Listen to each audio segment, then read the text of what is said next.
Welcome everyone. We are live from the Dhono Dhanyo Auditorium in Kolkata, and we are thrilled to be here bringing you the coverage of the Tata Steel Chess India, India's biggest and strongest tournament. I'm Tanya Sachdev, alongside me, Grandmaster Sahaj Grover. Sahaj, it's the final day of the Rapid. It's a big one. How excited are you? I'm super excited for this day. You know, we already have some two of this in both sections. We have the sole leaders already, but we can discuss that a bit later.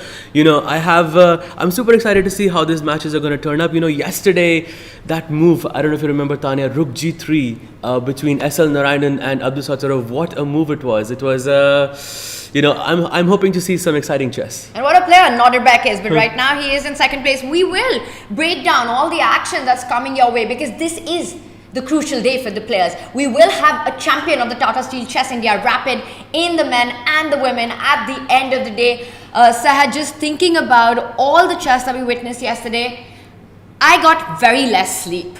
I was just thinking about the brilliancies that we saw, how dominating Magnus was.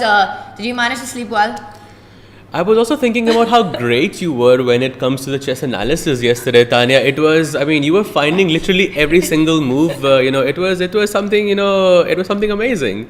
I hope the organizers are listening, and maybe next year I can be out there. But right now, the best players in the world are going to be out there in just a few moments. Let's get everyone on point with the format of the event before to set the stage for this big final day of Rapid as you bring up the format.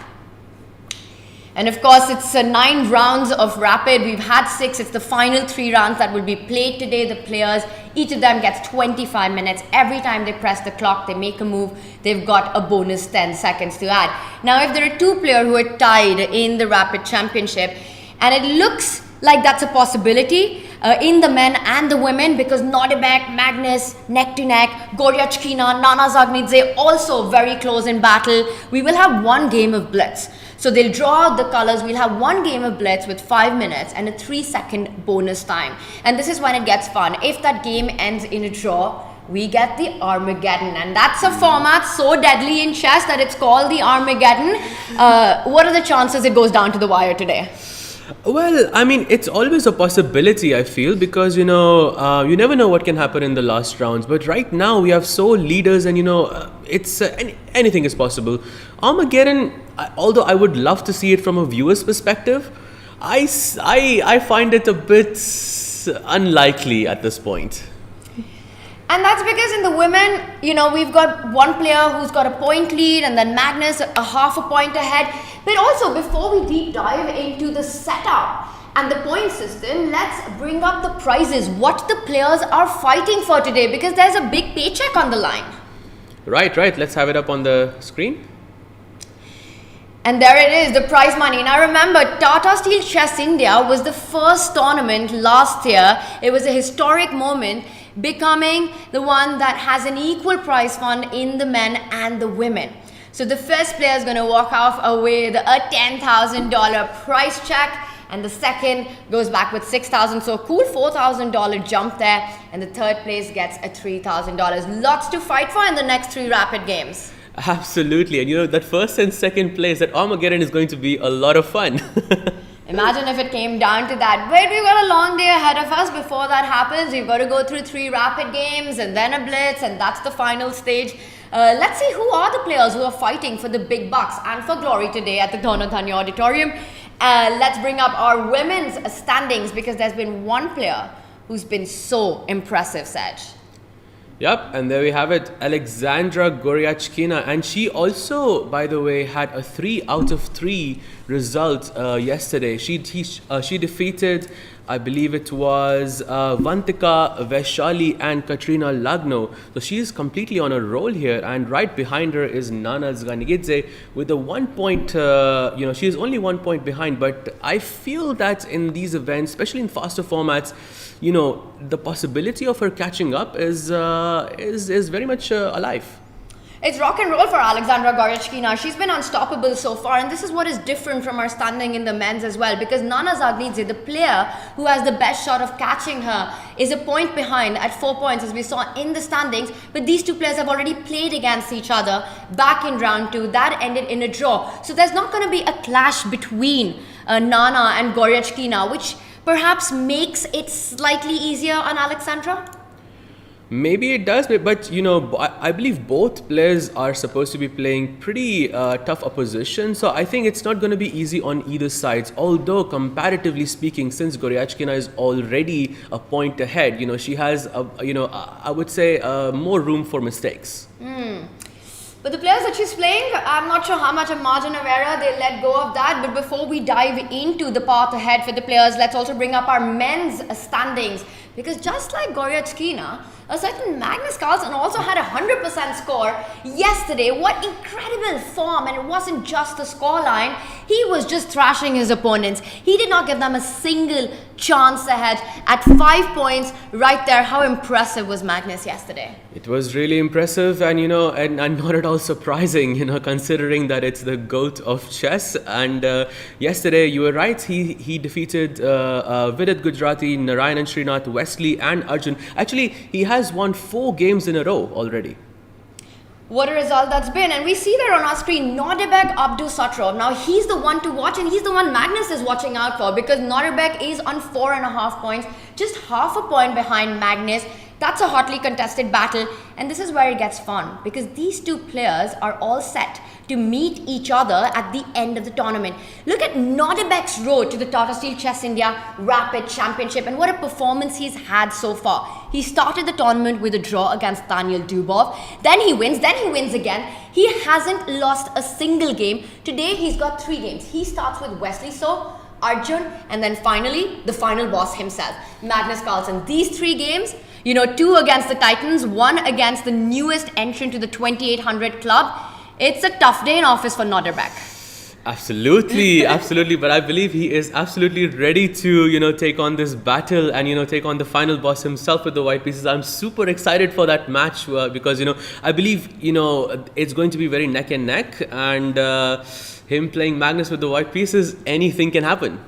Nodirbek's on the board, and the thing is, he believes in himself. He's done it before. He has overcome the challenge of the final boss. He has beat Magnus Carlsen previously. So it's something that's in his head as well. Now, we spoke about Nodirbek's road to the championship of the Rapid. Let's take a look at the road that Magnus has ahead of him as the world #1. These are the final 3 rounds for him. Let's bring up his road to the championship, and there we see it. Now, Magnus, in classic Magnus style, had a slow start, Saj, with the first 2 draws against the 2 Indian youngsters. And then he just steamrolled. What happened there? I believe the only time he was in any trouble was against Pragg in the first round. He had a slightly worse position there, but after that, I don't believe he had any trouble in any of the games. And of course, he did what Magnus does every single time, just outplay his opponents from basically nothing, squeezing water out of stone. And I believe today is going to be no difference. We see draw, 1-1-1-1, 4 wins back-to-back by Magnus. Now, this is his road today, right? Vincent, Daniel, Nodirbek. And we saw earlier that Nodirbek is playing Wesley, Arjun, and Magnus. And I know all these players are super strong. And Saj, I'm going to put you on a spot here. Who do you think has the tougher road on this last day of Rapid? Well, if I had, of course, it goes without saying that both of these players have a very, very tough road ahead of them. But I believe, comparatively speaking, to me personally, it would be Nodirbek, because he's playing Wesley So, who's considered to be, an extremely solid player. Then he's got Arjun, who's in the form of his life. He just hit 2800, and then he's got the final boss himself. I believe, for Nodirbek, it's to play Magnus, is as a final boss is definitely a tougher road. I'll tell you what I want to see today. I want Nodirbek to keep his pace up. He starts with white against Wesley, which is good news for him. He's going to have white against Magnus. I want to see this go down to get decided in that last match. Magnus will be playing against Nodirbek, and imagine a scenario, how it's all worked out. It's a script that you could not have written, that the championship comes down to round 9. Absolutely, and I think it's going to be a very, very close match. So yeah, let's see what happens. Let's see what happens. Let's also talk about our women tournament, because there's one player who's running away with it. It's Aleksandra Goryachkina. Now, unlike Magnus, who has a half-point lead, Goryachkina has a full point lead over Nana Zagnidze. Let's bring up her road to the championship today, because she's been so impressive. Sehaj, what stands out to you as we look at this path? So she's supposed to play Hampi Kuneru and then Divya Deshmukh and Valentina Gunina, and I think these are all very, very tough opponents. But considering the fact that she's a point ahead of the rest of the field, to me she seems as a favorite to win this championship. But yeah, it's a bit too soon to say. Yes, because we've got 3 big rapid games coming up. And I look at those final 3 rounds that she's got ahead of her, Hampi and Divya. Now, they're both extremely strong, but in this tournament, they have been struggling with their form. Both Hampi and Divya. And there we've got her on the screen, the girl who's leading the Tata Steel Chess India rapid so convincingly right now. Is she going to start with a win in her first round today? She will be playing against Hampi. It's not going to be easy, but it's clear who is the player who is in better form. Hampi Ji is known to be a very solid player, and especially with the white pieces, it might be it might be a bit difficult for her to score a win. But it is a rapid format, so anything is possible. And that's exactly what we love to see. And I also noticed that for Goryachkina, her last round opponent is Valentina Gunina, and she's a player you cannot underestimate. She's a reigning World Blitz champion. Wow, that is definitely something to watch out for Goryachkina. But of course, going back, to the thing, being 1 point ahead of the rest of the field is definitely something to watch out for. And of course, Nana Zagnidze is also going to be, she also has a pretty tough road ahead of her. So let's see what happens. And look who's ahead of us, arriving in the tournament hall, Magnus Carlsen, and we've got ceremonial moves that are about to happen, and it's a little kid, and I'm sure he's a local chess player from Kolkata. How happy he must be feeling right now for this opportunity. Yep. He must be very, very excited. I know I want to be there to make the ceremonial move, but that's not going to happen. And this is the one thing that's so awesome about Magnus. Whenever it's about these young kids who come on, you've always seen Magnus with a massive smile, always encouraging, ready for a photo, ready for an autograph. And these moments have a huge impact on the young generation. Absolutely. You couldn't have said it better. Also, we can see Vidit in the background as usual meditating. Well, it's been a tough tournament for Vidit Gujarati, this one so far, but he wants to finish on a high today, because let's not forget, yes, we'll have a rapid champion, but there's a whole different tournament that starts tomorrow. Absolutely. There's going to be a whole different tournament, the Blitz, and that's going to be so much fun. I'm super excited for that as well. And let's go back to our live scenes coming in from our playing arena. I saw the jackets come off. I saw all the players. They're ready to go. So I think in just a few moments from now, we will have the first moves. It's a packed auditorium. I was out there just a few moments ago. They're all waiting. And it's really interesting. Every time you ask someone from here, who is your favorite player at the Tata Steel Chess India, it's this guy. Everyone has the same answer. Yep, the production team did a great job actually with that timing. Maybe he's the production team's favorite player as well. I would not be surprised. And there we have the handshakes, and we will have the first moves for you shortly. Tanya, what do you think is going to happen? I want to go back. Let's head back and see what actually happens. We've got the handshakes right there in the auditorium. I'm interested to see, for Magnus and for Nodirbek and for Goryachkina, for these 3 players, knowing that they're in the race for the championship, what kind of opening preparation they've got up their sleeves. Yep, so let's have the analysis board on the screen. And Magnus starts his day against Vincent Kaimer. Now, Vincent, let's not forget, I want to set the stage here a little bit. He's a young German, very strong grandmaster. He is the only player who had the opportunity to halt Magnus at the 2023 World Cup. He won that one game that Magnus lost. The only player to have won a game against him. So he's capable of it. But he starts with the black pieces. It's a semi-Slav structure, as we like to call this triangular pawn formation that we see on the board. What do you make of this approach by Vincent? It's going to be. Semislav is, has a history of, being a very solid opening, but it also has. I believe this is called Cambridge Springs as well. I believe it's some kind of a hybrid there, and I think the idea is here. The bishop is going to come to b4, and he's going to create some pressure on this knight on c3. As you can see, it's already pinned. I think he's trying to put Magnus under pressure, but it is Magnus after all. This is a pretty well-known line so far, bringing the queen out early to pin that knight that is on c3. And I think before we deep dive into any of it, let's bring up our bird's eye view to get an overview of everything that's going on all the boards and do a quick opening tour. So if we just zoom out of this one and bring up all our 5 boards.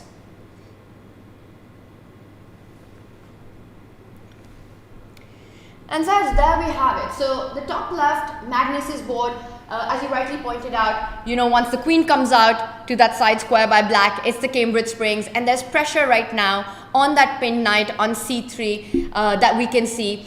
And then on the second board, as Daniel Dubov versus Arjun Erigaisi, it's Daniel's favorite. The Catalan bishop is out. I see a lot of d4s on the board, a lot of queen spawn opening. Nothing super dynamic except one board that catches my attention is the bottom left board. What do you make of that? Pragg versus SL Narayanan? Absolutely, because have you noticed that king is not on its original square anymore? So SL is not going to be able to do the traditional castling. That could be a bit dangerous for him, but maybe it's still preparation. From the looks of it, he has a bunch of time on his... and I think it could be preparation still. Really nicely pointed out there that he's got about a minute more than what he started with. So definitely looks like something he's familiar with. I'm also quickly going to switch and bring up our bird's eye view of the women tournament so we can get a deeper overview of everything that's happening there before we do our deep dive. What strikes to you about the scene in front of us? Tanya, I'm a big fan of the London system, and we have on the top left corner, we have, the All-Indian clash between Vaishali and Harika, and she has played the Jobava London system, I believe that is. And, we have the pawn on h5 as well, so Vishy sir is going to love that. I love it as well, and the Jobava London, as you said, very, very aggressive approach by white. It's one of the most aggressive approaches in the opening once you get your bishop out, and that usually happens when the knight, and that's the top left board, the Harika versus Vaishali, where Vaishali's knight is already on c3. And that pawn, Vaishali's pawn, has marched all the way up, creating some dark square weaknesses around the king. And what about our tournament leader right now? As we take a deeper look, what stands out to you in her game against Hampi? Because that one is already finished. Wait, is that a bug or is that already finished? Yep, that looks like that game has already ended in a draw. Yep, I think that was a repetition, right, Tanya? Yep, let's actually head over to that board. So I'm just going to put it up for you shortly because Goryachkina is leading the event, and this was the opening. It's still on. If we can go into our arena, we can see if the players are there or not. Let's get our live view of the playing arena because it has ended. Sahaj, as you're pointing out, and yes. You've got the empty chairs. Yep, it has ended because the game ended in a 3-fold repetition. So I believe the players have agreed to a draw. Goryachkina was leading the event, so I think it is a good result for her. What do you make of it, Tanya? I think it makes a lot of sense. You're absolutely right because she's got a 1-point lead. She's playing against Hampi. She knows it's going to be a tough opponent. She starts with the black pieces. So it makes a lot of sense to just get this solid result. Get one of the strongest players out of the way. She knows she's just 2 games away from championship, and she's going to be playing Divya next, who's right now in a battle against Nana, which also has its own dynamics for the championship. I think that's a really good point and a very, very safe bet for Goryachkina because no matter what happens, even if Nana wins this match, she's still going to be half a point ahead of the rest of the field. So I think it's a pretty safe bet by her. Well, before we go over to the men's section, let's just get a quick update on Nana's board because Nana against Divya, that's the fight for the second place right now. So if we can bring up our analysis board and have our players on the screen as well, we can do a deep dive into how much of a competition is Nana Zagnidze going to be for Goryachkina. Okay, so there we have it. I believe it's the Sicilian system. We can do a very quick. We can do a quick debrief of this game. She played the Bishop B5 check, the Moscow system, and Nana responded with Knight D7. You know, this variation has a reputation of being a bit more dynamic in comparison to its compatriot, which is Bishop D7. And now she goes castle. I'm just going to do it very quickly. A6. Bishop comes back to e2. That's basically a new move. Usually the bishop comes to d3 or you take on d7, but both moves, are mainstream theory. Divya coming up with some new ideas here, I believe. Knight comes out to attack this pawn on e4. She defends it, and she develops her bishop dragon style with bishop g7, and she's going to castle very shortly. Oh, and knight of d2. Divya is being super creative here, Tanya. She goes for this f4 push. I don't think I have seen this kind of an idea before in the Sicilian setup. This is classic Divya style. She loves aggressive position. She loves to get the momentum going early on, and she's doing that. But I think we've had a few more moves, Sahaj. Yep, so she plays castle, she pushes the a-pawn, b6, and she has a double fianchetto, one over here, one over here. Very appropriate if you want to have a fighting game with the black pieces. White goes queen e1, and now knight to e8, and this is the final position that we are on. And I love it because white has created this dynamic on the king side that queen from e1 can slide over further to either g3 or h4 and start creating threats against the black king. Once, maybe someday either the knight from d2 can bounce again to the forward to knight f3, g5 ideas come to mind, rook f3, rook h3 ideas come to mind, and at some point a central break as well. So Divya looking for the attack, looking to go aggressive against Nana. We will check in with this one, still early days, because black has no big weaknesses as well to target. Nana has done everything right so far. So this is going to be a big one, but we will zoom out and bring up our men's section right now with the bird's eye view. If we can just have all the boards on our screen, and then I really want to go over to the Magnus board. Yeah, let's do it. And that's the reason, because look at the position on the top left side. Oh wow, what is happening there? Okay, so I believe if my math is correct, this is we have equal material. Although the position looks like Magnus would be down a pawn here. Usually that's the feeling I get. But wait, isn't he losing something? Isn't he losing some material? That game can actually go very crazy. We can do a deep dive of it. Let's do it. Let's jump straight into that, because also look at Vincent's time. He's touching 27 minutes. Magnus Carlsen at 19 minutes. Has he been caught in the opening? So somehow it feels like Magnus can play bishop to e4. Actually, let's have the analysis board so we can do a deep dive of this. So what I'm thinking here, Tanya, is that he just responded with b6, right? So here I can play bishop to e4 to hit this rook over here, and this rook only has one square to go to b8. And now keep in mind that my bishop over here guards all of these squares, and then I can play bishop to f4, and then I can guard all of these squares as well. Doesn't that lose a rook? Or an exchange, to say the least. I would be shocked if this is something that Vincent hasn't seen, because one, that would never happen. Two, Magnus would have played it immediately. So there has to be a repetition at this point. This last move by Vincent, we also see the evaluation bar. It doesn't react as much as it would if it was just a blunder. But we have to look at it. What happens after bishop to e4? The last move just invites this to be played. Yep, so let's actually do a bit of a deeper dive here. So maybe we can go bishop to e4.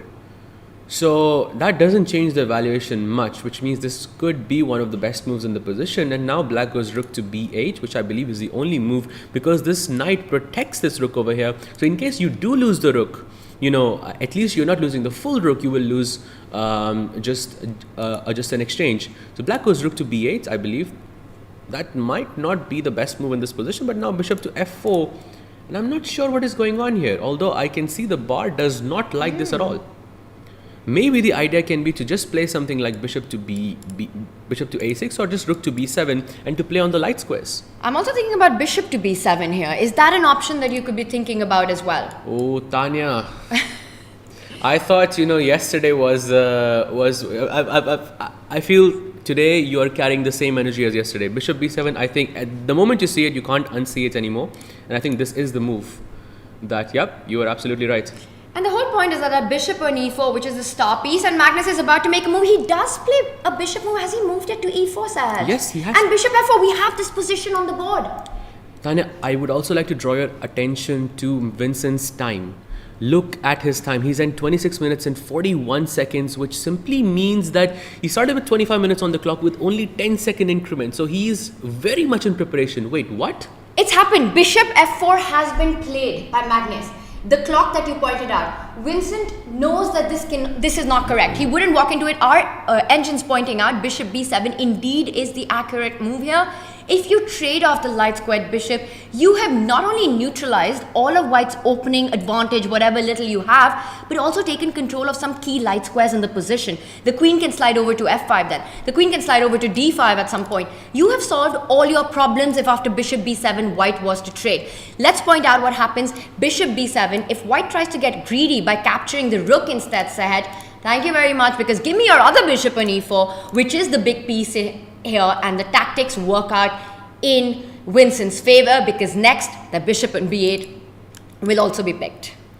Absolutely right. And I think in this case, Magnus is going to be in some trouble for sure. So I do not expect him to go. We've got moves. We already have moves?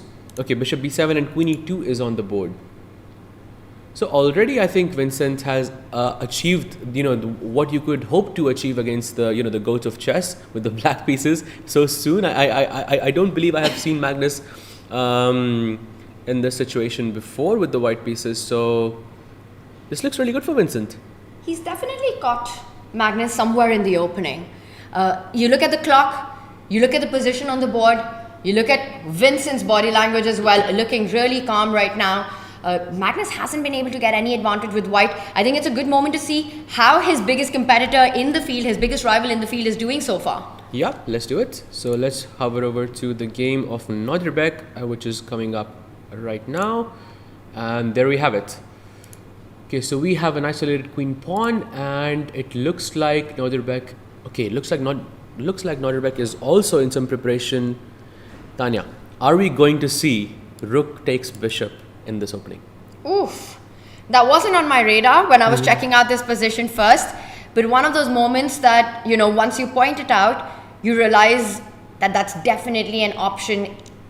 It's in the air at any moment. And the point is, yes, you give up a rook which is worth 5 points for a bishop which is worth 3 points, but you destroy white's pawn structure, you get very active bishops in return, and you get a clear target on an open E line. Yep, true. And also you can bring the knight like this, and you can get a lot of activity. And go queen g5, queen h5, and give a checkmate on h2. Let's just point all of it out. Yep, absolutely. And all of this is possible. But rook takes bishop is a very, I would say, it's a very common motif in such structures. So it could be possible. And the way to avoid it is to play something like queen to d3 or queen to d2. But now that I think about it, the queen cannot come to d3 because then the knight comes out to e5 with a tempo.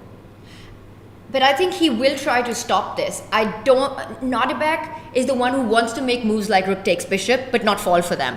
He doesn't like giving the initiative. And he's going to try to find a way that avoids the ideas. He doesn't. He says, yes, you can come for it. But he makes in another prophylactic move. He simply sidesteps with the king so that if the f line opens up, maybe he can think about some counter sacrifices or jumping with his own knight to f5.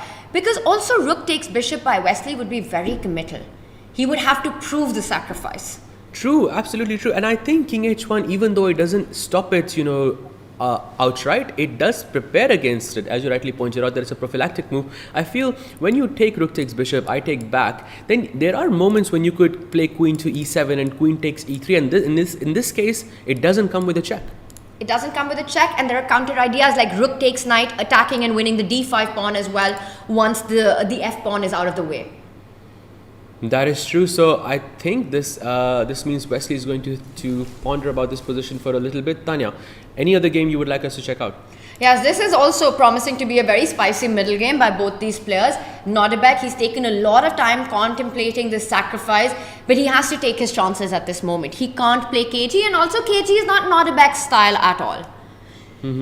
So let's bring up our boards one more time and take a look at all 5 boards and check in with some of the other action that's going on. We've got some big clashes across. We see an all-Indian clash with Nihal versus Vidit as well, and I'm looking at the positions.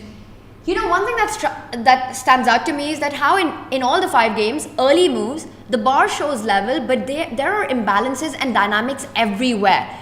There's no symmetrical position that we have, no safe KG play by any of the players today. That's what happens when it's a faster time control. I believe everyone just goes all out for the win. And look at the position on the bottom left corner. You know, I'm still looking at that king on f8, you know, not on the original square. And, you know, SL, as I mentioned earlier, he's not going to be able to castle anymore. So he has some problems to fix in the opening. Should we go ahead and look over on that board? You know, we're going to do that. But just before we do that, I want to quickly bring up our women board one more time and check in with Nana Zagnidze. Because I want to set that stage one more time, Sahaj, where really it's Nana's fight for the championship. If she's the one who's close enough to Goryachkina, a point behind. Aleksandra Goryachkina versus Humpy has already ended in a draw. If Nana is able to win against Divya, that gap, she bridges that gap to half a point. What do we make of that bottom left board in this one before we go back to Pragg's board? Right now, I feel Nana is in some trouble because you've got that pawn all the way to f5, and she had no other choice but to capture it, and you know that exposes her king a little bit. And Divya, we know, is a very attacking player, so she would be very comfortable in these types of positions. And I think Nana has to make some accurate moves to not end up in a worse position. Well, let's just do a quick jump onto that one. If we bring up the Divya versus Nana board, right now a decision has to be made by Divya. How does she capture that pawn? For me, both look equally attractive, and perhaps to make that decision, to help us make that decision, we've got help at hand. We're going to be joined by 5-time world champion Vishy Anand. We will first go live to our playing arena. Let's bring up the players. Let's bring up Nana and Divya on our screen, and then we'll have Vishy join us to break it down further.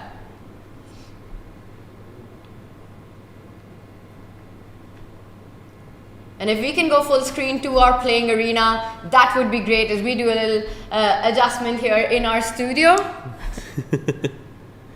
Yep, there we have it.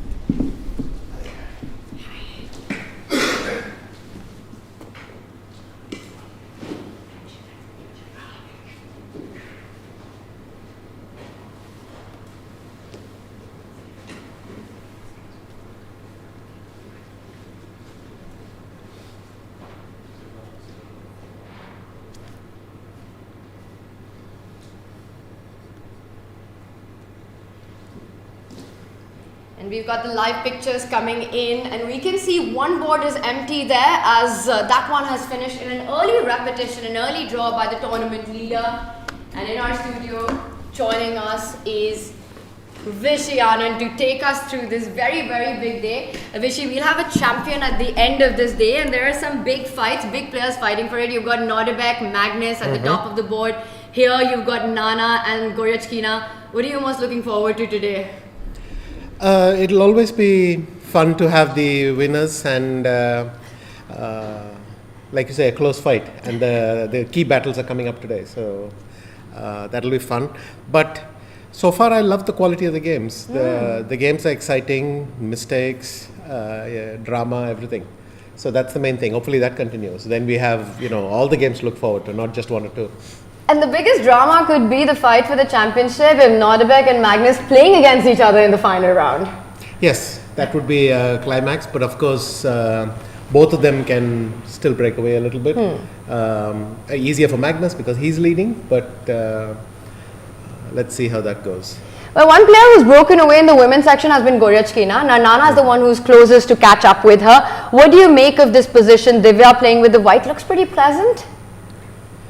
Yes, I would not have considered G takes f5. So for me, that is thing. But on the other hand, it's based on. It's a quite a unusual decision because she's basically saying, "I'm willing to weaken my king side. I gave you a choice how you're going to take. If you take with the e pawn, I'll play d5, d4 or something. I'll push you back a bit." But after rook f5, she's going to reroute that knight to d4. Having said that, if white plays something like bishop d1 here, simply protecting my c2 pawn. I could do knight e3 as well. That also protects the c2 pawn. And if you move that knight then from e6 to d4, my rook will stick around g5 or h5. And starts to look scary. So this, I'm assuming, I mean, to my eyes, it's very comfortable for white already. And so very it's not like black doesn't have position. resources. She'll play knight d4, the other knight to e5, e6, f5 is coming, but you don't make these moves happily when you have an enemy rook at h5. Absolutely, and also white's queen is looking quite poised to join the party as well on the king's side. Yes, it would have had to do it alone. Now it's got a rook in front of it. I think practically this is maybe not fun to play. Maybe computers can live with this, but for me, I'd be sweating just a little bit. Is it at all possible for me to sacrifice this rook on f5? So for example, I go knight to e3, you go knight to d4, and in some way I just sacrifice this knight and my knight joins on the action. Does that? Yes, but in fact black may not even take it. Let's say knight e3, knight d4, if you go queen h4, I might play e6 or something. Because knight f5 is looking something like this perhaps. And if rook g5, I go knight e5, knight g6, use that knight as the missing pawn, this sort of thing. But I'm not, again, I'm not 100% sure that black is in trouble even, but simply I think now for black, the decisions have to be much more careful. All right, so Nana has to get on the defense in this one. We will switch over to the open section. We'll first bring up our bird's eye view on that one and take a look at all the 5 boards that we've got going on there. If we can have a zoomed out view of our bird's eye view. And there we have it. Vishy, what's the first thing that strikes to you looking at these positions, and where do you want to jump to first? Is Nodirbek lost? What is knight takes c6? All right, that's a big one. No, I think lost is way too strong, but there's a king on h1, so f2 is not defended. So if I go bishop takes e3, I'm threatening bishop takes f2. And your and knight if you is go hanging. fe3, I play b takes c6, and you have a double thing. I mean, lost was way too strong, but I'm glad I got your attention. What is Nodirbek's idea with this? Is it something, other tactics with knight takes pawn at some? Where? Which pawn? d5. Okay, I knight don't takes think it d5, works. I play knight takes d5. Yes, maybe we can just jump into that one and take a look, because this is a big one, Sahaj, for us. Nodirbek, is he in trouble? He's just played the move knight takes knight. So definitely something that he was thinking about. He's got to be calculating bishop takes Maybe bishop. he just felt he was trapped into it. But I mean, he could have gone on queen d3 or something. Or no, queen d3. Maybe he walks into knight e5. Vishy, let's bring up our analysis board and take us through these lines. Yeah. Yep, let's do that. Also, I was thinking about some rook takes e3 ideas, but I feel those are not possible anymore. But I thought maybe in some Yes, way. maybe that's what he feared. Okay, I think I have it. What he's going to do? You have to show it to us, but I want the board, so I want everyone to be able to see it as well. Let's have the board for. Yes, exactly. I was going to say he's going to come back knight b4, allow you to take on f2 and recapture on d5, and maybe he feels he got out of trouble. And if we But can. if black plays d4, we still.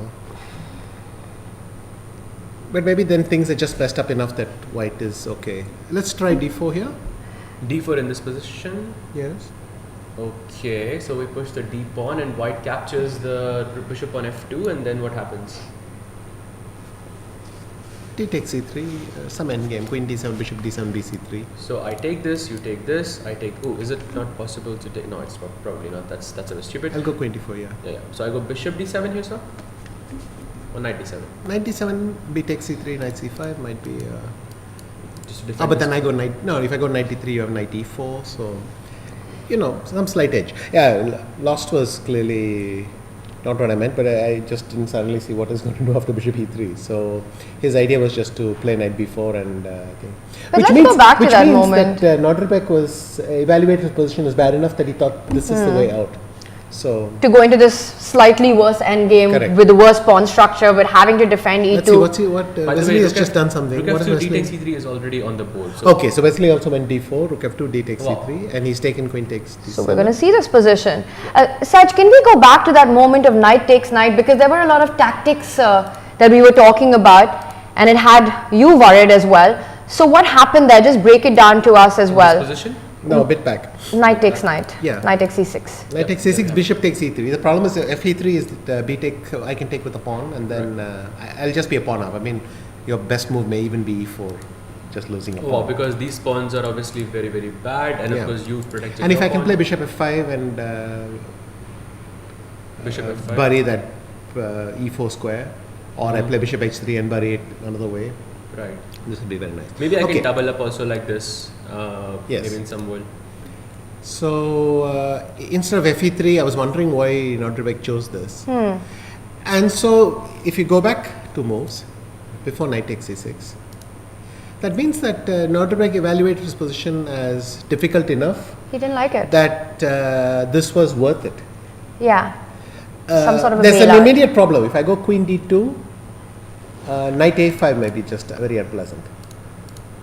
Oh, because you're threatening, bishop takes d4, knight b3, and you're also threatening knight c4 as well. Yes.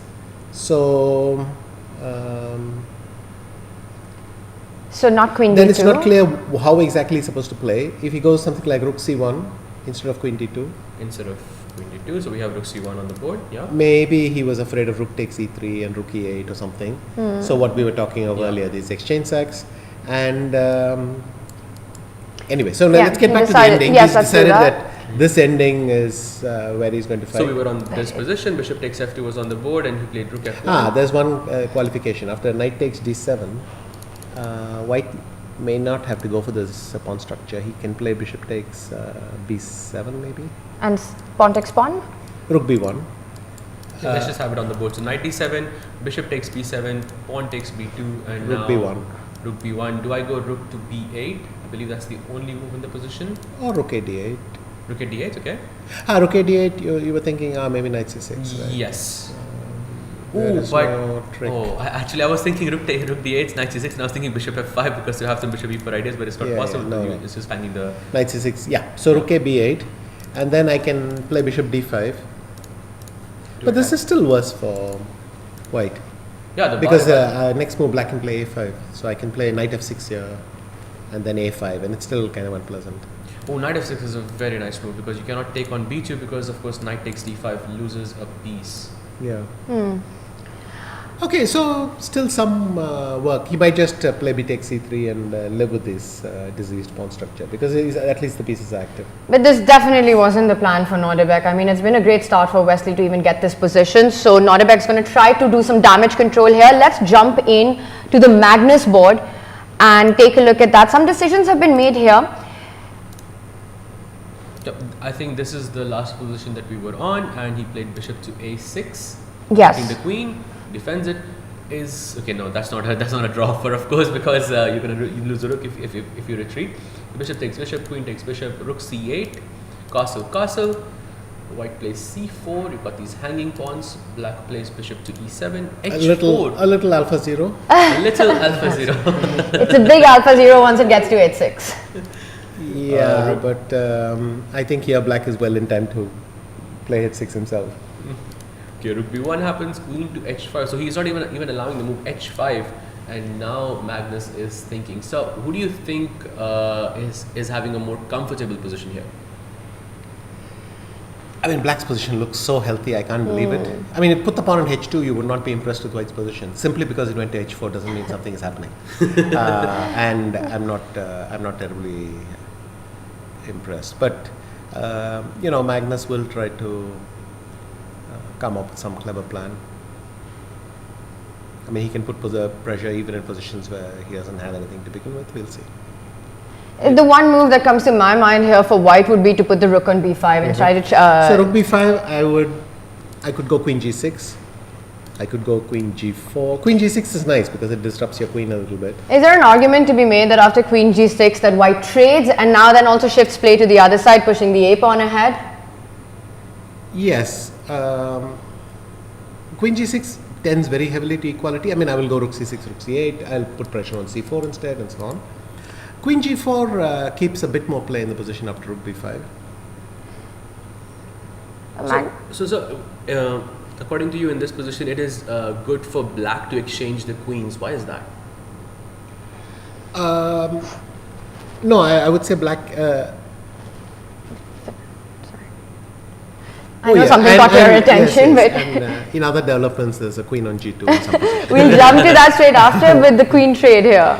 Yes, but also the queen is not going to be easily trapped on g4. So I think we've got that, by the way. I just saw the moves happen. So your queen g6 is played. yeah.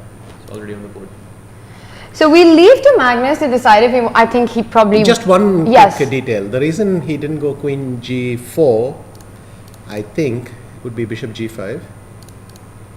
And if you play, for instance, f6, then knight h2, which is very fancy. because both knight c5 and knight e5, you take it with the rook. Yes, and that keeps things going. Okay. So this lady is in trouble. Yeah, you might have to just. I would go back queen h5. You would take on f6 when regret so this. you don't want to do this. No, you don't want to do this. And Magnus has decided not to trade queens. We'll jump to this, but one game that might end soon, or maybe not, but looks extremely dangerous. And I think, Saj, we have to go to that. Is Vidit versus Nehal. Nehal playing with the white pieces, because what is happening here? There's a queen on g2. White's kingside rook is missing, and white has an extra piece. Vishy, can you make sense of this for us? Initially, I didn't know what to say when the position first popped up. But for me, the most important thing is that extra piece now. For a start, I can play bishop d6, forking, the rook and pawn. So I think it's black to play here. Oh, in which case, rook takes c7 is a pretty easy one. Oh, for some reason, I thought it's white to move. Queen g2 was a check on the last move when he played king to e1. Maybe just back up a couple of moves.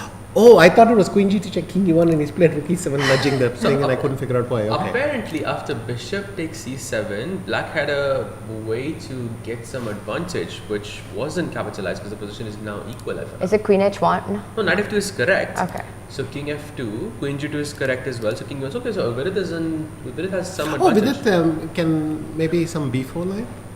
Oh, b4. Wow. Yep, that is correct actually. Because if you go b takes it, like maybe we can show that to everyone as well. If you go bishop to d6, I believe your idea is b takes c3, yeah? Because the d2 square is missing now. Yeah, because the pawn controls a d2 square and this would just be a checkmate. So the rook is not hanging anymore. So king e1 and now b4 is the move. Maybe we can also go rook takes c7, but I feel that's a bit slow in this case because the king can run out. So just break that down. b4, knight e4, what's your point? Why do you want to include b4?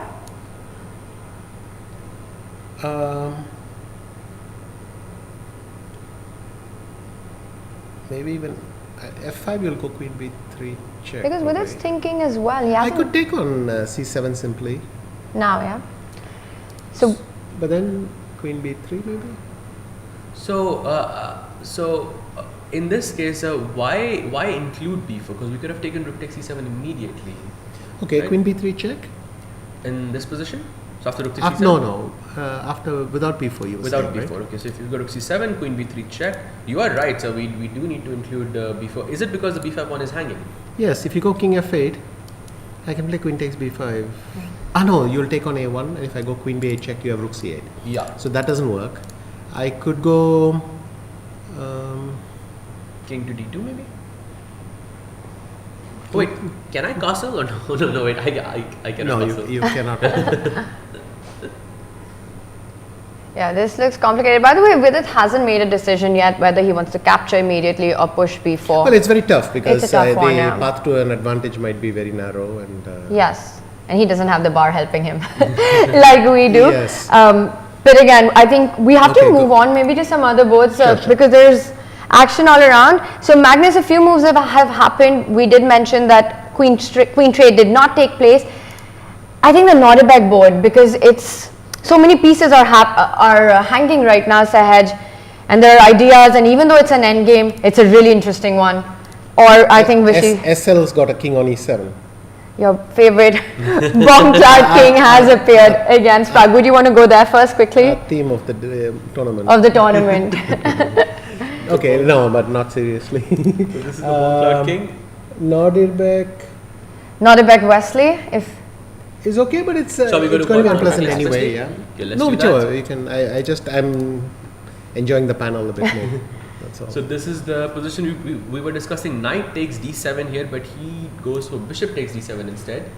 White goes b takes c3, knight g4. Maybe he can take the e2 pawn and so on. Maybe he did, and then bishop takes b7. Bishop takes b7. What do you make of this, sir?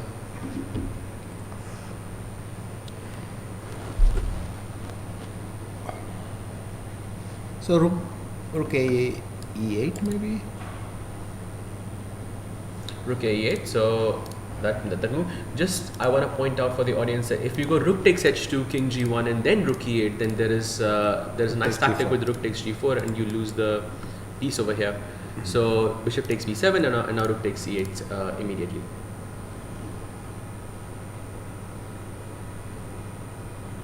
It's very hard to make moves for white here, so I think. Yeah.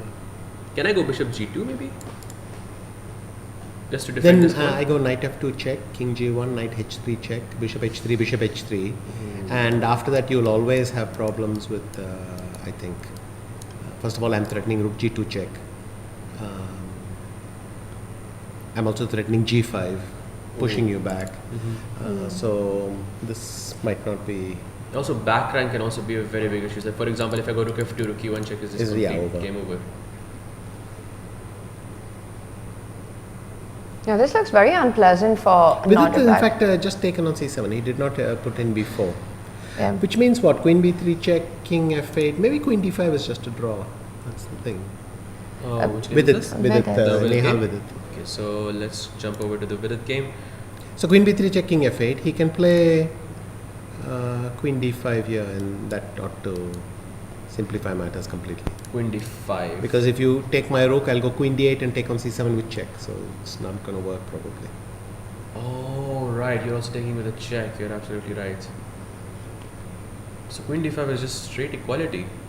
Is it a bit far-fetched to say that maybe Nehal can play on in this position? I don't really buy it. But you know, those pawns on c5 and b5 are slightly looser in endgame, so you might be able to put some pressure. I see. So basically in the last move itself, something bad happened. So he didn't include the move b4 like you recommended. I mean, we can spend some time figuring out why it's better. I think to Vidit b4, spent a but lot of probably we should time. move Yeah. on. Vidit spent a lot of time trying to figure it out. Eventually went for this. Also, I think our marquee matchups are the one which count the most for the tournament standings. So where do you want to go to next? Should we go to the Magnus board? Is actually quite fun. Let's do it, because we left it last when a queen trade was declined. So if we bring that board up and start from this position where Magnus retreated with the queen, so not going into the endgame, and Vincent continues. Locking in with h6, and now that's not bishop g5 g5. h6 anymore. Yeah, but also all these bishop b5 tricks and so on. Yeah. And a4, queen g4, g3, a6, rook bb2. And this is what we have in front of us. What do we make of this? There are a couple of things I would consider. One is finally a5 and just to play bishop b4 and sort out that b6 pawn that way. And also it gets my bishop out of the way somehow. But would that give white the time to actually put the rook on that really nice square? That's the disadvantage. You'd go rook b5 and you're safe forever. I would play bishop b4. Yes. And I really want to trap the queen from g5 somewhere. I'm trying to make it work. Somewhere to play bishop g5. So I might have to put my king on h2 or g2 before doing that. well, in fact, if you play a5 and you play queen d3, you're threatening knight h2. No, you need a lot of moves. I have the h3 square as well. And so on. Yes, which is I wanted to put the king on either g2 Okay, and... I mean a5 is by no means the only move. Let's see if there are any other plans. I can play some quiet move like bishop f6 and just keep trundling along. Bishop f6. Okay. In this case, is it? Okay, no, I was thinking about some a5 and to create a passer over here, but I think that would not work. It's an interesting try though, right? To give up this pawn, this a pawn to also get entry on the b file. So, do you think it's a bit early to do that, or is that not a good plan at all? Okay, try it. a5, b5, c5. Maybe knight c5 is the way to go. Oh, knight c5. Yeah, knight c5 is nice. Knight c5 is really nice. So pawn takes knight, bishop takes rook, rook takes bishop. And rook takes c5 rook and takes black c5. has. And this is, you've got active rooks, you've got a couple of extra pawns, and your king is relatively safe. All right, let's get our live board up because Vincent's taking a really long think right now. With Nodirbek in trouble, if Magnus is able to put pressure, then he might be able to increase the Wesley gap. went rook b8, by the way, not rook e8. So I don't know if that was important at all. Rook b8. Rook b8 in Wesley's game. There we have it. Okay, so he went rook to. Okay. Which the computer also thinks is reasonably strong. So I think the point is knight f2 check is a very big threat here. Knight f2, knight h3, all that. Right. And the back rank and the g2 square, like you mentioned earlier, is going to be a huge Like problem. bishop d5 is a blunder here because of knight f2. Oh, So now Nodirbek has to decide if he's going to play. Yeah, what do you play? Is it bishop f? No. Bishop a6 is one idea, but that allows rook h2 check with a free pawn. I can go bishop f3. But then knight f2, knight h3, knight f4? Hang on, Or there's king g2 maybe you King want to G2. play. king G2, g2, yeah. but bishop f3. I think you can go rook. Can you go rook h2 check Rook h2. Okay, I go king g1. and rook h3? Oh, rook h3. Isn't there king g? Knight oh, no. e3. Yeah, knight e3, but king f2, and then I would have to play rook e8 maybe. Yeah. But it doesn't look as comfortable as I hoped. Still an extra pawn, but yeah, the bar does not like this Yeah. position. By as the way, much. really sorry, but this ending, we will come back to this. Something big has happened on this board. And I don't know if it's something that we missed, but the h4 What? pawn was hanging. No, but he forces with knight h4, and then he's going to play g5 later and thing. Oh, that is clever because he's in fact attacking 3 pieces, not 2. So here it is. White will play knight takes h4, queen e2, rook e2, g5, and c4, f4, h4 are all under threat. Okay, but So you Magnus use is one of the throwing in pawns. a5 or something? Yes, he has. He's Magnus just is thrown in a5, a5. which has been captured. Yeah. Okay, so he's captured it. I mean, you have to pick up the h4 bishop, right? You're down 2 pawns otherwise. On either flank. That's a good point, Tanya. So, can we just check out this line? Vishy with knight takes bishop, what you were talking earlier? So queen e2 is forced, Queen e2, rook e2, and now g5 is forced. g5. I mean, white could normally cozy up with some knight g2 and knight f4, but then c4 is still Rook takes- hanging. And But c5 is, what about c5, yeah? Maybe that's the point of including this a5 earlier, so you could save this pawn on c5. Yes, so he has gone he c5. has. But did he take on h4? Oh, he didn't even take on h4. Didn't even. He hasn't taken on h4. That's even. So Vincent comes back to f6. And now he's 2 pawns up. Plays bishop g5. I mean, the a pawns are not worth that Fair, much. fair. Has he gone to g5 or f6? He's g5. gone to g5, yeah. Oh, Should I trade this? surprises that you? is bizarre. Should I trade this bishop or should I go bishop d6 in this position? I mean, I would have thought Magnus could. Vincent could simply go bishop f6 or even bishop e7 and knight f6. I don't know. Because it's not easy to advance those. So that bishop, c-pawn. bishop e7 because you don't want. Oh, sorry. After bishop, the rook is on c2 then. Yes. Oh, so if bishop f6, then c6, knight f8, c7. I mean, the pawn's going very far very quickly. So, Oh, okay. so Everything with he tempo. played bishop g5 to challenge that a little bit. But you can still get that, right? You take on g5 and you advance the pawns. How? Bishop takes bishop, pawn takes bishop, c6, Knight f6. c7. I mean, this rook is a forcing f8. line, so just want to check it Yes, out. but my knight will now come to d5. It's just that the And you bishop don't on- have a bishop on f4 supporting Yes. c7, so you've got one It's less clever. there. Bishop g5 is clever. Yes. No, I was thinking he has maybe a move like c6, but it might be a bit far-fetched here because my idea was that after c6, if you go bishop takes bishop, I can do pawn takes knight, Okay, rook takes c2. rook takes c2, rook takes c2. Now you cannot take this because I have this Rook weird c8. tactic. Yeah, but I with have a c8 nice and- thing. I'm going to play bishop takes g3. Oh, And after fg3, queen g3 check, you're not going to be able to do anything with just a single pawn left. that's true. Yes. That's true. So bishop takes g3 would be a nice intermezzo. I mean, you can go rook c8, but then you're really living on hope as well. So this is the position on the board: bishop g5 and Magnus in deep thought. Yeah, it's an important moment, and bishop g5 is actually really nice by Vincent to get rid of this very strong bishop. Let's not forget he's up 2 pawns right now, so Magnus, for him, time is really of the essence. He has to keep the momentum with these central pawns. Meanwhile, a decision has been made on the Wesley board when Nodirbek did return with the bishop to g2, so controlling the h3 square. And now knight f2 h3 is a question. But then I would have liked the rook to be on e8 because then it gave possibilities for back rank mates and such. Yeah, so knight f2 check and you saying the rook on e8 should be better, yeah. So knight f2 is basically forced here because if I don't play this, do I have a way to... a5 is that, but then you go knight d3 and you stop everything. So perhaps it's not a move that you want to... No, knight d3 I can continue with rook d2. Yeah, I would love to get that other rook to b2. Oh, we've got another move which was not on anyone's radar. No a5, no knight f2 by Wesley. Oh, he's gone g5, okay. But now Nodirbek goes rook d4. So knight f2 is... Again, g5, for me all Wesley's moves look stronger with my rook e8 than with his rook b8. This is what I don't get. Knight f2 h3 would have been stronger with rook on e8. Rook b8 only makes sense if you combine it with a5 and try to do that, or you get in rook b6 and you come in that way. Yes. This way I don't see what Wesley is aiming for him, quite simply. Also in this case... But the computer still gives him maybe just a nice long-term edge for black. So, and that's why the computer still likes black. Healthier pawn structure, pieces look more active, but right now there's an immediate threat which how do you suggest you should deal with? Where does the bishop go right now? Yeah, I hate these kinds of decisions because a bishop which is just minding its own business, suddenly you tap it and say, now I don't know, I have to think e6, f5, where the hell do I go? It's probably between these two. Oh, knight f6 you knight f6, but rook f1 could be awkward.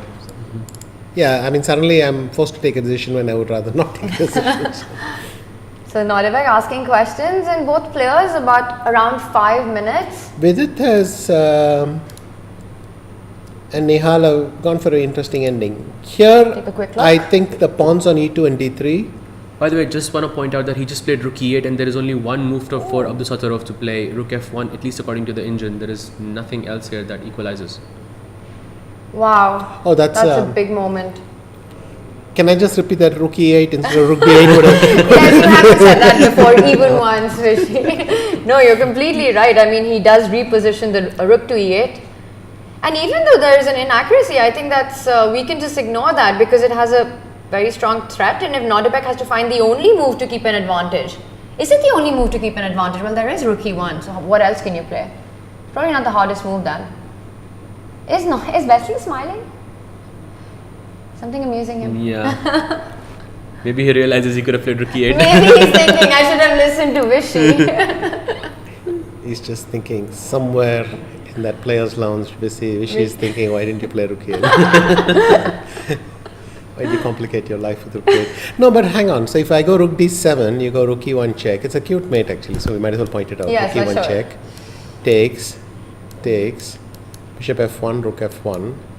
King g2, knight e3. King h3 is the only move. And now rook f6 threatening rook h6 mate. g4 is the only way to avoid mate. And rook f3 is mate. Wow. So, when did you calculate this? I mean, we were talking about rook e8 and you just saw this entire line through. Well, it's a cute finish, isn't it? It's very cute.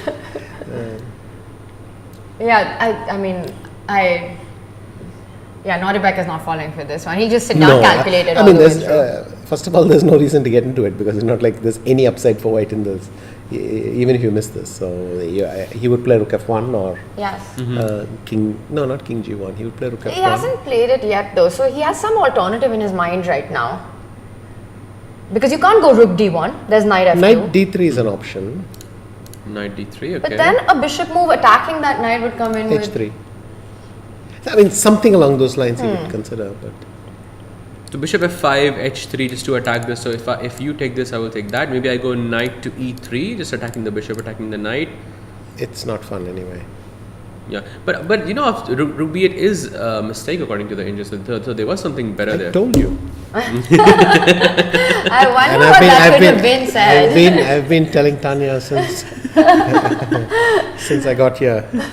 play rook e8, play rook e8, play rook e8. How Did this sound so easy? Pragg lose all his pawns? He had an F and E pawns, I'm pretty sure. Okay, we're going to check in with Pragg, but I think now that Nodirbek looks like he's in trouble. By the way, he didn't find rook f1. If we go to the live board, Sahaj, he didn't find rook f1 and he went bishop f3. So, how do you continue this attack against the white king?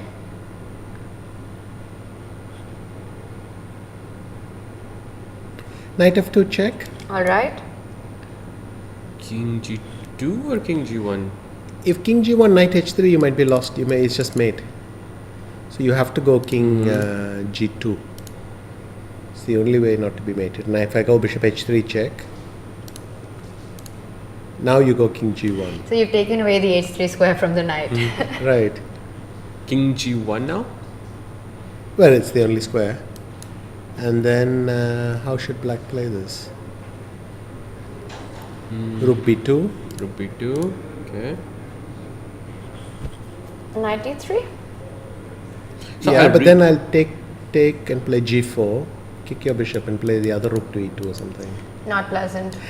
G2 square is covered, but on the other hand I win the h2 pawn, so... Also, white's rook on a1 not playing. By the way, Wesley has taken a decision. He's captured the h2 pawns, so he decided to go another way. Ah, this is clever also. Knight e5 simply defends d7, defends h2 indirectly and so on.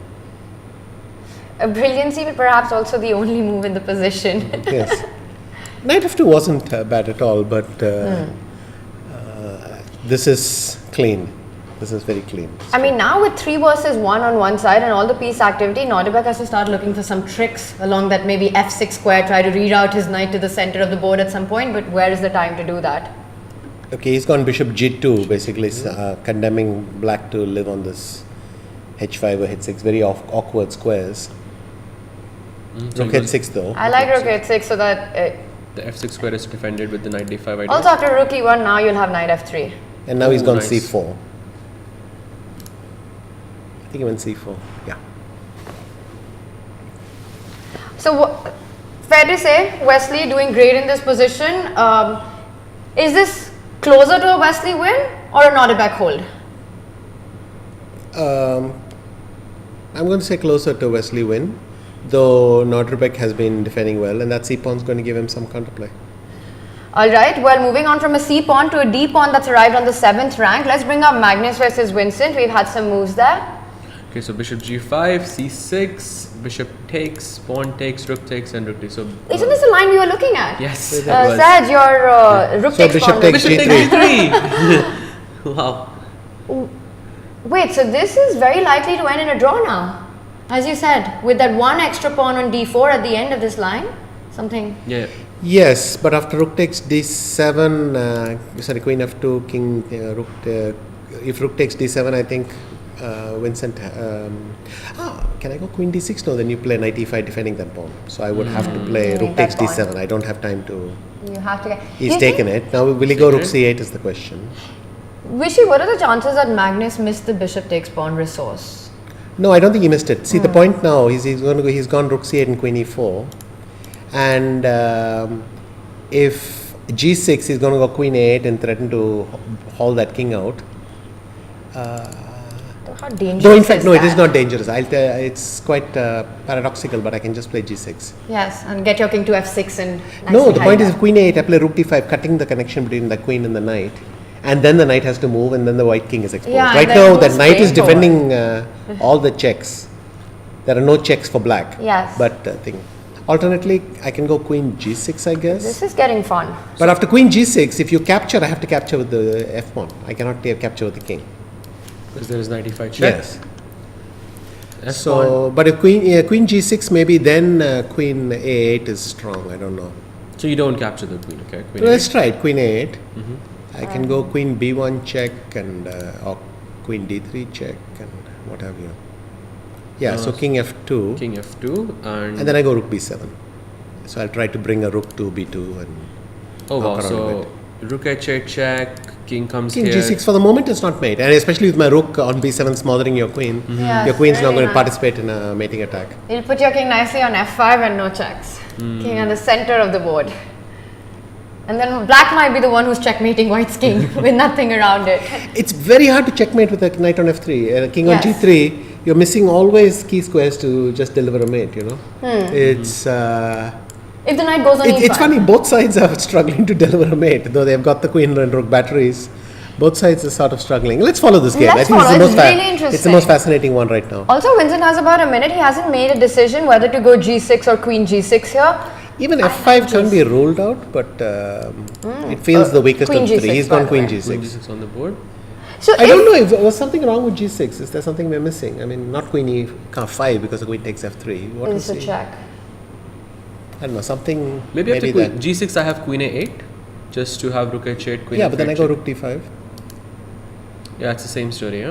Yes. I mean, by cutting that link, White is you're not- struggling. well, you can play king e2 still, and life goes on. That's true. So in the Okay, black so he's gone queen position- g6 Yes. thing. Yeah. So he's going for the queen b1, rook b7 idea, I think, then. If queen a8 happens. Okay, but if white was to trade, black is in no danger of losing that position, which is one pawn on d4. How do you trade? Queen g6, f g6, and Yes. then? Yes, I mean queen g6, f g6. This position, Yeah. can black actually get ambitious here?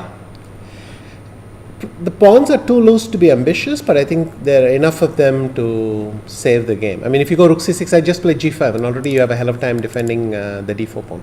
Just g5, g4. So you have Yeah. to waste some time getting your king. So you'll play rook c4, you want to take your king to e4, play knight e5, and then capture the e6 pawn, something like that. But black will play g5, g4, maybe a chuck in an a4 somewhere. I suspect... No, maybe this is the safest one Magnus can try, because he's probably not running any risk. Yeah, it's big But, decision for Magnus here, no? He Because can... Queen g6 is tempting for him.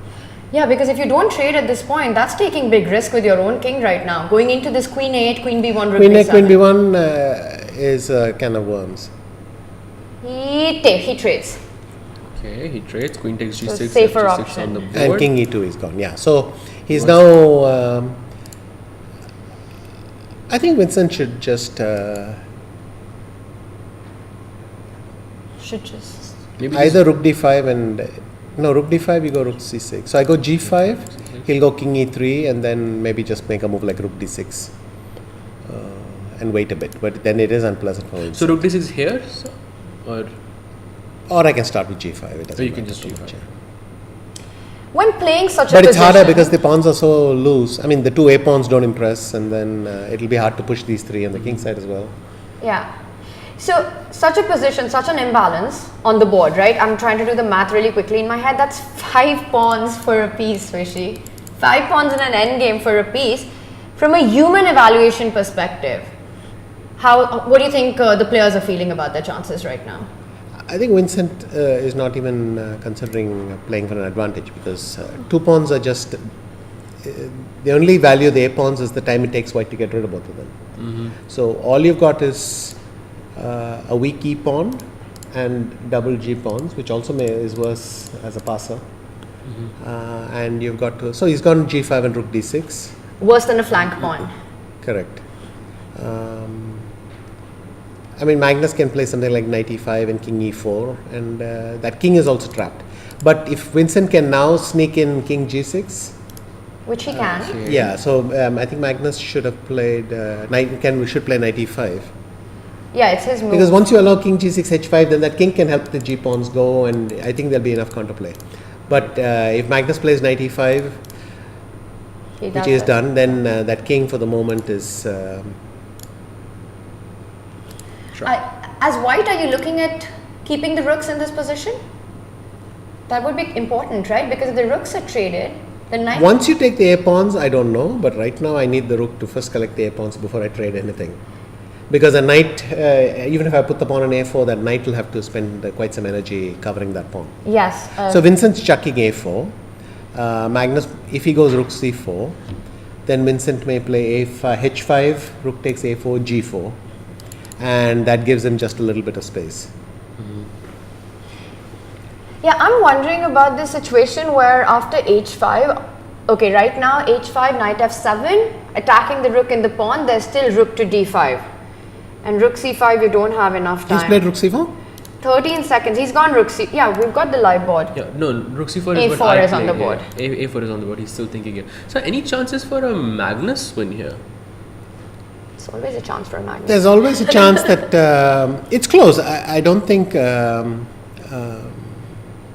Vincent, there will have to be 1 or 2 bits where you'll have to calculate it accurately. And Magnus is very good at this. So the clock. There'll be a race somewhere. And I think. And with 13 seconds, is that a factor at all, even with a 10-second increment in this There position? should be, no? Yeah. I mean, Vincent's made it unnecessarily exciting for himself. With queen g6. Would have loved to see that. No, I mean with 13 seconds. Oh yeah, that too. So king comes forward. He's decided to wait with rook c4 for now. By the way, Tanya, I just want to update everyone that Abdusattorov seems to be in a completely lost position. Let's go there quickly. Let's check in with that and we'll come back straight to this because that is our other second very big matchup. This is the position. Okay, so I'm just going to go through the moves. Bishop h3 c5. So you were right in saying that black is. In fact, actually Wesley has already won. So Wesley's won, yeah. let's go a bit faster. Knight d5 happens. Rook d8. Okay. Rook to c3. Knight c6. Rook d3 takes, and knight e5. There must be some tactics in this position. Okay, rook e6 first. Knight b6 happens, rook e2 check only move, king f3 and now rook de8. And here in this moment he played rook, He blundered. He could have gone, what, rook e3? No, then knight d4 check. What should he have gone? Oh, he blundered, he walked into, but let's just show that why that's a blunder. Rook d6, rook e4 and there's no way to fight a checkmate. Yeah, so g4 mate and after g4 knight e5 it's... knight e5 is And then you just lose the g4 pawn and probably get checkmated. We'll analyze this further, but we have to go back to the Magnus game. Vishy will take a look at that last position later. Okay, so we have a5. But you have to take us through this ending. So this is very nice. I mean, for the moment Vincent is keeping that... did he need to go king g8? Couldn't he have started with h5? Because if the pawns are far enough apart, then they keep the knight busy. So he could have gone h5. Now what will Magnus play? Some knight d3 or something? You mean after king g8? Yeah. Knight d3 looks good. I also really like the idea of knight c4 and rook f5. I'm not sure if that is good. King g8 is a bit strange. Yeah, knight d3 I mean, might as well start pushing your pawns, right? G4 or h4, something it gives you. Okay, the players are, I think, making moves quickly. So knight d3, knight c5 on the board.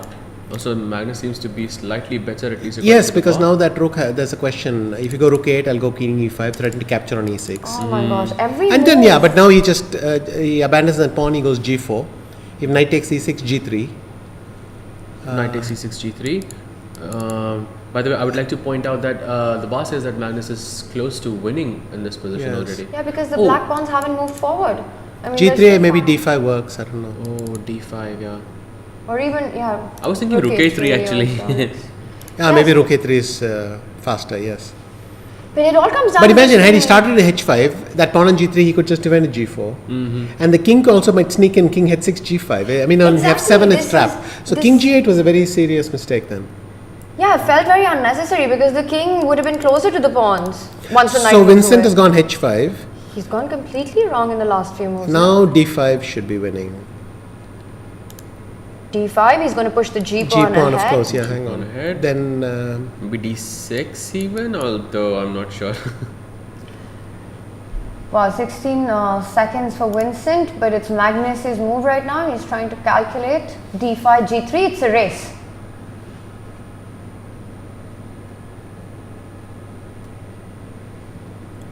Okay, is it much of a race? d5, g3, d6. g2. 3 d6. So let's just have it on the board. Okay. Alright, let's just- g3 d6 g2. Okay, so Oh, the advantage dropped a lot. the Okay. advantage drops here. Maybe g2 Okay, because let's stick to the live board side and use arrows because the players are playing pretty fast. okay, And we d5, might be g3. seeing this position. So is Magnus going to play rook a f4 check just to tap that king and see? Because if the king can't go to e7 because of d6 check, so you might as well get a bonus. Why is this king on f7? If I go rook f4, king g6, then Rook f5. oh, rook f5 is nice because rook g5 check is the idea. Oh, actually, he's going for it. No, He's going rook a1 or rook a2 a1 or rook a2. Rook a1. Rook Okay. a1. Is he going to start pushing the h pawn now? But how much are you going to push? Because When you get to h3, there's knight g5 check. Yeah, Vincent with a shake of his head, he knows it's all gone wrong. Okay, And he had 5 pawns at one moment. Okay, h4, d6 is already on the board. How does Magnus do this? Yeah, he calculates very, very well.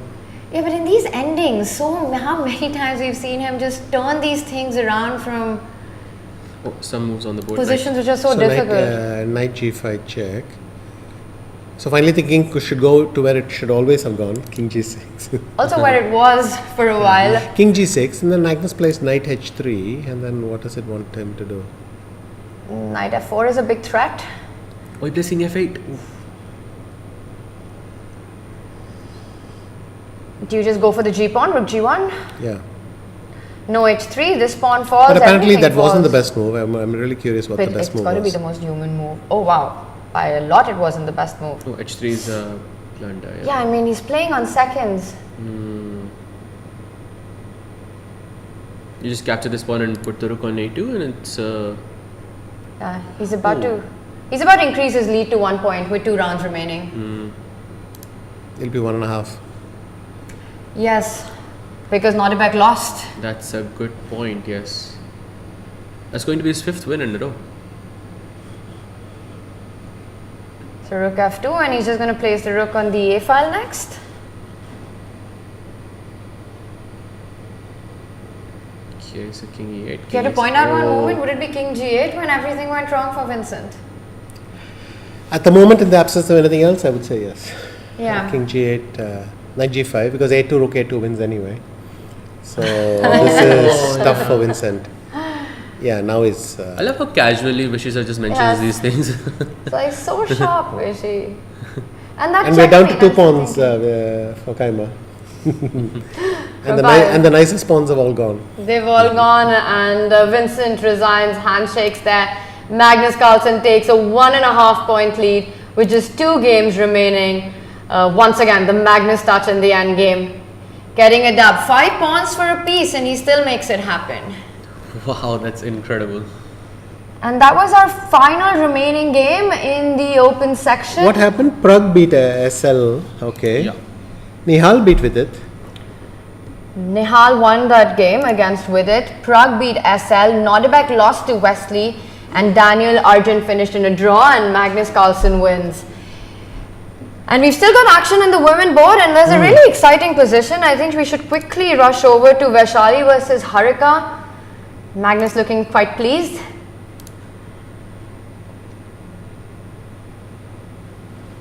Actually, Vaishali Harika is probably just Remind us lost of an anyway. other dynamic we just saw. A piece versus... Oh, but this is a piece and many pawns. Yeah, but look, if I go king g7, I go queen f6 check. Yes. King You have to g8. checkmate. King g8. And knight takes h6 check.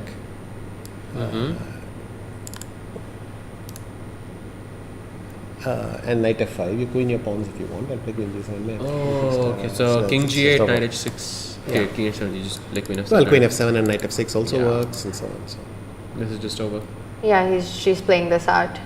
So you allow black to queen, but you I mean, win if the I want king. knight e5 wins, so. And it's 2 checkmates, not just on h7. You can cover one from queen b1, but queen g8 also wins. So this is just over. You can give a queen check on h1 and then queen e5 check. Does that help at all? Probably not. g3 and there's nothing. Yeah. If you just, if That's I could just take away these 2 pawns, maybe I can go for some stalemate ideas. Yes. But you know, that's just wishful thinking. So that didn't happen, and Vaishali gets a win, and Nana versus Divya is still on, but Let's just go to the final position. yes, Okay, we are on rook b2. Oh, and Nana has an extra exchange. oh wait, this is already we're on this position. I'm sorry about that. Rook c2. The players are moving really fast here. This should be. Is she going to sacrifice the rook for the c7 pawn? h4, and that pawn is too far advanced. And how do you? Yeah. Now the king is not going to come back on time. So after knight e7 and c8, I can even play king c8, and then the black pawn is too fast. Wait, why does the clock show 000? We're still playing, so it's probably not caught up. Or, yeah. Yeah. I- Okay, so this one is being won by Nana. So that GFI thing actually paid off, though. Yes. Maybe it's the kind of risk you have to take. Yes, it's the only remaining game. Should we maybe just catch the end of this one? But has she lost on time? Has Divya not noticed, or are our clocks wrong? Probably our clocks. Probably. So let's just go to one move before. Okay, it doesn't show the clock. Yeah. What do you think about it now with the 2 rounds remaining, 1.5 point lead? Yes, it doesn't look so exciting anymore. But they do play against each other. So for tie But breaks, what are the would colors? we need? What are the colors? Nodirbek's white. He's got Arjun next. Nodirbek plays Arjun next Okay, and then he's got white. Okay. with white. So what do we need for tie breaks to happen if this had to go into a blitz playoff? There's only one way with 2 rounds to think, which is Magnus has to draw one and lose the last to Nodirbek, To Nodirbek. and Nodirbek has to win both. There's no Yes. there's no other way for this to start. So what Nodirbek Or needs, Magnus has to lose both games, and you get the drift. So Magnus is playing Dubov in the next one, and that's quite an. I mean, Dubov's unpredictable. So it's. Have you seen his games with Magnus though? Yes. They're not exactly teetering on the edge of unpredictability. So they often play some short theoretical battle. I mean, it could go. It depends. I mean, if Dubov takes something, he's fully capable of shaking things up. But So Nodirbek is at least hoping for a draw in that one. yeah, Yes. And that's it. I think Divya resigns. So Nana, she catches up, doesn't catch up, but bridges the gap with Goryachkina to half a point now. Yes. With an early draw. This is going to be a much closer race, yeah, with only half a point, and it's between these two players. And Vantika also scores a win, I believe. Yeah, No, she Vantika- drew. She drew against Katrina Lagno. so what are the scores? Zagnitse 5 and Goryachkina 5.5. Yes.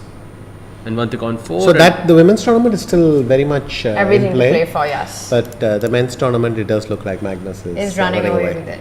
Yes, I mean for the next game, Nodirbek is hoping that Dubov is able to hold Magnus at least. Nodirbek will have to win that, and then we get a fight in the end. Where Nodirbek with white will, of course, I mean, you can't write that off completely. In fact, if Magnus is white, there's thing which is that Magnus may try to clinch this in the 8th round, and Dubov has amazing black openings, and anything can happen. I mean, Dubov will come up with some interesting scheme. I managed to convince you a little bit. Yeah. No, I'm almost beginning to see that thing. No, but sometimes when Dubov is white, but it's true that maybe I've just happened to be there when neither of them needed to burn all the bridges, but I think here they'll be having fun. Yeah, they'll be having fun, and Vishy, we hear that today I'm getting some info that it was an absolute house full. We had a lot of audience at the auditorium. That's Yeah. amazing. No, it's fantastic. Yeah, it's good news for this tournament, and there we can see the audience a little bit. And so many kids here Yeah. come to watch, and whenever I ask them who's their favorite player, it's Magnus and you. I mean, those are the maximum answers that we end up getting from the kids here. So it's awesome to see that happen, and of course the action continues. We've got 2 big games coming up to decide the champion in the Tata Steel Chess India men and women. Vishy, thank you so much for joining us. Will we have the pleasure of your company? No, the next 2 games I do have another engagement, but I'll be watching you. Yeah, the reason I ask you is so that I get a confirmation on camera, and then you can't run away from it. But this time, I guess it's not possible. No, this time I actually got to go somewhere else. All right, well, enjoy your evening, and thank you everyone for watching. Stay tuned with us. We'll be back in just a few.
The stage is set for the penultimate round at the Tata Steel Chess India here at the Dhono Dhanyo Auditorium. If you're in Kolkata, you've got about 1 hour to get here to witness all the action, and especially that final matchup, which might be very critical in both men and the women's section. That round one had me on the edge of my seat. How are you feeling about the action that we witnessed, Sahaj? First of all, Magnus as usual running away with the events, with the 1.5 point lead. But in the women's section, I think it's a very, very close fight between Goryachkina and Nana. So I'm super excited for that. I want to talk about these two dynamics because Magnus had this position where he had an extra piece and Vincent had 5 pawns for it. It's hard for me to imagine that Magnus at that moment thought he could win that game. Yeah, but I think it was a d4 pawn. It was a central pawn. So at some point I was thinking, because black's pawn structure was a bit ruptured, so it was still possible. But yeah, against 5 pawns, he managed to win. That is completely insane to me, yeah. There's Magnus doing Magnus things in an endgame and somehow makes it look easy every time. Right now he's got a 1.5 lead, and we've also got in the women's section Goryachkina, who's only got a 0.5 point lead. And I want to talk to you about that because she went for a really quick draw against Humpy, and then her closest rival, Nana, beat Divya. Do you think she's regretting that decision of a draw, or is she still fine with just the 0.5 point lead? Because that's a really close gap. I think it makes sense in the bigger picture because she was playing with the black pieces, and Hampi Ji is a former women's world champion, and she's a very, very solid player. So Goryachkina got her break, and now she's going to be playing against Divya and Valentina, and I believe she still has 0.5 point lead. So I think it was a smart decision. I would agree with that because she also starts with white next and she's feeling good about her form, and as you said, Divya coming out of a loss. Can she deal with that? Let's bring up our standings as we set the stage for round 8 here at the auditorium at the Dhono Dhanyo. Amazing venue that we've got here with a house full today as we bring you the standings from the Open.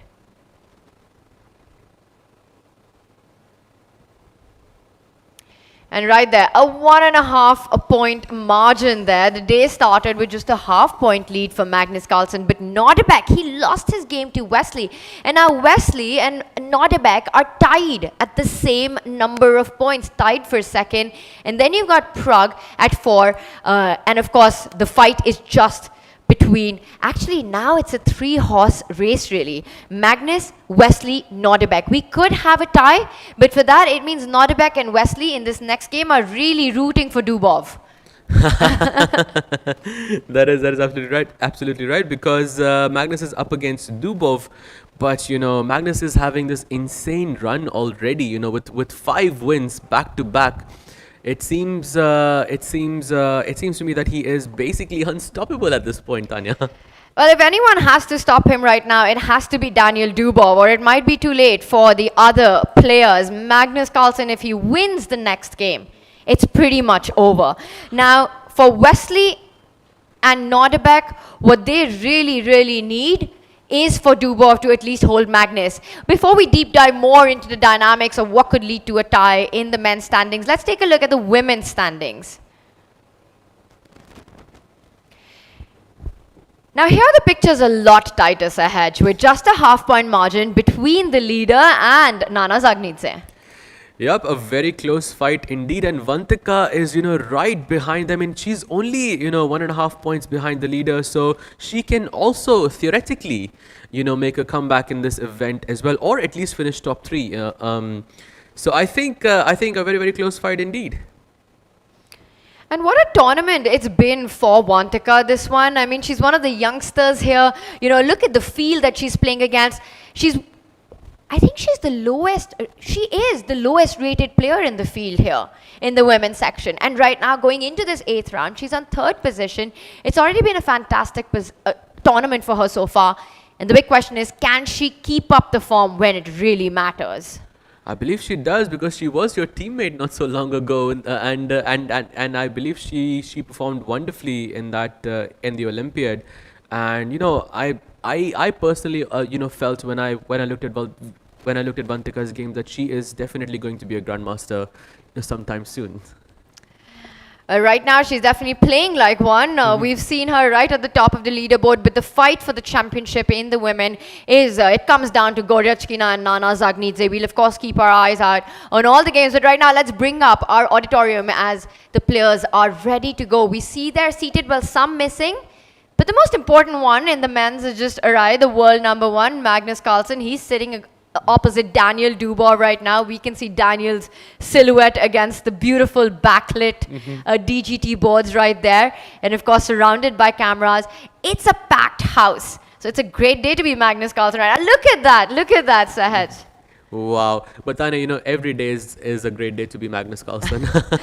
That is absolutely true, especially when you're on this winning streak that he's been on. What is it, 5 matches back to back now? Yes, it's 5 matches indeed, and one more match. I did not even think about the fact that 1.5 point lead means that if he wins one more game, then he would have effectively won this event with 1 round to spare. That is insane. Now, it's easy to make all the cases for Magnus, right? He's a favorite regardless of where he's playing, who he's playing against. But I want to make a case for Daniel Dubov. Now, Daniel Dubov has been a second to Magnus Carlsen for a World Championship match against Jan Nepomniachtchi. He knows and understands Magnus' style really well. Dubov is considered one of the most creative players. He's extremely unpredictable. What does he need to do to get past Magnus today? Well, I think he needs to do what he's been doing throughout this event, because he has made 7 draws in a row. I don't think, I've been following Dubov for a very long time, and, I have played Dubov myself once in the World Olympiad. 7 draws. 7 draws is something, you don't expect from Dubov. We just spoke about he's the most creative player, he's unpredictable, loves the chaos, and then not a single decisive game. Well, Tanya, one thing is for sure, that Dubov making 7 draws is definitely him being unpredictable. That is true. That is very well put. That is the most unpredictable thing about Dubov in this. But can he do it against the world number one? Because there are 2 other players in the field who definitely won that result. Wesley So and Nodirbek Abdusattorov. They are hoping that Dubov can continue with the same momentum of holding his opponents. We will bring up our live view of the arena back with us as we saw handshakes, and we are off. And we have liftoff, so let's get down to the boards. Which board? Shall we go to the bird's eye view first, Tanya? Let's do it. Let's get an overview of all the 5 openings that have started, and I can see them in front of me. And it looks like so far we've got all standard chess going on. So if we bring up our bird's eye view, and I see we've got 2 queen's pawn openings, 2 king's pawn opening, and 1 c4, the English. What has been Dubov's choice of play against Magnus? I think he wanted to play the Sicilian knight off. At least that's my prediction. But Magnus did not go for the most. He didn't go for the open Sicilian. He went for the Moscow variation instead. A bit more solid. It has a bit more solid reputation than the open Sicilian. But the game is still on. And that's the bottom right board right there. We've got action all along, but I think our focus in the open section will be on Magnus, on Wesley, and on Nodirbek, because these 3 are the players who are fighting it out for that top spot, who still have a chance, Nodirbek and Wesley. We will come in and check in on this one, but first also let's get a quick bird's eye view update on how the women boards have started. Sahaj, what stands out to you? Okay, so we have Goryachkina versus Divya, and we've got the Queen's Gambit declined there. I think that's going to be an interesting matchup. Let me take a look. Nana is playing Exchange Slav. Wow, so Nana basically is a half a point behind, but she went for the Exchange Slav. I think that's an interesting decision, Tanya, because when you're in a must-win situation, you tend to go for more dynamic openings. But Exchange Slav has a reputation for, let's say it has a bit more solid reputation. Absolutely. That is a cagey approach at the start. It promises to be a bit of a long grind game, and everything's very symmetrical. So we will keep an eye on that one. All the games, I would say, a slow start in this round. Nothing looks absolutely crazy except that top right board, and I think we should do a quick jump into that one as I see that Divya Deshmukh with the black pieces against Alexandra. Should we just get a quick look at that, Sahaj? Let's have the analysis. With the tournament leader. Let's have the analysis board for the Divya game, and we have it up on the board. Tanya, am I correct in saying that we saw a similar opening in the open section yesterday, or was it day one? I remember some crazy opening where, Black, we were discussing this idea of Black going long castle. Was it a Magnus game, or was it a Nodirbek game? It was one of them, I'm pretty sure. It was, and the Black Knight lands on b6 Yes. and defends that c4 pawn, which often becomes a tender spot that you don't want to give up. Right now, there's pressure on that c3 knight, so some tricks and threats on the board. We sometimes see sacrifices as well in this opening.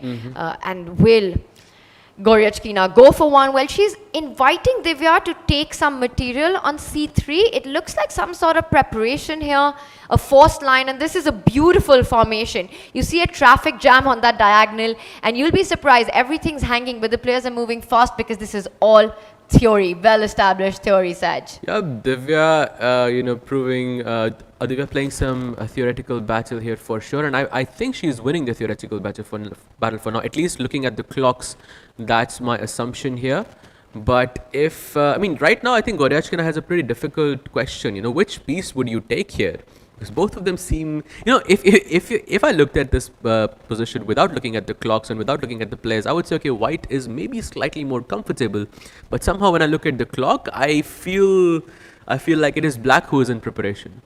I think both players are. It's too early to really say anything. Both are kind of blitzing out their moves. But this opening is so tactical in nature that if you go into it, you better be prepared. And if we just quickly back up a few moves, because there were a lot of complications at that point when we had this diagonal covered with pieces. And right here when knight d5 was played, putting pressure on that c3 knight, we saw instead of defending that, Goryachkina puts pressure on the black bishop, inviting it to give itself up for the knight. But that's a bad idea, because then you lose a very key piece in your position. So Divya takes the knight with her own knight, and now a really interesting moment. Your queen is attacked, you can't recapture the bishop. So there are threats of a discovered check with the knight moving back as well. So first, Goryachkina puts the queen on d2, and the point is that now if the knight falls back to d5, you can pick up the if the knight falls back, you can pick up the bishop, and the queen from d2, it guards the b4 pawn. Again, this is well-established theory for players who are familiar with this line, but it's extremely tactical. Divya is aware of it. She's one of the best prepared players that I have seen. She plays so many different setups, and she does her homework really, really well. So instead of falling back with the knight, she picks up the a3 pawn, and I think Goryachkina immediately reacted by picking up the knight, not allowing it to stay alive on those central squares. Now Divya falls back with her own bishop, challenging white's key dark squared bishop here. Yeah, and Goryachkina takes the pawn on c4, gears up for castling, and Divya also castles first. And I believe this is the position where Goryachkina is thinking, okay, she just made a move. Bishop to g5, a very interesting move. So one thing is for sure, I think Goryachkina is looking to play for a win in this position, because she does not want this bishop to be traded anymore. And she gains some tempo with the queen. The queen is going to move away, and then she's going to castle. I still think Goryachkina looks slightly more comfortable to me, although this bishop on d6 and this other bishop that is going to arrive on b7 look a bit dangerous to me, because they're looking exactly on the king side, both of them. And my king, I'm sorry, I'm saying my king because I'm looking at it from the white's perspective. The white king is, it has to go on the king side in this situation. And with these bishops looking all the way down, it looks slightly scary. It does, and I think this is going to be a fun game, and whether a player is playing for a win or not, you might have to play for a decisive result here. I think a draw is the least likely outcome in so many imbalances along the pawn formation, and like you rightly pointed out, bishops attacking each other's opponents' pieces. Now, I want to go back to our open section, bring up the games there, and let's jump into the action. Goryachkina, we will keep an eye out on her game as well as Nana's game. We'll jump into that.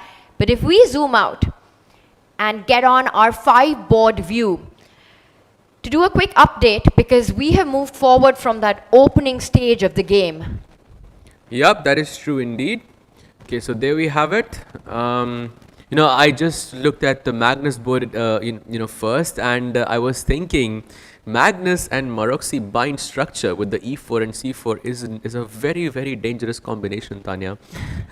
And also, let's not forget Arjun doing Arjun things once again. Look at that board on the bottom left with his pawn on d4, pawn on f4, the knight on e5. We're going to see that attack on the king side. Maybe he's going to push that king pawn with g4, g5.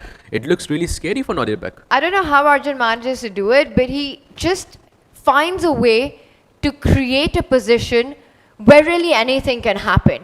You know, there are all these different complex dynamics, and it's an absolute mess. And right now, not that much has been traded off, and yes, it looks safe, but again, you can imagine an attack building by Arjun once we see a pawn storm on the right side of the board, and I completely agree on that bottom right board that you mentioned, Sahaj. The thing is that Daniel Dubov, right, he wants some dynamics in the position. This looks like a positional strategic battle right now, where white's the one who's got more space. You've got a beautiful knight on d5. It's a game for 2 results, and usually that ends in 1 result, and that's a Magnus win. But also, let's not forget, Daniel Dubov has made 7 draws in a row. So, you know, we have this battle going on between these two players. Tanya, what do you think are the chances that Daniel Dubov finishes with 9 draws? Well, it's possible. I wonder if there's a prize for that as well. But right now, for Daniel, I think this is the big one. It's clear that he's not ambitious in this game, right? He can't be. Compare everything on the board. You've got this big pawn chain that white has established with the strong one on d5, giving white a lot of space. The rook on the open e line is targeting the e7 pawn. If black tries to open up with pushing that e pawn forward, it will result in a lot of weaknesses in his camp.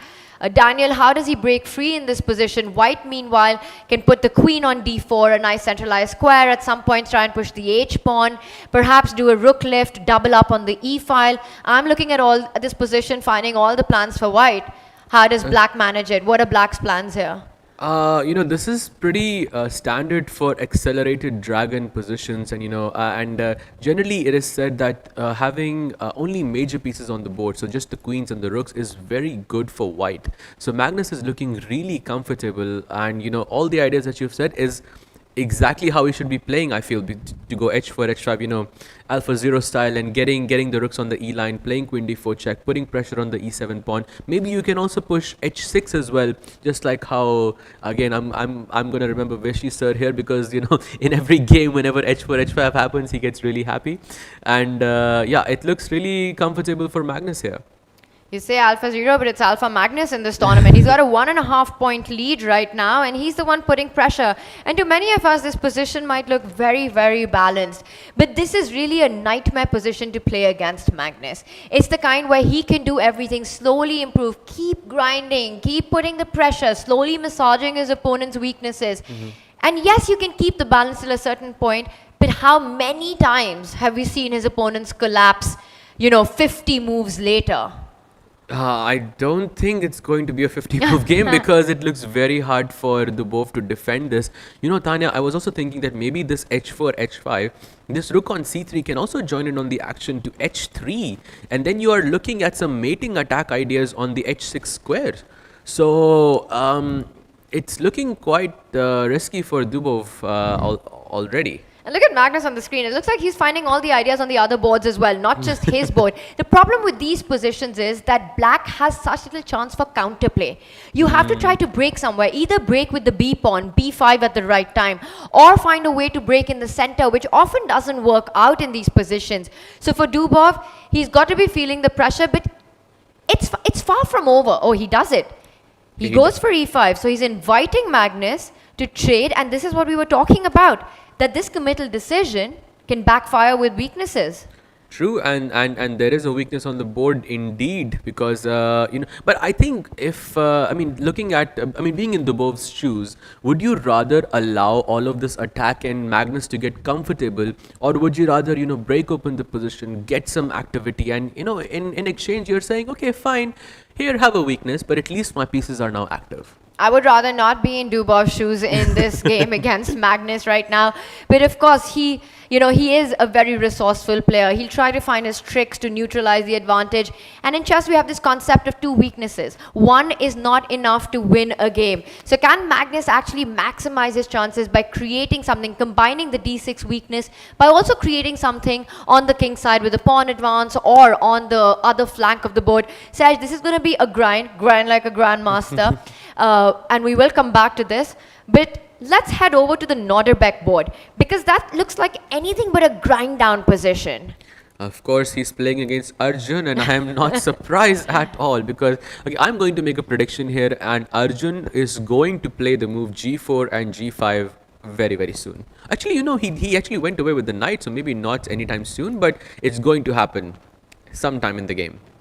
But it looks like a pretty comfortable position for Arjun, at least for now.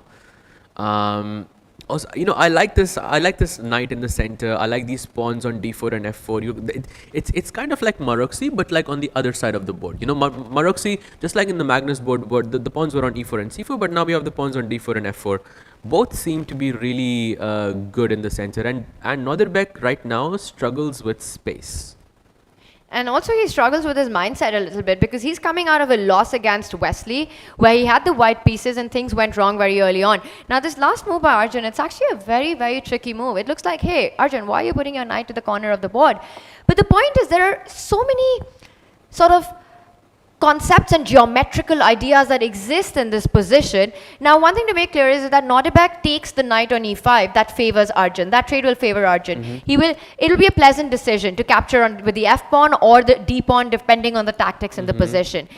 And once this queen from f3 lands on the h3 square, the queen and the bishop are eyeing the h7 pawn. And if we just have arrows and all these markings on the both sides, the knight on f6 needs to defend the h7 pawn, but the knight on f6 also needs to defend the d7 pawn, the d7 knight. The queen from d8 now has to defend the b6 pawn along with the knight on d7. So you're already setting a lot of tricks, and I want to explain that with perhaps just some moves on the board. Let's say black plays a5 here, just to show our idea. We go queen h3.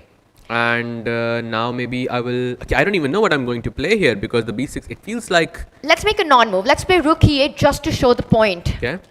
And now suddenly you can take on d7, because all of black's pieces are overloaded. Why? Because of that knight on a4. You take with the knight, you lose the h7 pawn. You take with the queen, you lose the b6 pawn. Right, and if you go queen takes d7, you lose the b6 pawn. Also, Tanya, I can also play bishop takes h7, because the knight, as you rightly pointed out, it's defending d7 and h7, and of course you're not going to be able to take the h7 bishop in this position. And maybe I can follow up with bishop f5 as well. There are so many tactics. You can play many things, you can find ways to win this, but just to demonstrate why knight a4 was played by Arjun. That's the point of this entire thing. That he is not only combining the threats on the king's side, but sneakily overloading that queen on d8. That is a very, very good point, Tanya.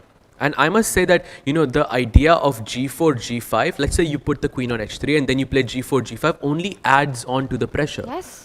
Because now the f6 knight is not able to move either. Maybe, just like how in Dubov's game, when he broke through and gave a weakness on the d6 pawn, I believe Nodirbek can do something similar by going b5. And he's done it, by the way. Has he played b5 already? It's on the board, because you can't just sit still here. With all these threats that we're pointing out, the g pawn advancing, the b6 pawn in positions hanging, you have to take this drastic decision. But now this is fire on the board, because there are so many options, and I'm glad we've got our engine helping us inform that the best move here for Arjun is to take that knight on d7, break that down to us edge. So knight takes d7 feels quite natural in this position, because any other move would mean, if you brought the knight back to c3, it means you're just wasting a move. Taking the pawn on c5 feels a little premature in this position, because I feel taking the knight on d7, let's actually play this move out on the board. Black goes knight takes d7, and now if I go knight takes c5, I'm technically opening up this bishop line, which only adds on to the attack on the king's side. So it was important to take this knight away from this diagonal, and I think that's the idea behind knight d7. Has he played it already, or is he still thinking? It's b5 on the board, and Arjun hasn't yet made the decision to trade the knight, because it's also so tempting to just keep the knight on e5. But if you do that, I don't think Arjun wants to take on c5 because that solves so many of black's problems. Trading everything on c5 is you just end up giving Nodirbek a lot of play in that case. So through the process of elimination, Arjun will perhaps realize that it's time to take that knight on d7 to keep the pressure going. Yeah, I think knight takes d7 is going to happen in this position. Tanya, while Arjun thinks, should we look at any other board? Is anything else happening interesting? Now I'm going to pass the ball to you and bring up our overview of all the action that we're seeing, all our 5 boards, if we can have them up on our screen. And Saj, wow, you asked for action. There's action all around there. Where do you want to go to next? Ooh, I really like the game between Vincent Keimer and Vidit Gujarati. I like that knight all the way to f5. You know, it can pose some problems on the king side for Vidit. I like this position for Vincent Keimer quite a lot. Second board feels a bit dry, at least for now. I feel SL could have some pressure there. Okay, so this is the women's section, and Oh, I'm sorry. I'll go straight back to it. I didn't realize I switched the other one. We will check in with the women's section, but continue with, you mentioned about Narayanan's position, Wesley versus Pragg. What do we make of that? Because Wesley also has an outside chance if Dubov was to hold Magnus. True, absolutely true. This looks like a Sveshnikov, and Pragg seems to be comfortable for now. It seems to be a pretty standard position in the opening. Although, you know, you have that pawn, the center pawn on d6, you know, right above the knight on d5. I think Wesley could put some pressure there, but I don't see Pragg, you know, breaking down. Although it's a bit early to say. Any other? Oh, by the way, Arjun has played knight takes knight on the bottom left corner of the screen, and also Magnus grinding as usual with that d6 pawn. You know, out of all the boards, you know, Magnus is the one leading, and still Magnus's position seems the most comfortable to me.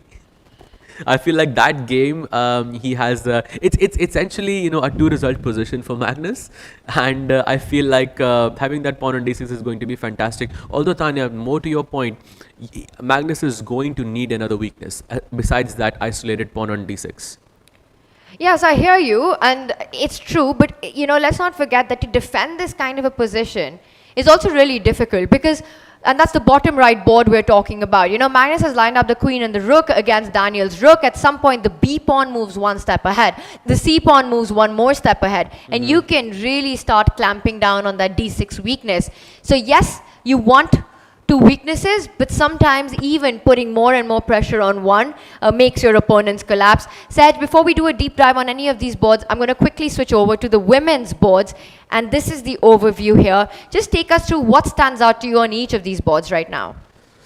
Okay, so let's see. I like Nana's position now, I think, because she's got that imbalance between bishop versus knight. You know, we were talking about the exchange Slav, how symmetrical the position is, and usually it's harder to win at chess when the position is entirely balanced. So I'm happy she created that imbalance, so that gives her a better chance to win. You know, she is right behind the leader Aleksandra Goryachkina, so this gives her a good chance to win. Although the game is, you know, far from over. We can see the bar says the position is equal. And black can definitely defend this position really well. Also, the game between Goryachkina and Divya is starting to heat up quite a bit. Should we jump to that one? Yes, let's do it. I think that is the most exciting game out of all of them. Can we have the analysis board for the Alexandra Goryachkina versus Divya Deshmukh? And there we have it. 1 second, I will have it up on the board. Okay, so we were on this position. She moved the queen away, and then Goryachkina castled, she got the bishop out, and knight to e5. Okay, if I didn't have the bar guiding me here, I would not think that knight e5 is a bad move. Because you are just activating your piece, you're putting your knight in the center, you're gaining more space. Everything makes sense. She's following the principles of chess. Why is this a bad move? It's a very human move to make, and I completely agree with you. I mean, that bishop from b7 was an absolute sniper, and it was hinting at destroying white's king side pawn formation. So you also have to take care of that. And you pointed this out, that the 2 bishops that Divya has right now, you want to find a way to blunt that. This knight has jumped from f3 to e5, also clearing up the path for that f pawn to start moving forward and try to look for your own dynamics. So Goryachkina trying to find her own play. But the bar does seem to say that black's doing well here. Tanya, sorry to cut you off, but Not in at this all. position, I think Divya has a tactic. And that would explain a lot, because otherwise this is the most logical move. Yeah, and look at the tactic. I'm not sure if it's correct. I think you can play knight takes knight, pawn takes knight, and there is bishop takes pawn, queen takes bishop, and there is queen c6. Although the bar doesn't like it at all. Why not? Oh, because there is queen g3. Look at this, Tanya. Queen g3, you defend this. Wow. And if you take my bishop, I go bishop to Wow, h6. that is Wow. crazy. That's a great, by the way, a great plan spotted by you for black and a great refutation spotted by you with white. And now it's white who ends up winning the material. Yep. So it's actually a trap that has a counter trap, and now who's going to fall for what? So we do have a move after knight e5, So- and she doesn't trade on e5. However, she dodges it. However, I think she could have changed the move order, Tanya, because after d takes e5, you don't have to necessarily take the start pawn. with- You can start with queen c6, and I feel the position is And next you're threatening a checkmate in one, and the idea of bishop takes pawn. exactly, and you take the bishop in the next move. So this was Wow. possible, but Divya does not go for it, and we have the bar guiding us, and the bar says that it was not the best move in this position. So Divya goes for knight b6 instead, which is much better than what we were recommending. And look at what happened. Goryachkina, the best move that's being pointed out by the computer is to simply come back with the knight. That's where it jumped to. And Alexandra finds it. She played knight f3. Oh, this is a very, very, very hard thing to do at chess. When you play a move and it's a mistake, and then you have to, accept that it was a mistake and bring the piece back. Admitting your mistakes is the hardest thing to do, not only in chess. That's a life advice right there. But sometimes for the best scenarios, you have to do it. True. And she does it. She accepted the fact that knight e5 was a mistake, and then she rectifies it immediately after. And now Divya in deep thought. But also because after Divya's last move, f6 was a big threat, forking the bishop and the knight. So Goryachkina now realizes, and I wonder if they'll get a second chance. I'm not expecting Divya to go back with the knight to d7. Saj, we leave Divya. Yes, you want to make Just a point? one more thing, Tanya, because I saw the similar tactic in this position, and I'm sure you would like it as well. Because if I move the bishop away, you can say that okay, moving the knight back is a bit hard because you just moved the knight. Let me move the bishop away instead. But that's a blunder because I can go bishop takes knight, pawn takes bishop, and queen to c6. The same idea essentially, and then you take the bishop over here, and there is a mate in one threatened as well, and it's game over. A double attack, very sharp, Sahaj. So this motif is so important in this one, and both players are not falling for it so far. So let's move on to our men's section. We'll of course come back and check in with Goryachkina and Divya later. This is where we left Nodirbek's game. I believe a few more moves have happened. Let's get up to date. So knight takes knight happened on the board. This was the best move. He captures back with the knight, and now knight takes c5. Supposedly this is not the best move. Maybe there's like a 0.1 difference. So I don't think it matters So much. Arjun found the best way forward. Yeah, he's playing the best moves. Knight takes knight, pawn takes knight, bishop takes knight. A lot of things have simplified here, but now we have this nice weakness on d5, which he could capitalize also. But Arjun has to be careful as well because he has a weakness on e3 as well. By the way, queen h3, which is what he played, is, according to the bar, the only move to keep his advantage. And he does it, threatening mate in one. And Nodirbek defends it. And now another very, very sharp move. He plays rook to f3. Tanya, do you see the threat? I'm looking at all kinds of sacrifices on Yeah. g7, on 8-6, and I think queen takes pawn Yeah. is the big idea, and I see that gets you very excited. It's a queen sacrifice. Let's show that line, Saj. You know what? Let's say that black just for a moment Please. loses focus and plays b4. So b4, you're right. Whenever there is a queen sacrifice, I get excited because queen takes h6. It's not a mate though, because after takes rook g3, it looks like a mate. A better thing would have been if black would have played something like queen c7. That would have been a mate instead. But here black can play queen to g5. But after I capture this queen, Still lost. you are still lost. You're still Busted. it's completely. But look at these beautiful bishops. Look at this beautiful rook. It's a very, very nice tactic that Arjun has. Yes. Another life advice. Queen sacrifices on the chessboard, really good. But in life, try not to do that. So queen takes pawn here is a really big threat. A rook f3 sets up all these ideas. And that's what Arjun is so good at, right? You remember that move knight a4? It's sort of the assist to the goal. you set things up for yourself before you go in for the kill. So Nodirbek has to be really careful in this one, and he does block out that bishop on b2 with his last move. This position has completely exploded. Indeed, Tanya, and I would just like to point out that in the last two moves, Arjun has had to play the only move to keep his advantage, which was queen to h3, as you can see by the bar. Queen h3 was the only move here, and after h6, rook f3 was the only move here. And Nodirbek again tests Arjun and plays d4, and once again Arjun has to find the only move, which is queen f5, to keep his advantage. He's awesome at finding only moves. I mean, that is one thing the tournament's made pretty clear. Even though the results have not gone his way, he's stuck to his style. He's found difficult moves in extremely complicated position with very less time. Let's see if he can find it for the nth time in a row. But we will come back to this. Let's head over to the Magnus game, Sahaj. We see that right now, I mean, I have the board in front of me, and I can see that Magnus can in fact win a pawn on the next move, unless Dubov finds the move that's being pointed out by the computer. Queen to e5. It looks like the only move in this position, because I would not want to be a pawn down anymore. But somehow after queen e5 also, Tanya, I feel queen takes queen. I'm assuming you're going to take capture back with the pawn as well, because you don't want your pawn to be hanging here. So let's say you go pawn takes queen, and then I go rook d7. This doesn't feel comfortable. It just looks like a really sad position to play and try and hold. Your opponent's rook is so active, having all the fun, and you're just trying to defend one weakness from another. The king will join the party as well, coming to the center of the board. White is the one who's going to end up creating a passer with a 3 versus 2 majority on the left side. Meanwhile, black will struggle to create any counterplay. This is an absolute nightmare. By the way, I see he's played queen e5, and Magnus doesn't even blink an eye. He immediately trades off the queen. Defending this position against anyone's stuff, against Magnus, I'll go as far as to say it's close to impossible.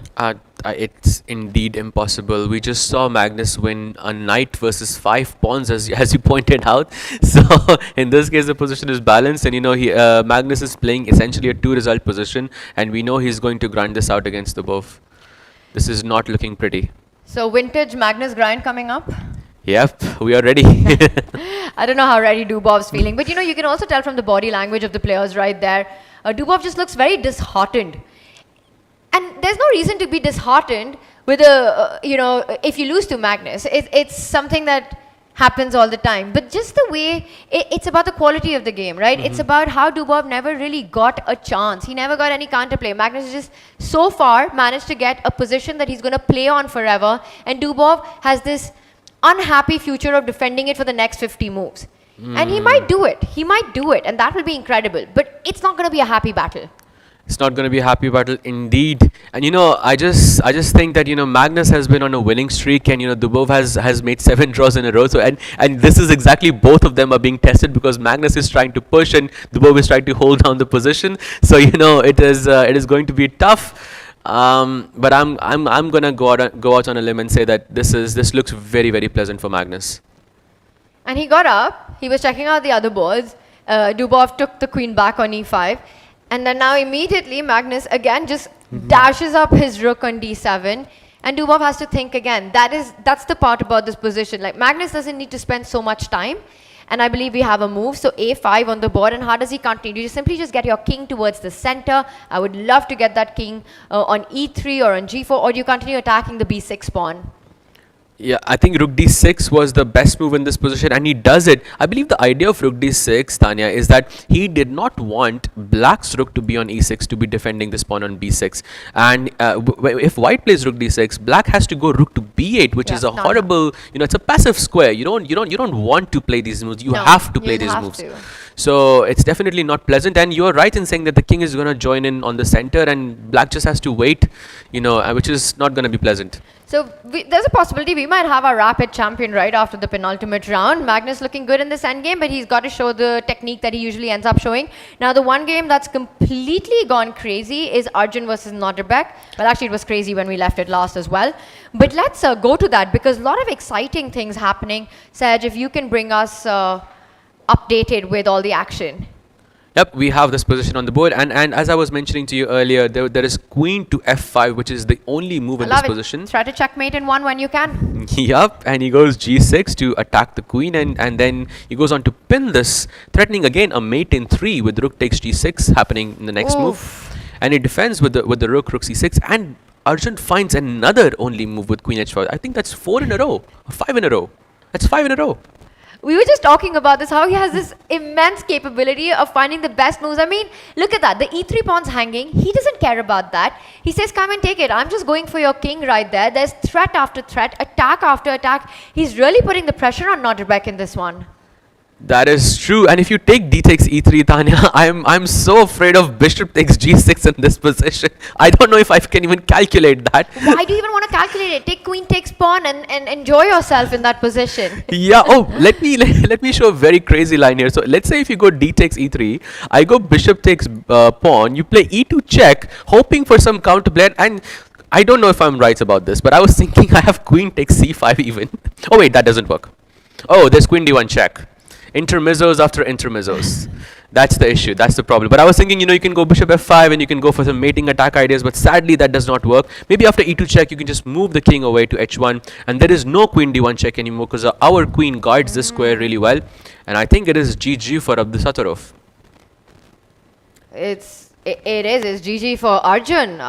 He's the one who's going to be taking that away. Queen h5, we see an exclam on the board right there. A threat of bishop takes pawn, queen takes pawn in the air. This might just be over very soon. What move number? This might be a miniature. We're on move 22 right now. I mean, Nodirbek, he's been on this power pack performance, loses to Wesley, big trouble against Arjun. It's like seeing the whole dream collapse in front of your eyes. True. It's definitely not pretty. Oh, I see another really nice tactic here, Tanya. Does it involve a queen sacrifice? Yes. I feel like you're really in the mood for a queen sacrifice. Yes, I am indeed. Because let's assume that black plays king to h7. Okay, I'm just going to make a random move here because I want black to take on e3 here. And I'm sure you know what I'm talking about already. So let's say I'm going to play something random. Let's say I'll play rook e1 because you cannot take my queen over here. Don't look at the bar. I'm just playing this move just as a filler. You play pawn takes pawn, and now do you see it? Queen takes pawn. And it's GG. Because if you go king takes queen, rook h3 is a checkmate. What do you have against queens? We get to sacrifice queens so little in That's chess, true. and whenever I have the opportunity to do that, I will do that each and every time. But the thing is, right, we know this won't happen. But I'm so glad you're showing these options because this is what's going on in the player's mind, that these are the different motives and concepts that exist that you have to be really careful about. To me, even though the bar doesn't give a massive winning advantage just yet, it looks like a position that's really hard to defend from a human perspective. Absolutely. You and could get checkmated in the next 3 moves, like you just showed. It is definitely hard to defend this from a human perspective, especially when Arjun is sitting in front of you. Arjun doing Arjun things. Is there anything else happening, Tanya? Is there any other board that looks interesting to you? Or should we stick to this one? We can... Well, I've got my eyes on all the boards and I'm just trying to take a look at what is happening all across. Let's bring up our bird's eye view, Saj, and take a look, and you can just point out, an overview of the evaluation all across. Let's do that. So let's bring the bird's eye view for the open section. And there we have it. Let's go. Oh, this is the women's section. Okay, so Nana looking quite good again. Okay, but she has pushed e5. That means she's looking for some counterplay. And looks like she is successful at that as well. Oh, by the way, Tanya, again, you remember in one of the earlier days, we did not see the pawn on a7. Again, in this board, in the center, in the top center board, black doesn't have a pawn on h7 either. Completely missed that. I just noticed that. And that's a big one. And we haven't checked in on Nana yet. So let's do that. Let's do a quick deep dive on Nana versus the reigning World Blitz champion. And Nana is just half a point behind the reigning World Blitz champion, which is Valentina Gonina. And Nana playing with the white pieces is only half a point behind Goryachkina. And magically, an 8-7 pawn has disappeared for Valia. Yeah, I think she's not a pawn up because she's also missing the pawn on f2. So I'm not sure what happened there, but... Yeah, how do you trade an H-pawn for an F-pawn? I'm trying to understand that, but it doesn't make sense. Maybe we can do a deep dive if you can get the analysis board. Yeah, there we have it. So I'm just going to go through it very, very quickly. Okay, so the pawn was on g6 already. Maybe she pushed f5 or black pushed g5, something like that happened. So let's go queen takes knight, rook comes ahead. Okay, so she, rooks should be on open files. We know that. Queen e7, queen a3, g5. Okay, there we have it. Queen f2, pawn takes, queen takes, and there we have it. That's how you exchange the h pawn with the f2 pawn, folks. Black plays a5, which is a slight mistake because I think you give up the b5 square in the longer run, and she responds with h3, and now e5, queen comes back to f2, and now e4. Tanya, I would have preferred her to play e takes d4 or keep the pawn on e5. I somehow don't like this pawn on e4. I would much rather have this pawn on e6 instead because it protects the d5 pawn. If you put the pawn on e4, then this pawn kind of becomes a weakness in this position. And especially with that rook on c5 already poised to be attacking that weakness, the queen can go to f5 now that there's no pawn on e6. But first, you have to move the bishop. So she still hasn't made a decision where she'd like to go. I'm already thinking of ideas. Maybe you can reroute it to a g4 square, bishop e2, bishop g4, try to get active like that is one option. Or is she thinking about bishop to b5? She actually played a move and it's bishop to b1. I like it. I like it as well because her idea is to go bishop to a2 and sort of, put additional pressure on the d5 pawn. Maybe you can also put the rook like this and the other rook like this and, put all forces on that d5 pawn because that is the weakness in this position.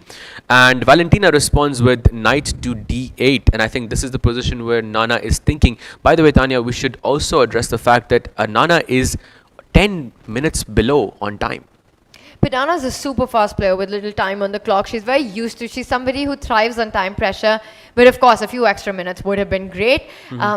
It's also the kind of position, it's so simplified, Sahaj, that you're not trying to kind of counter a lot of tricks and targets. She's going to put her bishop on a2, the queen wants to land on f5 and try to get to that d5 pawn. But meanwhile, Valentina's queen on c7 also provides counterplay. I think it's a balanced game. Both sides have their own ideas to get to. One wants to get to the b2 weakness, one wants to arrive at the d5 weakness. Should we go back to our open section and get on date with what is happening on the Nodirbek board? Any queen sacrifice is there. Tanya, great timing because guess what just happened? Black played rook to e8 and guess what Arjun played in this position? It's not a queen sacrifice. It's not. As much as I would love to see it. No queen takes bishop, no queen takes pawn. Well, Arjun is the king of mayhem, so it must be something crazy, Sahaj. He went ahead and played a brilliancy in this position, and it is also a sacrifice. Bishop takes g6. A brilliancy, what a move. And he's obviously calculated his way through because I look at the camera and the players are just blitzing out the moves. So let's get on with it. Pawn takes bishop, rook takes pawn, rook takes, queen takes, and I think this is all. I know the bar is not going as high. Okay, so no, it's +3. It's pretty comfortable winning advantage, I would say. I see winning some material. Okay, king f8 happens on the board, and now Arjun is thinking. Take. Just take the h6 pawn. Why is he thinking right now? Because I'm thinking he wants to go queen f5. Yeah. I think he wants to take this as well. But Tanya, if I had the choice, why not just take the pawn and then take the bishop as well? I think you can do both, no? Yes, because if the king goes to g8, you can force it with queen g5, queen g6 check and then win it next. If you go to e7, you've got to check from the 7th rank, Sahaj winning the other bishop. But you might have to do that because where else are you hiding? I mean, this looks really bad for Nodirbek. Yeah, Nodirbek definitely is definitely not having a good day. This would be, he lost his, first round of on day 3, and this also does not look pleasant for him as well. That's an understatement. Does not look pleasant. This looks absolutely busted. If Black loses a bishop, you're down 3 pawns. That's true. I think this is complete, and also it's Arjun playing. You know how Magnus does Magnus things, and we expect like a grind. When we say Arjun does Arjun things, we expect mayhem on the board, and it is mayhem on the board at this very moment. And this is Arjun's specialty. Yes, this is his biggest skill, right? Well, right now it might be too late for being a bigger skill. It might be already over, but just the way he conducted the entire attack. Nice, starting from that move knight to a4, bringing all his pieces to the king side and eventually striking on g6. Well, this is what we've got on the board right now. 3 extra pawns on the king side, 2 extra pawns overall for Arjun. Black's king absolutely in the open right now. So the pawns are not even his biggest problem. Black can't really start advancing that d pawn any further because the bishop on b2 would be an absolute monster. That would be a checkmate coming in. Absolutely, absolutely. And look at how composed Arjun is even now. I mean, he's completely winning. He knows he's had a great game so far, but not a single facial expression. He's so calm, so composed, and yet his moves don't reflect that. Nodirbek cannot be feeling any of those emotions that you just described right now. Saj, let's get an update on the Pragg and Wesley board, because Wesley is also 1.5 points behind Magnus. In case Magnus-Dubov ends in a draw, but then he would need Magnus to lose the last round, and Wesley will have to win the last round for the tie to happen. So that's very wishful thinking, but an outside chance because Magnus will be playing against Nodirbek in the final round. Let's get a quick update on this, because Pragg looks like he's really steamrolling on the queen side. It looks pleasant for Pragg. Also, he has a double bishop advantage. I really like this bishop, this Sveshnikov bishop in this position. Also, he's got a great queenside majority going in. I think this looks very, very pleasant for Pragg. So if this game ends in a draw and Magnus also draws, then Magnus has effectively won the championship already. Because Nodirbek is if losing. Nodirbek loses his game, Yeah. or even draws his game. Oh, wow. Oh, Yes, wow. because Nodirbek would have to win both games. Magnus will have to draw right now for that chance to happen in the final round. If Nodirbek loses and Wesley draws, then Magnus is going through before the final round. Wow. Just another day in office for Magnus Carlsen. Can we get a quick update on the Vidit board? Because not going to go back and do an action replay on it. But Vincent, is he... I just saw the bar and I'm trying to understand what happened as the world is hanging right now. The world is hanging indeed. I think he's losing a lot of material here, because if he goes queen to d7, for example, which feels like the only move, you can't take the bishop because I will take your rook over here with a check, and then I will take your bishop. I will take something in that position. I feel like everything is hanging. Actually, no, Tanya. There's also knight f5 check coming in. There's so many threats. But black can play queen to d7, and if you do that, then I can take on c8 with a check. You can take back, and then I can take this, or I can take that. It feels like anything is winning in this position. This feels completely lost for Vidit. And look at the clock. He knows it. 1 minute. Let's go full screen on our players. This might be ending any moment, because Vidit cannot hang on to each of his pieces anymore. He's about to lose big material. The queen is overloaded, defending the rook and the knight. The bishop on g2 is hanging. The knight on d2 under attack. White's knight on g3 doing a phenomenal role of keeping his own king defended. The only threat that probably Vidit had. He's taking time, but he could have an hour on the clock and he doesn't save this position. Absolutely right, and the bar definitely confirms that in this position. You were right in pointing out, Tanya, that right now, out of the 1, 2, 3, 4, 5 pieces, 4 of them are under attack. 4 of them are under attack, and White just needed one piece, that little knight, to defend the king, and everything's under control. So Vidit's giving up an entire rook on c8 right now. He's looking for threats, he's looking for tricks in the position. I'll be surprised if this lasts much longer. Oh, I see this idea, Tanya. If you take the rook, let's actually have it on the board. I think he's going to play it anyways. King g7, bishop to f8 check. And I was really liking the idea of once black... Sorry, 1 second. He's gone for this. Can you take queen d2, your queen sacrifice? In this position? Rook takes rook, king takes rook. Oh! And it's on the board. The one time you wanted Tanya. it is on the board. Tanya, Queen come takes on. knight. I'm a big fan of queen sacrifices, and finally we have it on the board. Wow, what a find, Tanya. Well done. It's happened. I mean, this is a fancy way to finish it. You've been manifesting this on different boards. It happens here. And the point is that if Vidit Gujarati recaptures the queen, knight to f5 is a checkmate, and he lets Vincent play out the checkmate. It's game over. It's handshakes. And with that, Vincent gets a win. I think it's very nice of Vidit to allow Vincent to do that, because most top players would not do that. It's very nice sportsmanship by Vidit there. Yes, because it was also such a beautiful, it's one of those t-shirt victories you want, like take this photo, put it on the, you sacrifice the piece, sacrifice the queen. Well, there are no queens remaining on some very important boards on the Nodirbek and the Magnus board. Which endgame should we go to first? Let's check in with Magnus, Sahaj. Yeah, we haven't done that in a while. So we were on this position with after rook d6 and Dubov played rook b8 as we were discussing earlier. This rook on b8 is a passive piece and this is something you don't want to play. You have to play this. He goes king g2. Your idea, Tanya, on bringing the king into the center. King f8, rook d5 happens. Rook e8 again. King f3. Okay, slight inaccuracy by Magnus. He goes rook e6. And now the rook goes to b5. The bar says 0.2, but somehow, I feel this is very, very hard for Dubov to defend, even though his rook is in a more active square than b8. But I actually think this could be his best chance because, yes, white can get the king to d5. Right? The rook is beautiful on b5. You get your king to d5, but what's next? Where are you breaking at?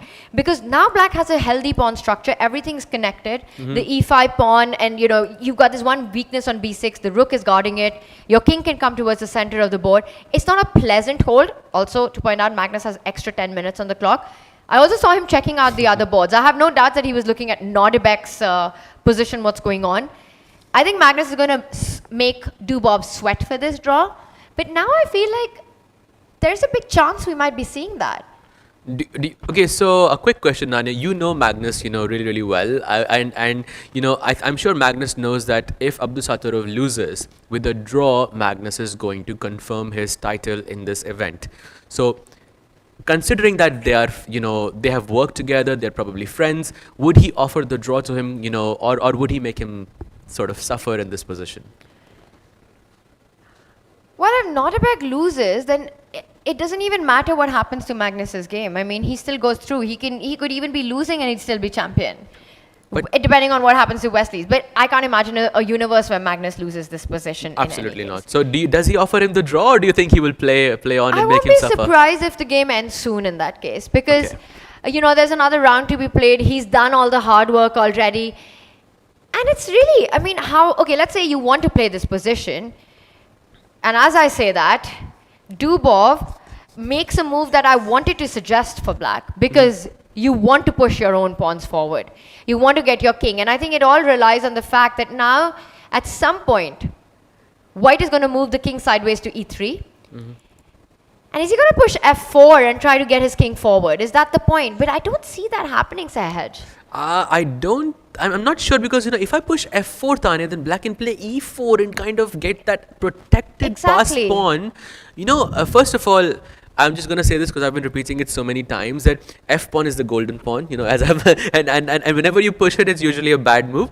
But, in this case, of course, it was necessary, at least from a practical sense. This is exactly what I would have played as well because I don't like this king coming onto d5. But I feel after f5, Magnus always has this idea of playing c5 at any point. And when you take this, I will have this weakness on a5, permanent weakness. I love that. And I think c5 is really nice. That's his idea here, I think. And I think he will play it soon.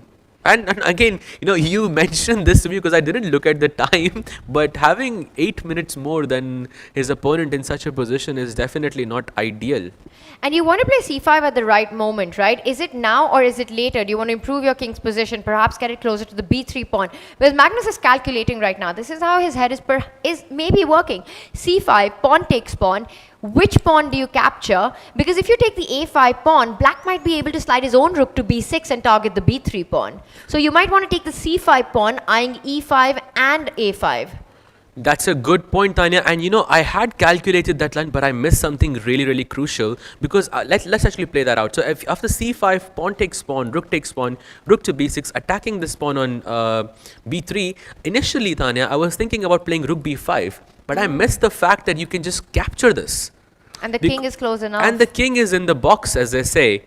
And once you play king e7, and I think it is black who is winning this position. Because of a better pawn formation. Alright, so Magnus is taking his decision while he decides whether right now is the moment to go c5 or not. It's our moment to jump over to Nodirbek's game. Because Arjun has simplified it into a winning endgame. And that's great chess. Traditional chess wisdom that once you've won your material, you've got a material advantage from the tactics, you try to simplify and go in and put it and sort of transfer your advantage into a technically winning position. That's a good point. Whenever you're winning, just try to trade material as much as possible and, go into the end game. And that's exactly what he has done. So opposite color bishops here, but how much of a hope does that give to Nodirbek? Generally speaking, if it was an absolute opposite colored bishop endgame, without the rooks on the board, I think the chances would be higher. Although in this position, I don't think there would be a chance. Even in that situation, I still think it would be winning for Arjun. But having the rooks, I think, only adds on to the pressure for Dubov. Sorry, for Nodirbek. So I feel like this position is very, very difficult for him to hold. But, anything is possible in that sense. Tanya, if I remember correctly, Arjun had 3 pawns in this position, and now he has only 1. He has 1, it's true, but 2 of them are on one side of the board. So they're sort of connected passers. While for black, it's really tough to make a passer out of the pawn. That 1 pawn on b4, it's taking care of 2 of black pawns. True, absolutely true. And not to mention, Tanya, that this h pawn is the right color with h8. Just, I want to point out one thing. Just don't play g5 in this position. You watch out for some tricks, because the opposite color complex of the bishop, it's so much about king safety. g5, and you get checkmated in 1 with rook to h3. Yeah, absolutely. I think if you could have a, what's the worst move in this position, that would be g5. Easy winner. Because Easy it's winner. an easy win. Yeah. So yeah, g5 definitely not possible, but now Arjun has to find correct technique to convert this into a win. The game is not fully over yet. I think he can still put up a defense. According to the bar, at least initially when we saw this game last, Arjun had an advantage of +3, but now he has an advantage of only 1.7, which is not theoretically winning, but practically, of course, there's a lot of chances. Yes. And he's going to put maximum pressure, so we'll see how this one turns out. By the way, meanwhile, Magnus did take a decision to go c5. We'll jump to that, but before that, Sahaj, I see Vaishali is completely winning. Let's take a look at that game. Vaishali's game against Lagno. She is crushing it. How many pawns is that on the left side of the board? That's 4 pawns. 2 of them have gone up the board. She's 2 extra pawns in this position. And look at the way the queen and the rook, she's played on the dark squares to stop black's pawn advances. No attack on the white king. This is over for Lano. Yeah, this is completely over. I mean, f4 again, that's, I think, desperation. You don't play these moves because you want to. You just want to create something, some kind of counterplay. But I think it's a bit too late for that. I mean, I'm looking at ideas of even going rook h4 at some point and trying to get some sacrifices in, Sahaj. Yup. And also I see a crazy tactic here once again. If let's say Vaishali plays a random move like rook f2, for example, because your pawn was under attack over here. So you want to just defend that pawn, because why not? There is rook takes b3. Because if you go pawn takes, that's a checkmate in 1, because you can still play queen s7, but still it's a checkmate. So that's another crazy tactic on the board. But of course, Vaishali is not going to fall for that. She's not going to fall for that. I'm expecting a checkmate on black's king at some point with rook h4, rook h6 ideas in the air as well. So things looking good here for Vaishali. Meanwhile, even for Harika, she's playing against Alexandra Kosteniuk. She's crushing it in that ending. Let's get a quick look at that one as well, Sahaj. Ooh. Oh, this is over. This is just over. White's pawn on a7 ties down the black rook. Meanwhile, the white king is going to go pick up the pawns on the other side of the board, and it's the h pawn that will end up winning the game. So this looks over. Saj, do you want to go back to the open section?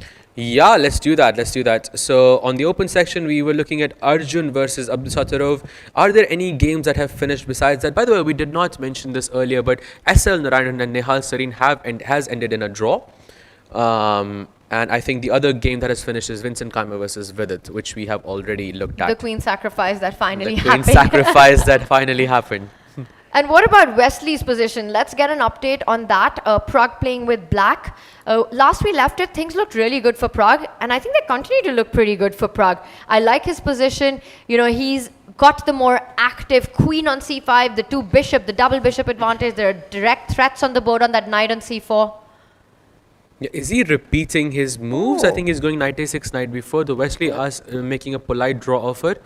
And I think if Wesley draws, then Abdusattorov also draws, let's say in some scenario, then Magnus has effectively won. Regardless of his result, right? Yep, regardless of the result. And not that he's losing that position, which we'll check up on now. It's about what is Pragg's mindset. Because Is he going to impolitely refuse the repetition? Of course, it's Pragg. Of course, he's going to refuse. He knows he's better in this position. He knows he's got the bishop pair. His opponent has got the isolated pawn on c3. White's knights are a bit awkwardly placed. He knows he's better, so of course he's going to play. This is Pragg we're talking about. All right, let's go back to the Magnus board really quickly. Pragg looking good here. He probably will continue. And we left it last. Serge, we'll have to rush through the moves because Dubov is playing on his last seconds. Okay, let's go a bit faster. So we are on this position. King e6, a5, king d6, and king d3 has been played. So this is also... So, Magnus could have drawn and, gotten into... and still could have won. But he says, no, I'm going to win this game and, seal the deal myself. And it looks like he's about to do that, right? Because yes, f4 has been played, but I'm actually trying to think, what is the clear path here for white? Do you just take on f4, put your king on e4 and capture that pawn? Or is there something better? That's what I was thinking as well, but I think king e4, there is the only counterplay that Dubov has is to play c4. So, because right now Dubov's rook is tied down to his own pawn. So, and he wants to keep it that way. Serge, what about a direct line like rook b6? Does that work? He doesn't go for it. He just goes for king c4 because rook b6 would require so much calculation. You don't want to go into that and looks too risky. Magnus, he plays it quickly and it's obviously the best move in the position. Black doesn't have moves left here. That's what happens against Magnus every time. We don't know how he does it, but eventually his opponent runs out of moves. But he's threatening rook b6 next. This is the point. Black cannot create a passer on the right side of the board with 2 versus 3 because you have to sacrifice the pawn, and after h takes g5, the h pawn is equally fast. But rook b6 was a big threat. True, but I feel, Tanya, he didn't even need to play that move because his rook is so much more active. He can just keep the rooks as it is. And as we spoke about this earlier, his rook is his position. I mean, he's just running out of moves here. So why exchange pieces and can give your opponent a move? I believe both of these ideas are winning, but it's just a matter of a choice what he goes for. But Dubov does not give him that chance. He goes for g5 and he aims to push that pawn all the way down. Again, this feels like something that Dubov had to do that, not something he wanted to do that. Let's go full screen on the players because these are the final few moments in this game. Magnus is just calculating the race against this h pawn. He's also thinking about the idea of perhaps trying to defend that pawn from queening because yes, you can think about g6, but you could also simply get the rook into the defense. From rook b7 or b8 to that h file as you're nicely drawing it out with the arrows. And that just feels like simpler to me. Doesn't require calculation. Or will Magnus go for a more direct pawn push karo, khush raho? I believe when in doubt, just follow the basic principles of chess. Rooks should be behind pass pawns. Whether it's your pass pawn, whether it's your opponent's pass pawn, they should just be behind pass pawn. And he does exactly that, yeah? He goes rook to b8 and he's just aiming to go rook h8. He knows this position is winning. And I think with this win, he already seals the deal. Tanya, this is amazing. 1 round to spare. 6 wins technically in a row. Some might argue he sealed the deal when he arrived in Kolkata. King to e5 played, and you can see it on Dubov that he knows there's nothing to be done here. It's sort of just making hand moves right now. Magnus can pick up the h4 pawn, give up the g5 pawn, and the king on the left side will assist that a pawn to victory. Yep, and I think this is virtually over. You go rook h4, king takes g5, and this a pawn is going to seal the deal for Magnus here. And also, the clocks do not help Dubov's case at all. He's going to now come back and perhaps put the rook behind his pass pawn. And he comes back to h3. But there's a little bit of an interesting moment. I saw the bar go down a bit, but doesn't matter. f3, and now the king moves forward. And I'm expecting Dubov to throw in the towel. Yep. A6? I think he was going to push a6, push karo, khush raho. Push him, baby, as Yasser Saravan says. It's handshakes. Magnus Carlsen has done it. He is the Tata Steel Chess India Rapid Champion. 1 round to spare. He drew the first 2 games, went on to win every single game after that. Back-to-back victories. He's the man of the moment right now, and he knows it. Wow. And with a 2-point deficit, like he's up by 2 points, with the rest of the field. What a moment. 7 wins in a row. 6 wins in a row. That is crazy. Just amazing stuff. I mean, he just makes it look so simple, but we've still got non-simple action going on. We'll, of course, it's still a fight for second place. You know, there's big money on the line. So let's go back and bring our players on the camera screens as well. As Nodirbek, he's hanging by a thread right now. Can he hang on to dear life, or is it all collapsing? So let's try and navigate on that board. This is the position. This is the absolute opposite colored bishop ending we were speaking about. This is completely over. You just move the king away, you push the pawns down. An important motive in these positions, Tanya, is to not put your pawns on the dark squares. This is what you were mentioning a bit earlier, because your opponent can build up a fortress. Although, now that I think about it, Tanya, you can also play h6 here. Because your idea is just, h6 to play h7, and if your opponent defends via king g8, then king g6. You sack this pawn, then you push h7, h8, and it's GG. But he can do that now, right? Or the point is, he wants to go bishop f7 check for that same idea. I believe that's also... Is that going to change anything?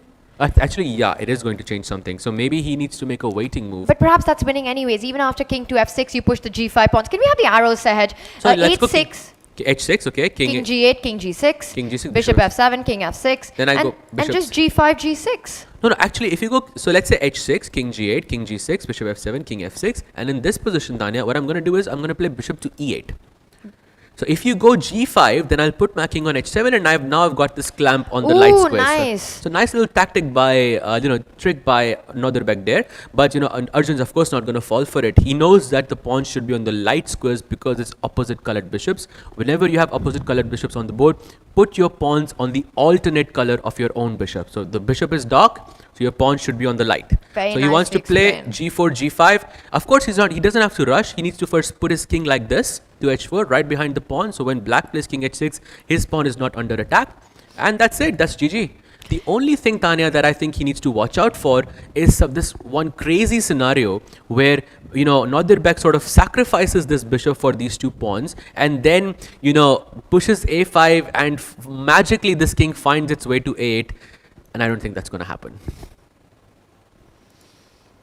Arjun doing everything right, and it's been a nightmare of a day for Nodirbek today here, the final rapid day.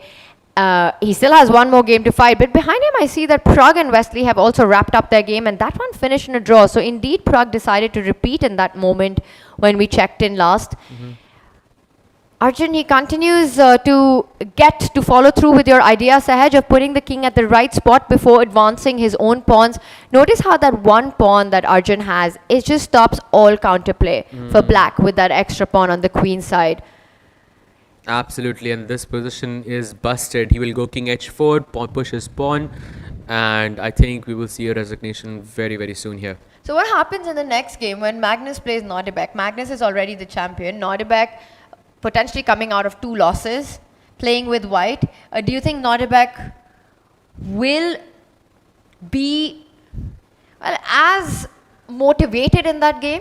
Nodirbek is, known to be, have that killer mentality. So, of course, he's going to play this game, even despite the 2 losses. At least I believe he will, because I think he plays every game till the end. That's what separates him, from the book. And, wasn't it Magnus himself who says he's the hungriest out of all of the youngsters? So, who else is better to be hungry against? And when you had a bad day, and if you can wrap things up with a win against the world #1, you can forget about most of the bad things that have happened. And let's not forget, there's a blitz coming up for these players. We will start with Tata Steel Chess India blitz tomorrow, which is going to be over 2 days, 18 rounds, so you want to finish on a high. So I agree with you. A player like Nodirbek, he's not going to be less hungry to try to create his chances. And right now, he has to give up his bishop for the pawn. White's got this really nice bishop pawn on b4, and now black's king was close enough. Black could have pushed a5 and it would have been a draw. Yeah. But black's king is just a little too far to make that a reality. And Nodirbek tries to race his king to the other side, but he's not going to have enough time. White can even go bishop c7, bishop a5. Bishop c7, bishop a5 is the easiest way just to not allow anything. Oh, he just resigned before Arjun even had a chance to make a move. It just goes to show. Yep, that is it. Magnus wins by 2 points, yeah? Is that it for the open section, Tanya? Or do we have any other games?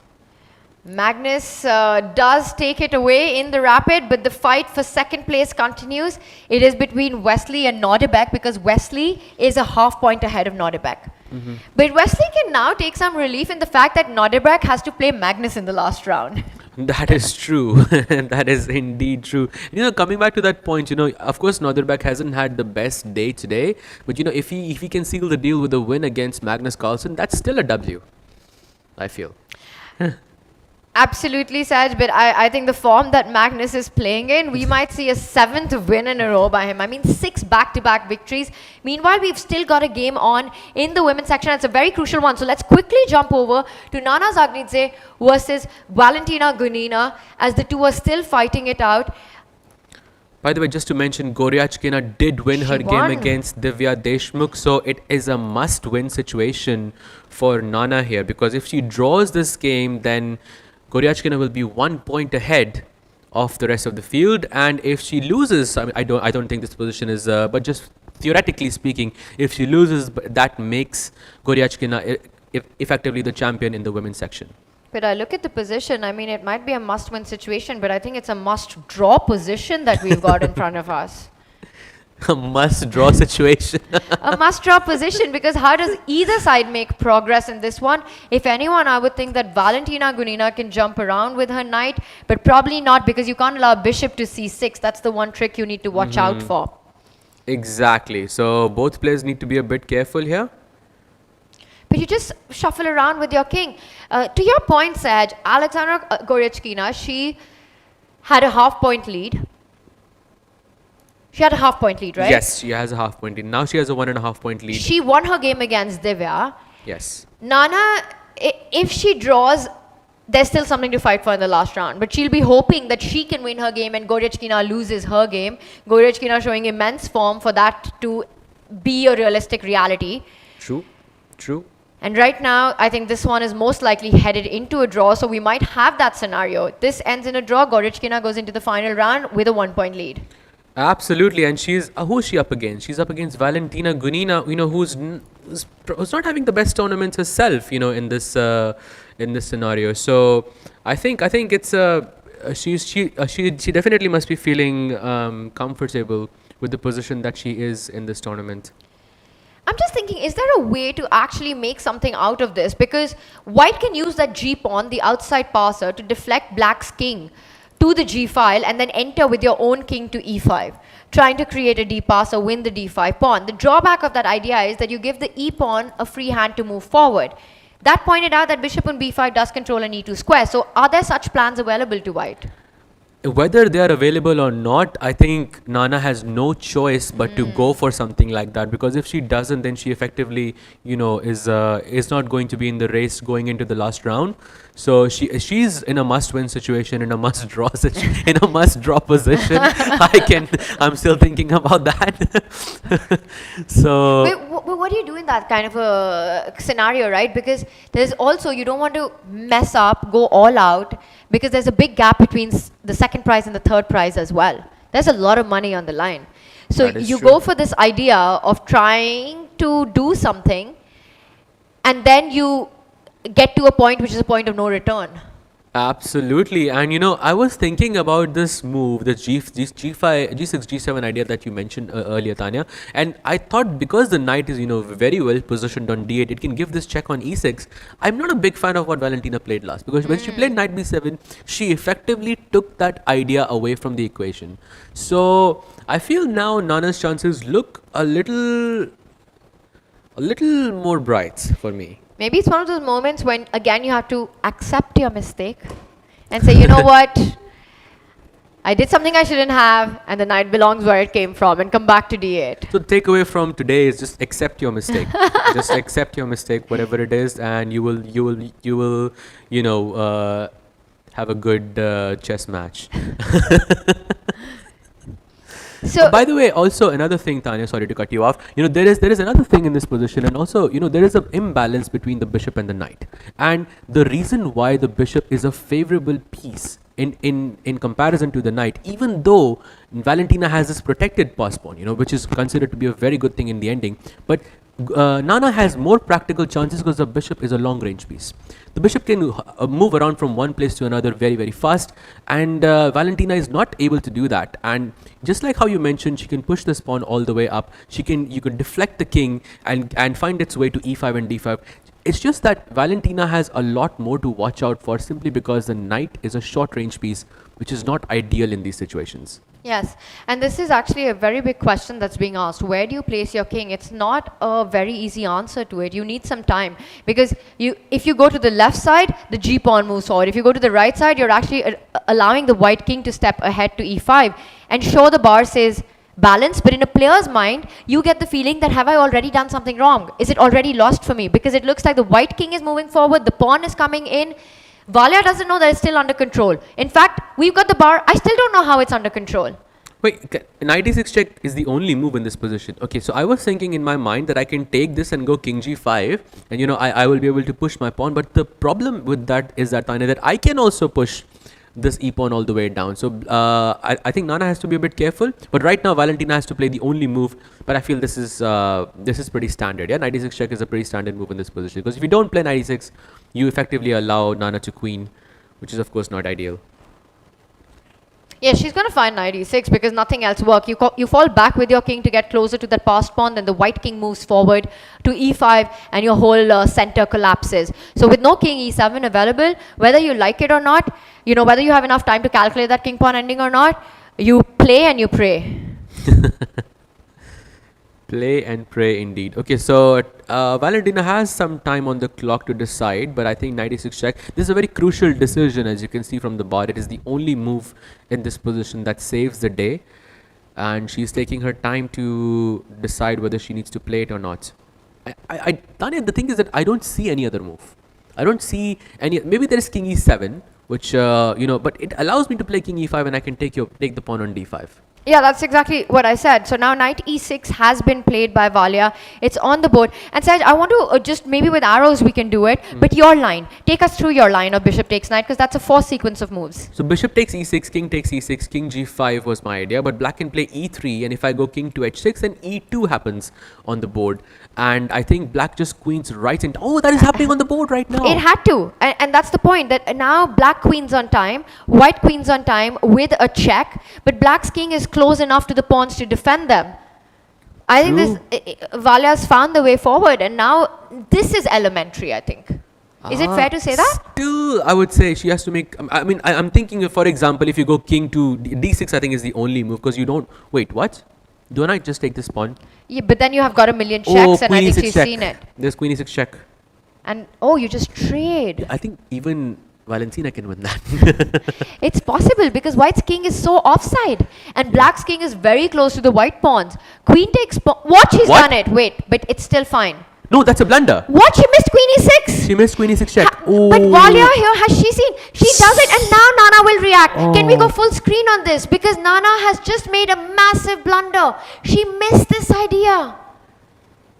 Oh, that is very, very unfortunate. Chess is brutal. I think our arbiter just realized it.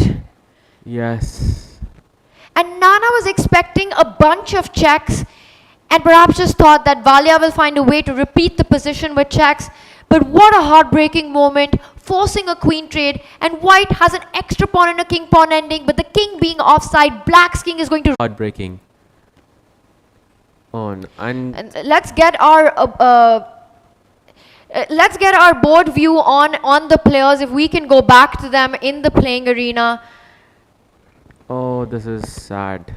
Just one move she missed. She missed queen e6. And Sahaj, I'll be honest, I didn't spot that till you mentioned it. I was looking at checks, that there's no way the white king escapes from the checks. It's a very, very easy thing to miss, Tanya, because there are so many checks. You just miss the one check, And that's it. She resigns. And it's so counterintuitive because if you're down a pawn, going into a king pawn ending usually means you're completely busted. But this is one of those rare scenarios where the side who's down a pawn wins the endgame. Yeah, and because, Nana's king was so badly placed on h6 for this position, and, she just didn't have enough time to, get her king to safety. And, yeah, very, very heartbreaking indeed. By the way, this means that Goryachkina has already won the women's section, Tanya. Right? Yep, she has a 1.5 point lead above everyone else. So we have a winner in both sections. Yes, it's we'll have to get a confirmation on that, Sahaj, once we've got the standings in, and I see them in front of us. You're absolutely right, because Goryachkina is on 6.5. Wantika and Nana are now a 1.5 behind. No way to catch up. So we've got a winner in both our sections. One round to spare. It's a fight. It's a race for the second place. Yep, that is true, and but very very heartbreaking for Nana indeed. I was hoping for at least a draw, so there would be a closer fight, but chess is brutal at the end of the day.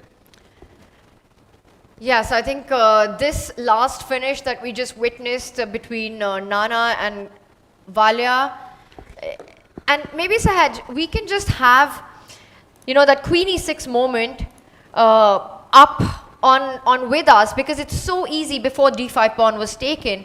And right here, there are a million ways that white can draw, but Valia, she sets up. And credit to Valia to find this final trick as well. Yep. She just sets up the absolute last trick in the position. White can repeat this in a million ways. If anyone, white's the one that's checking the black king. Absolutely. We know what a poisoned pawn is, but in this case, this d5 pawn is poisoned for white, because let's assume, Tanya, that in this position after queen takes d5, black plays queen e6 check, right? You take, and this king has this extra square on d5 because black doesn't have this pawn here anymore. Now imagine in this position, let's say I go queen g7 check, any random check that I'm going to play. Black plays king to d6 and I go queen f6 check, and then you play queen e6 and queen takes e6, king takes e6. We have the exact same position that happened on the board, but in this case Nana is winning simply because the black's king does not have access to d5 anymore. Just removing one pawn of your own can end up in a winning position. How crazy is that? Just unbelievable scenes here, and that means because of, Goryachkina would not have been able to believe the turnaround that happened in this game as well. And with that, we finished the penultimate round. We've got the final round of the day coming up. We've already got the winners of the Rapid, but the race continues because there is a lot of money on the line for the second place finish as well. We will have round 9, the final game, underway very soon. You stay tuned with us.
And we're back with the final round of the Tata Steel Chess India. It's already underway, just a few steps away from us to a packed house at the Dhono Dhanyo Auditorium.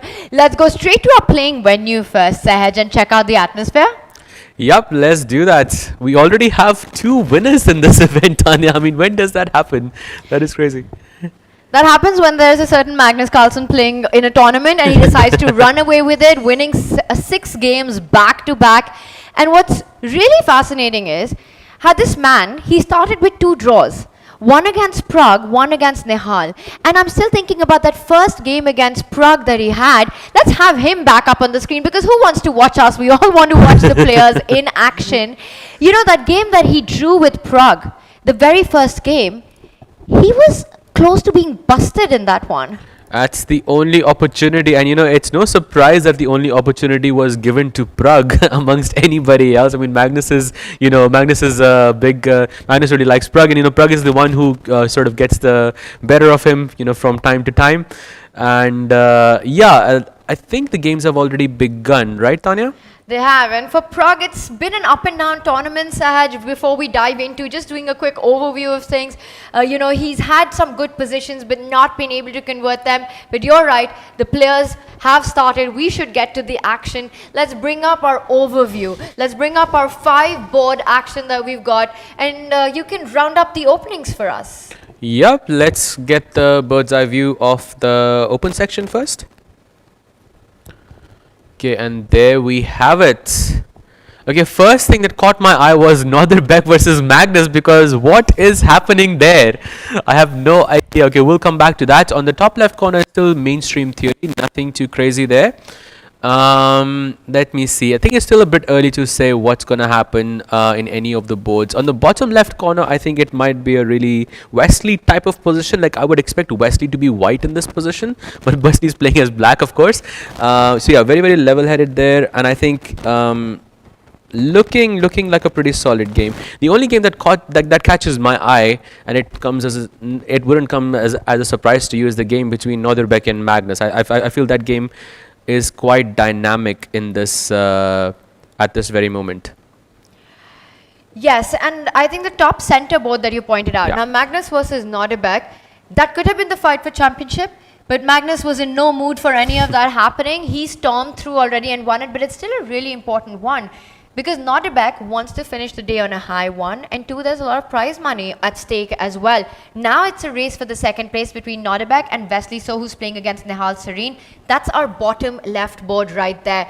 But Sahaj, the position that we've got right now, let's jump into Magnus and Nodirbek. It looks like a very non-standard opening, and I have a feeling that this is perhaps an opening that Nodirbek had prepared against Magnus even before the first round of today started. It is very much possible, and according to our bar, Tanya, it actually feels like there we have the men's standings, of course, and Magnus Carlsen running away as as usual with 7 points, you know, with the 2-point lead over Wesley So. Yes, and then, you know, the fight we were talking about, it's actually not just Nodirbek and Wesley, but Pragg is in the race as well. Pragg, Nodirbek, Wesley, they're all fighting for that second place. So still everything to play for, and the focus is on those top 4 players, because yes, Arjun just won his last game against Nodirbek, but he's had a slow start. You know, it's too little too late. The rest of the players are 3.5 points, so not much to play for them. Saj, let's get back to the board, and please continue making your point. Yeah, true. So thanks, Tanya. Actually, in Magnus's board, I would like to point out that our engine was actually saying that Magnus has committed a mistake on the 4th move itself, which is not normal. I think it's a pretty rare thing. Shall we go into the analysis board? Can we have that on the screen, please, so we can do a deep dive of the game between Nodirbek and Magnus Carlsen? Absolutely. Let's bring up our board, because, you know, I'm seeing the position and I'm feeling what you're saying right now. White's queen is out in the open, that top center board that we see. Let's bring up our board, our players in action as we get this crazy opening.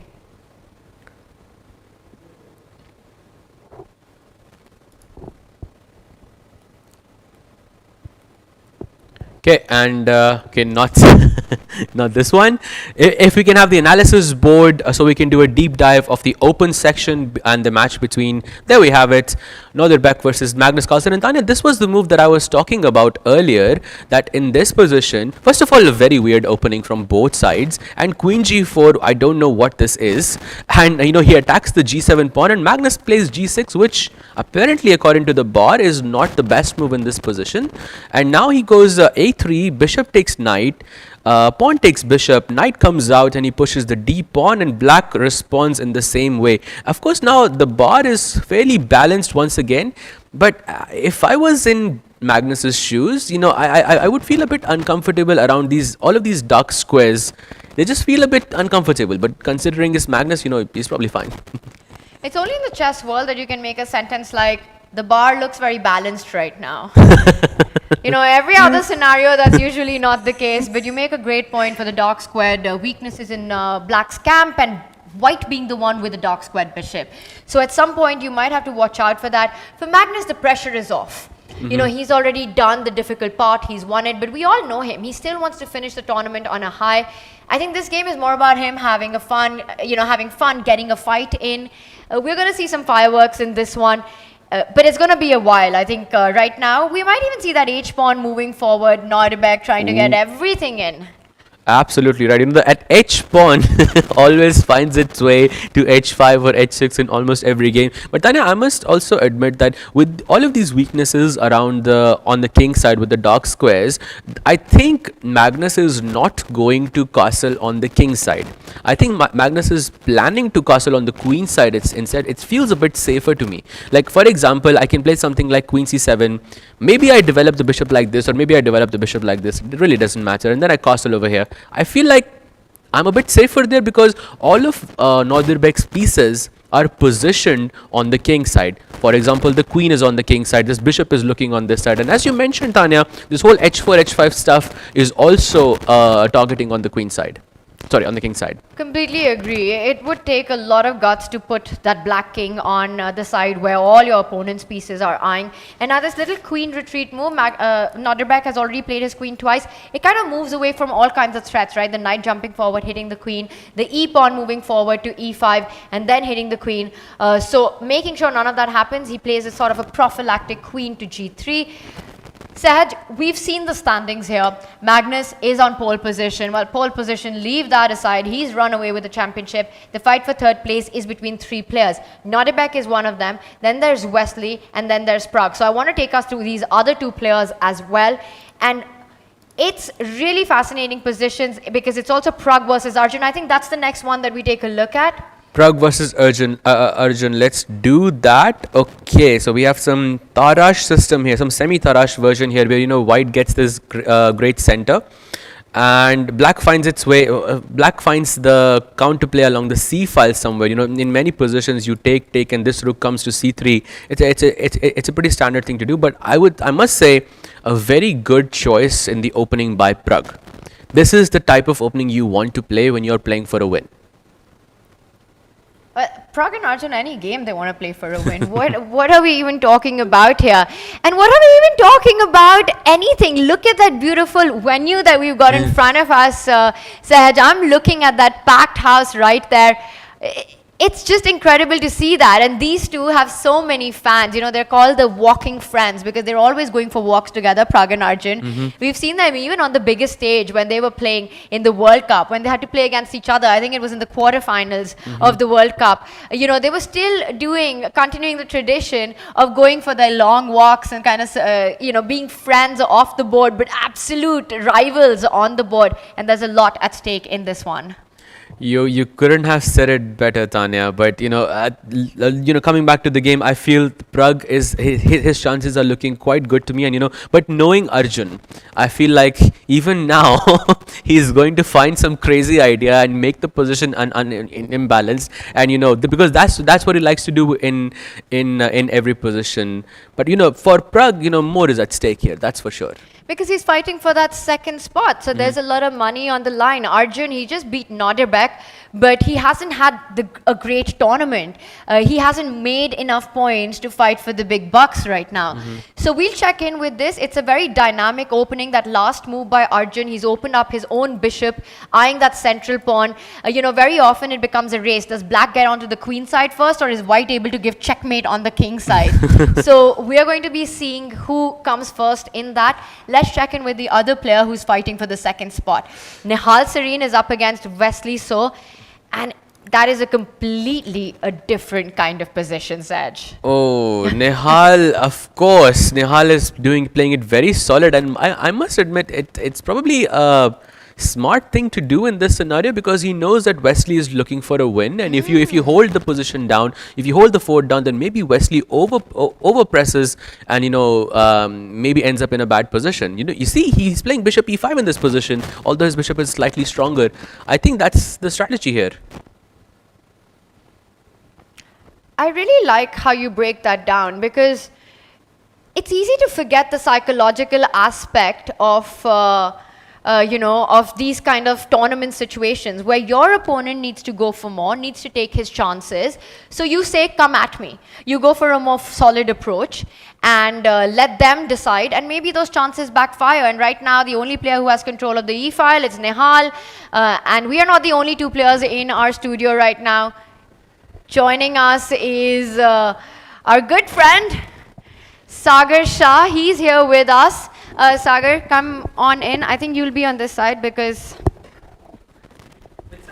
you'll be here. Yes. Last day, last game. Sagar, bye. Final moments. Hello Sahaj. Hello Tanya. Hi, Good Sagar, to bye. see you guys. What a tournament we are having. What a tournament we're having, and Wesley right now up against Nihal, he's got a shot at second place, but a position that doesn't promise too many chances. Yeah, I think overall Wesley would be happy with a draw here, because then I think that almost seals his second spot, unless of course Nodirbek beats Magnus, right? But there's also Pragg, right? Because all three are on the same points. I think Wesley is half a point ahead of. Yeah, Wesley is half a point ahead of Nodirbek and Pragg. So Wesley is looking for. I mean, still, I think he needs to win to. Oh, is there Queen e5 happening in this position, Sagar bhai? Ooh. That looks risky. Or is there some tactic that I'm... Oh! You see the tactic? Hey, he played it. Wait, I was thinking about knight g7, and if you play knight f6 and queen f6. Wow. Oh, he did play knight g7. Sahaj, you are right. Oh, he And takes then- on e8, yeah. Oh wait, this is just heading to a draw now. This is a draw. It's a Rook draw. takes knight, but said maybe you can also quickly show that line once this finishes, because I have a feeling the players are just racing towards that draw. Yeah. But the thing is, if Wesley draws and Pragg wins and they tie, the prizes get shared. Right. The prize money gets shared. But okay, this is the position you have to play. There's just no universe in which Wesley wins this. Nihal's looking at him, there's icon. It's like, ho gaya. Wesley was not ready to sort of offer the draw first, let Nihal do the offering. But yeah, this is a good event for Wesley. I think beating Nodirbek today was a very big result for him. And yeah, this is great. And by the way, guys, I want to tell you that today has been a spectacular day from the viewer perspective. The entire auditorium was packed to the brim. Amazing. Wow. There was no seat. There were no seats empty. People Wow. were standing on the staircase, and that just goes to show how interesting this event is for people. It's just awesome. But I'm not surprised, Sagar. Every year we come to Kolkata for the Tata Steel Chess India, and every year it's amazing to see how much the players are loved by the fans here, how they always come to the playing venue. And right now, on this year, you've got a certain Magnus here. He's got a lot of fans as well. Speaking of, should we check in with his game against Nodirbek? Yes, and I think Magnus would definitely want to finish it off with a draw or a win. Like you win a tournament, one round to spare with a 2-point gap, but then you sort of lose the last round. That's not a pleasant feeling. Especially That when is you've got true. another tournament coming up tomorrow, Saj. Oh, yeah, that is true. And by the way, the position looks quite interesting to me. Like, it doesn't feel solid to me at all. I feel like a result is going to happen here. Yeah, Nodirbek is like, I want to win this. Come what may, even if I lost both my games today, I want to win. This is what Tanya and I were discussing earlier. He hasn't had the best day so far, but if he can finish it with a win against the GOAT of chess, then it's a W. Yeah, then he goes back at least with something to cheer about. Yes. No, like this game, by the way, everyone was looking forward to it with so much of interest that it would decide the tournament. But Magnus won both his games, Nodirbek lost both, so there's nothing about the tournament victory now on stake. But still, this is such an important one. And that's because the intrigue for the championship's gone, but once more, it's about that second place spot, right? And Nodirbek wants Not even second, it's just like if you beat Magnus in this tournament where he's 7 out of 8, you forgive yourself for everything. That's the biggest result, no? It really is, but I think knowing Nodirbek, what we've seen of him, he would have, everyone would have, but for him it's about the championship as well, It's not just, okay, now these players are off that mark where it's just about playing against Magnus. And it's a big deal. He wants to finish on a high. Magnus isn't going to allow that to happen too easy, but it's a complicated position. Sahat, take us through. Knight to a5. I have no idea what's going on in this position. I'm not going to lie. One thing is for sure. I think initially I was thinking that Magnus is not going to castle on the king side because there were a lot of pieces aimed towards that side, and also the dark squares were a bit weak. But somehow now I feel even the queen side is not safe. So Sagar bhai, what do you think? Where should Magnus's king go, or should he just keep it in the center, or should he go to the? No, I think he should castle. I guess that's why he's pushed his pawn to f5 there. Mm-hmm. Short castle might be a very good idea.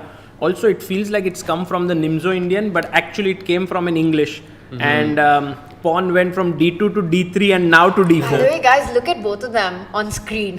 Identical poses right there with a packed audience at the back. Yeah. And you can see Magnus, he's such a professional, he's won the tournament, he didn't come to draw, he wants to fight till the bitter end. Amazing. It's an absolute party in our studio because we've got a fourth guest who's joining us. He's just drawn his game and is Wesley So. Wesley is ready to take us through all the action. Wesley, come on in. Yes, sir. Because you've got lights. Oh yeah, that's a game. Yes. To have you here with us, Wesley. First, before we deep dive into all the chess that we're seeing, we're going to get your thoughts on it. Sort of a relatively pleasant, quick draw against Nihal. Was that the strategy going into this final round? Yeah, why not? I was very concerned about my last game with Pragg because, but again, so I was happy to draw that. Like, I got absolutely nothing out of the opening, and then I misplayed it, missed something, and then could have lost the game. But fortunately, I had the better clock management that last game. So again, against Nihal is a very strong player, and if you're black, I don't see a reason why to tell him no to a draw. Yeah. Also, no one can catch Magnus, and I'm hoping he doesn't lose the last game. That's because of the fight for the second place. Are you overall happy with the way the Rapid has gone for you? Yeah, I'm pretty happy with my play. I think I didn't make too many mistakes. I think I played relatively well, considering it helped a lot that I had an extra white actually. So I had a very good pick. Like it's weird because my last few tournaments I always have had an extra black. Like Shankland would complain. So it went well. The extra white certainly helped, and I didn't make too many blunders. Overall, my time management was very poor, according to my mother, which is right. So I have to play extremely quickly on the blitz. Yeah, but because my only loss was against Magnus, and it wasn't really my fault in that loss because we were following Fury, and I don't know why I ever went for this line. Vishy had the exact same question for you. He was commentating on that game. Well, because I played it against Hans Niemann on the US Championship. So I thought, okay, play against Hans, it worked. Play it against Magnus, see if it worked. But apparently he checked Hans Niemann's games. So I was hoping, if his mortal enemy. But you wouldn't out look at prepared his him, no? Who? Magnus, No. Like he wasn't prepared until the very end. Like you played bishop c5 and then he was not prepared. Like What? He did tell you? no. But I thought he was taking time. He took 3-4 minutes, so I thought no, he was just remembering. No, he's not remembering. He's trying to fool us all. Oh, okay. Yeah, he's trying to fool us all. I mean, because if he played everything like in 10 seconds, then we would know. Okay, then I must start to think, because I had options. Like I didn't have to. But no, he prepared everything. Even Rook G1, he prepared until he won the game. So yeah, that's unfortunate, because I was hoping I only played this game once, and then maybe Magnus is just chilling, relaxing, enjoying the Indian food, having a good time with his girl. I thought, okay, Magnus probably just showed up to play, but he came. No, he took things way too seriously. I mean, he prepared this line like it was a very low chance for me to repeat this line, because normally play the Berlin, or I could also go for the mainline Petrov.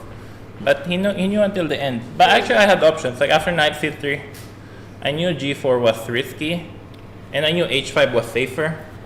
But in any case, I didn't like. It was a worse endgame, and it's Yeah, not very a good, difficult endgame, that one. And not a good idea to play against Magnus. Maybe. yeah, so it surprised you that Magnus follows Hans's games. That was the biggest surprise in that one. Yeah, or that he will be well prepared. Like, okay, maybe he'll look, but not checking the engine all the way to the end.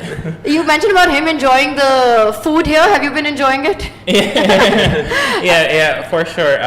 It's my mother and I enjoy coming to Yes. India every single year, and I must say also big shout out to you guys. You got Sagar. I enjoy Chess Base India videos on YouTube. I watch. Thank you. Watch most of them, but really good job. Also, I want to say big congratulations to the Indian chess community. Double gold in the Olympiad, and Gukesh probably going to be world champion in a month or so. Big year for India. Yeah, it's. I mean, I saw it coming, but I didn't realize that the Indian chess players would improve this much, like 22800s. I didn't see that.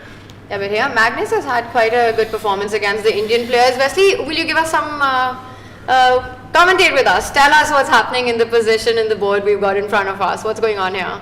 Well, I can see the bar, yeah. Unfortunately, you can't turn that off. But I just look at the bar. Huh? I mean, I'm hoping Magnus doesn't overpush. I mean, okay, maybe it's not that big of a deal, but clear second is better than tied second, yeah. So also Pragg has to win, but anyway, it doesn't matter. But I think, yeah, I mean, I think Magnus has pretty good position. Yeah. you see the bar, we all do, and it says level, but to my eyes, it just looks like a very complicated position. A level bar doesn't mean it's a draw. No, I think Magnus is playing for a win. Also, he's almost 8 minutes ahead on the clock. That's a big advantage. And Nodirbek lost his last 2 games, so all the advantage is on White's side. Well, I thought White was better earlier because I saw the bar, but now I like Black's position very much because it's very easy. Like the only way White can create counterplay is if he can activate the dark squared bishop. But with Rook G8 is threat, G5 is coming. Ooh, So, I mean, is G5 coming soon? well, Rook G8 and then White has to retreat Knight F3. Then Pawn stop C4 that. is weak. Like, okay, it's very complex, and Nodirbek enjoys these positions also. but yeah, I mean, he just suffered 2 losses. All the momentum is on Magnus' side. So, and 9 minutes ahead on the clock. So looking great so far, but. We use this word momentum so much in commentary. As players, do you feel it as well when you're playing? Yeah, for sure. I think it, especially in faster time controls, if you lose 1 game, it could easily snowball to 2 games. So like whenever I lose, for example, 1 game on a blitz especially, I keep in mind try not to lose the next game because You can go on tilt very quickly in that. Yeah. Yeah. So this Yep. one to round up looks good for Magnus. Sagar, Sahaj, where should we go to next to get Wesley's thoughts? Maybe to see if Wesley can finish clear second. So Pragg again. Pragg, yeah? So Yeah. Pragg versus Arjun Ooh. coming up. Ooh. Yeah. Okay, I'm looking at the bar, huh? So all good. Yeah, I thought Arjun played a bit risky opening, but now he's I mean, still a bit dangerous, but I guess black is completely fine now. Yeah, Arjun plays a million openings with both colors. It's just insane. The way he scored 10 out of 11 in the Olympiad is just totally insane. It's a machine. But he didn't play good rapid this tournament, so he used all his energy, gaining 90 points on the classical, and so he also plays non-stop. Yeah, so I think in this event you beat two of the most talented youngsters, Arjun and Nodirbek. So that's amazing. Yeah, Again, Arjun is out of form in this event because, as I said, he used all his brain to gain 90 rating points, and he maybe is on his way to 2,900. He just needs to gain 99 more points. But I'm a big fan of Arjun. He's a great kid. He's down to earth. He's humble, and he's a very good chess player. He has a bright future ahead of him. I mean, there are some kids nowadays who are also good at chess, but they're not down to earth like Arjun. Like, you really root for the guy. He's such a wow. Are you gonna give us some names? No. Okay, fair. There are at least two I could think of. So you'll give us a number but not the name. At least two that pop out of my head. Probably three. But Arjun is exceptional. Gukesh also, and Pragnananda. I mean, they're great kids. They're very nice. You really root for them. Yes. You know, Has it been playing in front of so many fans here who are rooting for all of you, and you're a regular here in Kolkata? Yeah. So they know you very well. What's the feeling like to play to a packed house? To a packed house. Do you like it? It's wonderful. Yeah, for sure. You know, to have spectators, to have someone. I mean, that's the only reason why we're playing chess. Yeah. Yeah, for sure. And that way chess is really changing, no? We had this at the Global Chess League as well. Yeah. Also here the fans are just unbelievable. They are all the time wanting to get a picture with the players, an autograph. The energy is just outstanding. So I'm very, very happy. It's like really the city of joy. Should we bring up our bird's eye view? Yeah. And Wesley, you can give us your quick thoughts on each of the games. And then also we'd like your thoughts on the women's games before we let you go. Goryachkina won already, right? Yeah. Yes. Yes. Yeah. So 1.5 point lead going into the final round. But she doesn't have 7 points, right? No, she's on six She's and a on half. six. Okay. Close. Because Nana had that blunder in the last round with that queen e6 check. She was going for a win, but if she made the draw, then it would still be a fight. But now it's now it's a 1.5 point difference between her and the second and the third spot. Oh, I see. Yeah. Well, Goryachkina's on fire. I noticed she also won the FIDE Grand Prix. Yes. By the way, crazy stuff going on that top center board. Yeah. it's Magnus like these Nodirbek. four pawns This one. opposite each other. Oh wow, D5. Yes. I mean, the bar still says level, but this is crazy. Yeah, that's a very nice move. I have no idea what's going on, actually. Yeah, I guess black is not advised to take either pawns. Maybe bishop a6, interesting to attack the pawn c4. But it's a very beautiful position. It really is. Should we just quickly jump to that one, Sahaj? Let's do that. Kind of looks like a horde with all the pawns, but except it's white and black. Oh, some moves have already been played. Also, Magnus is going for your plan right now. So, Sahaj, you Yeah. can get us up to date with what's happening. G8, Yeah. knight f3. Knight f3 is already on the board. If you can have the analysis board. Yeah, I got a bit nervous with the bar, but it's only point 2. But can he not take e takes d5 here, black, and then win the e5 pawn? No, he just played knight f3 to protect. No, the knight is defending, no? Ah, You mean last move, yeah? Yeah, now it's defended. Okay. Yeah, because normally you don't want to get rid of the doubled sequence, like Right. e5, cd5. And suddenly Magnus's last move is a huge mistake, it seems, at least according to the bar. Yeah, because I guess maybe ed and knight e5 is coming. Yeah, I think ED and knight e5. Maybe, yeah, the knight very well placed. Oh, that looks really strong. So our evaluation is saying, the bar is saying that the only move, the engine's helping us with that little blue arrow that we see, that rook e1 is the move for white here, Ah, Yeah. which Crazy. is just so strange. There's so much tension, and then you make this little rook move where you're lining up against the queen. So yeah, I guess it defends the bishop on e2, because after Yes. e5 then you can take with the c pawn. But then isn't c4 pawn hanging? Like rook e1, bishop takes c4? Yeah, it is hanging.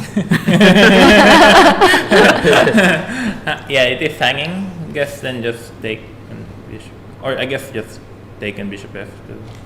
Ooh, Magnus showing his confidence there, getting up from the board, looking around. it's easy to be confident when you've already won the tournament. That is true. Well, also he's 10 minutes ahead on the clock, and Knight g5. although yeah, I guess it's a very difficult position to play, so the clock matters a lot. Okay. So if I go knight takes g5, f takes g5. Maybe he's gonna take ed6 after knight g5, right? Oh. Oh, that's the plan. Or no, maybe just maybe you're right. Knight g5, f g5, then bishop f4 is coming. Yeah, bishop So- f4, and then the dark squares you will have something there. So is it, what should black do? Should I not take on g5? Yeah, I think ed5 maybe. E takes d5, okay. Making use that the pawn is pinned, like ed5, and then Yeah, now we don't have the rook on e1, so we can't capture back with the pawn. So should we, maybe rook d5, rook takes d5, okay. bishop c4 maybe. Bishop takes c4. Should we have it on the board? Let's actually play this out. So ed5, rook takes d5, bishop takes c4. Maybe, yeah. Yeah, and then I think you just played that pawn takes pawn. Yeah, he just took e takes d5 in this position. e5, rook b5, bishop c4 gets very complicated. But the good thing is that bishop on e3 is dead. Like it takes a long time. That's why a computer likes rook e1 with the idea maybe bishop f2. Because if the rook was on e1, you could take back with the pawn, yeah? Yeah, that too, and then also you could threaten bishop f2 one day, queen h4, just to activate the. With these kind of highly complex positions with so much tension on the board, isn't this also very Nodirbek's style to trying to get this on the board? Yeah, normally because he plays for a win every single game. I remember in my game against him in Romania, in a classical game, and he had the black pieces and was equal. And the best thing for him was to take the draw, but he kept fighting for a win. He kept playing for a win, and then he very nearly lost. But also in St. Louis, like he fights for a win every single game. Good position, bad position. So, but yeah, I think it's not a good idea when you had just suffered 2 losses. Although he's just going all out.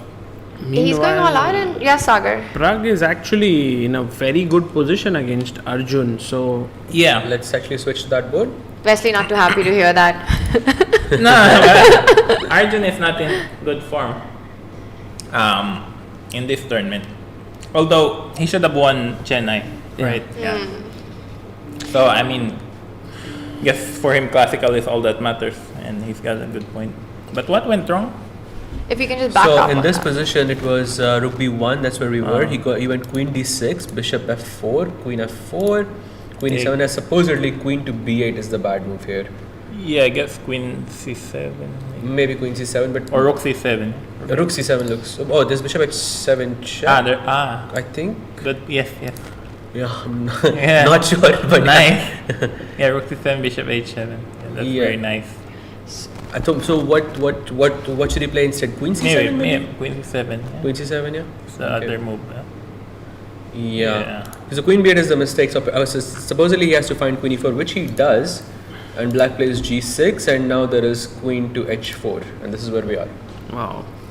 Yeah, Pragg's playing very well, finding all these queen moves. Also, the black king is very weak now. So I think Pragg is in great position. Yeah, also the pass deep on. Just keep push. But fortunately, black is not lost yet. So I guess queen d6 was a mistake on move 18. Move 18 Yeah, I over here. thought So in maybe- this position, queen d6. Maybe it's a mistake because it allowed white to. Get this counterplay Yeah, get- all the way on the center and the king side. Yeah. King g7 and Pragg looks a bit more Or- comfortable. Would you play d6? No, d6 doesn't look very good. Yeah, maybe not necessary, although it's probably also good. Maybe thinking knight d4. Knight d4. Yeah, just to get rid of the knight. I like your idea because if I take the pawn on d5, then you will play knight f5 check. Yes. And then the king's very weak. Oh, that looks very, very nice. Yeah, I think knight d4 and then just push the deep one. And then black's position. Somehow I'm Falls feeling apart, that. yeah. Somehow I'm feeling that if the pawn is on d5, like if I play queen d6 later on, maybe I can hold down a clamp. Is that possible, or do you think? Oh, he took. Maybe take is also fine, yeah? Take, and then just take the pawn, maybe. Rook b3. Rook takes b3. You're just a pawn up in Yeah. this case. Yeah, that seems. Yeah, maybe that's the plan. Rook b3, and then queen d6, c4. Rook b3, queen d6, and then c4. That looks really good. Yeah, very solid. Yeah, just a all clear according pawn to up. Pragg style. Absolutely right. Yeah, very solid. And that's the opposite of Arjun's style. Huh? And that's the opposite of Arjun. Yeah, you guys can. I mean, tell me it's all also about it. your style. Wesley. No, the thing is, it's hard for me to play these youngsters like the three Indian kids, also like Alireza, Nodirbek, because I don't understand their style. They play very different kind of chess. Like Arjun has 1,000,001 opening ideas. Actually, I was thinking that in order to get opening ideas, I don't need to look for them myself. I just look at Arjun's games.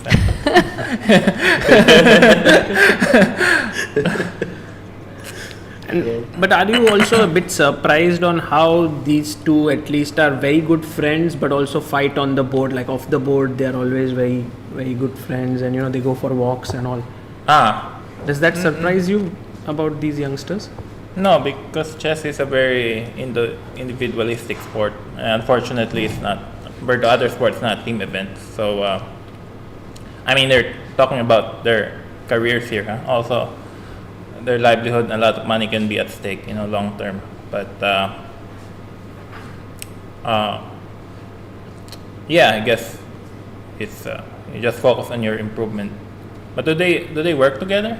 No, but I think No. they're very good friends. Just Yeah, you can be very good friends outside the board. Board. Yeah? But in chess, it's pretty much every man to himself. Yeah. Unlike other sports, as Gukesh said, but yeah. So I guess you can tell me who Gukesh against are.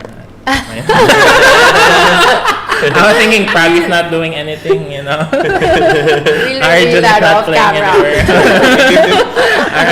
Alright. Because I know Ding's team is pretty much the entire Chinese national team, except Wei, maybe. Because I saw the video, so I guess maybe Vishy is part of Gukesh's team. You really want to know Gukesh's team. That's what you're thinking about right now. No, I'm just really curious, And Yeah. I think they all reveal it post the match. I mean, except the ones that are already known. So let's swiftly move on from that conversation and move on to the Magnus board, because it's really the most exciting position that we have. Yeah, and I guess you're a right. lot of tactics. Because Pragg means just a boring pawn up position. Yeah, he's just going to try grind that, and Arjun doesn't really have much play. So a lot is happening on this one. Saj, I think we had a few more moves from here. Magnus We have it. versus So rook Nodirbek. takes d5, bishop takes, bishop pawn takes. Okay, where are we? Queen d7. Queen d7, and this is where we are. Yeah, I guess I still like Magnus' position, even though the bar, because he's up on time, and also the bishop on e3 is not yet active. Right, and the moment you exchange these bishops, I mean, I think black is looking a lot more comfortable. So what should he do? What should white do? How is this? How should it be equal? Well, because he has a pass deep one, it's very strong. So good point. I guess you can take, And he does. yeah, and then either knight f7 or rook d1 or rook He goes d1. rook d1. Yeah, not bad. He's putting his strength on this pawn on d6. Because he cannot take knight of d6, rook d6. Yeah, very good point. Knight d6, rook d6, and he goes rook to Rook g7. Oh, Wow, this is looking a bit sort of clumsy, right? The move rook g7. But it does Yeah. make sense. He wants to win the d6 pawn. because it's very dangerous to take that pawn, right? But maybe you have to. Like after bishop f2, if Bishop you f2 in this position. if you Let's take- actually play it out on the board. take queen d3, yeah? Knight takes d6. Yeah, queen Knight takes d3. d6 and queen d3. Yeah, that looks very unpleasant for It- black here. But I guess you can go like maybe queen e7. Queen e7. Yeah, don't. Oh wait, you also have knight b2, right? I don't know. Queen e7. Queen e7. Oh, but then you take. Okay, yeah. Rook takes It knight. looks very, very uncomfortable. Wait, what here. if rook d8 instead of queen e7? If I go rook d8, that's possible. According to the board, it's one of the best moves here. No, this is a bad position for black. The pin on the d file is something bad will happen. Okay, Yeah. maybe get some knight b2 tricks, but But Sagar, if you have to make a move like rook g7, you start feeling like something's gone wrong in your position, no? Yeah, it does feel so. And actually, Nodirbek bringing that bishop back, he clearly sees this queen d3 just like Wesley. I mean, we have like a super GM who makes the moves before the players do it. So, no, you know. I thought bishop f2. Huh? But he played bishop f2, right? might. No, he's got bishop Oh, he c1. found bishop c1. Yeah. Wasn't that Oh, the nice. best move? It's the best It move in the was. position indeed. I think Isn't the threat, Saj, like to move the queen to d3, push the knight away and then play c4 and put the bishop on that Ooh, long that's diagonal? Nice. Oh, That's super nice. Sagar, wow, what a find. Queen d3, yeah, and then c4 eventually. But That's I don't a think he'll nice move find. that knight away from Yeah. c4. You'll Yeah, go he won't. b5. e5, yeah. You can't allow this idea because that will just be deadly. Yeah, exactly. But then why is bishop c1 so strong? You're just Wesley, protecting please the take that question. That question is for you. No, yeah, black has no moves, yeah, I guess. I mean, what can you can't play h6 because knight f7. Rook d8 is the move that. It's the only move here to not, I think, be in a very, very bad position. Even now it's 0.8 as we Queen can d3. see. Rook d8 and queen d3. b5, right? And then No, but c5. No, c5 is hanging. Maybe it's not hanging. Rook c5, queen d6.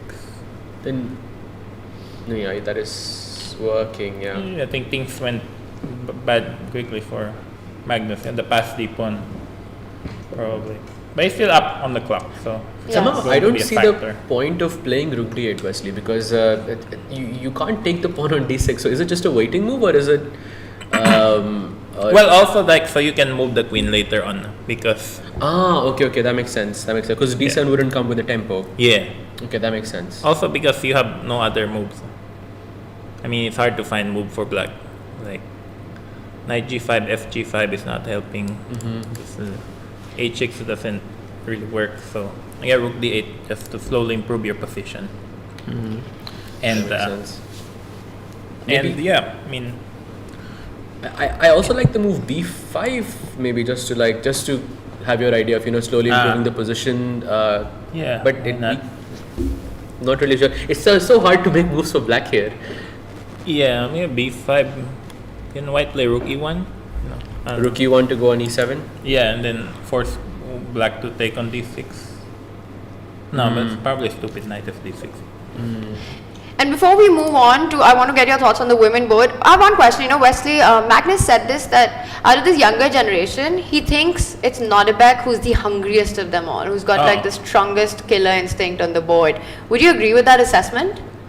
I don't know. Well, Magnus usually knows better. I mean, I don't really know too much about these kids because they like a new one pops up every 6 months. Yeah? But I think Gukesh also, right?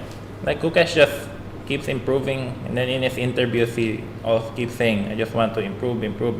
He's already so good. He still wants to improve, and he said, I mean, I see some of the quotes by Gukesh saying, "I don't really care about predictions, all that. I don't care about results. I just wanna, be world champion." And I think Gukesh probably, and maybe Arjun, but Arjun is very quiet. He doesn't say anything. He just beats you. No, but I practiced a little bit with Nodirbek last year because we were teammates in this World Rapid team, with WR with Nepo, Badim. And he told us he works 10 hours a day on chess. Lotus doesn't believe it. But I don't believe it either. Well, maybe I could believe it. I mean, if How many hours do you practice in a day? Oh, me? Maybe averaging 1. No, I mean, okay. Well, I don't work every single day, but if I have an upcoming Lotus event, is not happy with that answer. I just pretend to. He said Wesley always works on chess, but I think it's like quality work time is also different. If you're just browsing on Twitter what Kramnik says, what Anish says, then it's not really quality time. You know, like let's say you work 6 hours on chess, but half of it is on social media, then you only work 3 hours. But I think it's more effective when you're working on chess to cut off all internet. You know, cut off all, like put your phone away. Now we know why we never became GM. Yes. Yes, that explains a lot. I mean, I can work hard, but I usually have long breaks. Like for example, January, February, March generally free for me. So It's a lot of months. Huh? It's a lot of months. Yeah, the winter months are very relaxing. But when I have an upcoming event, maybe I work like 2-3 hours a day. Okay, so Wesley, should we take a look on the women boards? But also Mishra's dad, he always boasts that his son works 10 hours a day and his son is only 14. And I was like, isn't that child abuse? But we'll see what happens. Yeah, I think these kids have this huge propensity to work on chess so much and they really enjoy it. Even the Indian kids, and they're having fun while doing it. So Yeah. Well, I guess when you get clearly works. when you get to our age, then you Yes. kind of relax a bit. Yeah. Yes. I've also heard that this little kid, Anish Sarkar, also works really hard, like He's many hours. Yeah, 3 years At old. 3, that's But- amazing. Yeah, I find it hard to believe a 3-year-old can play that well. I thought 3-year-olds don't even know how to move the pieces. Like, you Yeah, can't even exactly. reach the table, right? The rules of the He game. can't reach the table, but he knows the moves. So And he's already 1500, right? Yeah. Get younger. No, I still don't believe a 3-year-old could play. Well, I guess Faustino's already very strong. Like his chess.com rating is higher than mine. Oro. Yes, Yes. Faustino. Yeah, and he's only 10. That the same for every sport? I'm thinking because of the internet and because of chess programs that makes it accessible. That's why chess players are getting younger. But I'm not sure it applies to every sport. Maybe. But yeah, I was I told Vincent last year he's already getting old. Yeah. He's no longer a teenager. So if you're a teenager, you better already be fighting for the world championship Yeah. cycle, and he just it's turned tough. 20 today. Yeah. Today's his birthday. Yes, today is Vincent's birthday. Oh wow. Yeah, and, So Happy his birthday teenage to him. ended today. You didn't know? No. Yeah, that's why he's no longer a teenager today. Well, actually, And you said he's too old for chess now today. no, he's not too old for chess. Like I think you can play at any age, but I mean, he's not. I mean, you see, 10-year-olds. Yeah, so 11 it's crazy. It's absolutely crazy. All right, we're going to quickly jump back to chess for a bit, Wesley. We'll bring up our bird's eye view on the women board and get a quick update on what's happening there. So Goryachkina has already won the event. It's once again a fight for second place. And Saj, maybe you can tell us, there's Nana and Vantika who are currently on second place. Wait. These are the positions. It seems like Vantika's game has Yeah, already Divya Oh, won. she lost. Yes, Divya won her first game today. It seems like. so Vantika lost already. Oh, that's... Because Vantika was fighting for second place. So that one is over. And what about Nana? If we can just check in with this position, if we can just deep dive into Kosteniuk versus Nana. Yeah. Ooh, looks really What do you tough make for of this? black. Yeah, No? tough. Yeah. Yeah. I mean, well, see the bar. Well, white's a pawn up. Also, I mean, also it looks like she's getting checkmated. Well, it's not getting checkmated, but his king can hardly breathe, or her king. Sorry. But, You could be also getting checkmated with this bishop b1, queen c2 ideas at some point. I was thinking the Yeah. exact same thing here, Tanya. oh, great Yeah, it point. looks- Yeah, I didn't even see I that. was thinking bishop back on f2 and queen e4. Same. Oh yeah, sort that's of- also yeah, nice. that's even Actually, can you go bishop c1? Bishop f2. Oh, bishop Bishop c1. c1. Yeah, you guys are too good, yeah? Oh no, bishop c6 at the end. Bishop c1, no. queen c1, queen e4, bishop c6 I think at least. I also have king f8, king e8, I think, because the bishop joined. Bishop defends with f8. Oh yeah. That's sad, but only if it worked, yeah? Take things a bit slow, yeah? Imagine you're so happy you play bishop c1.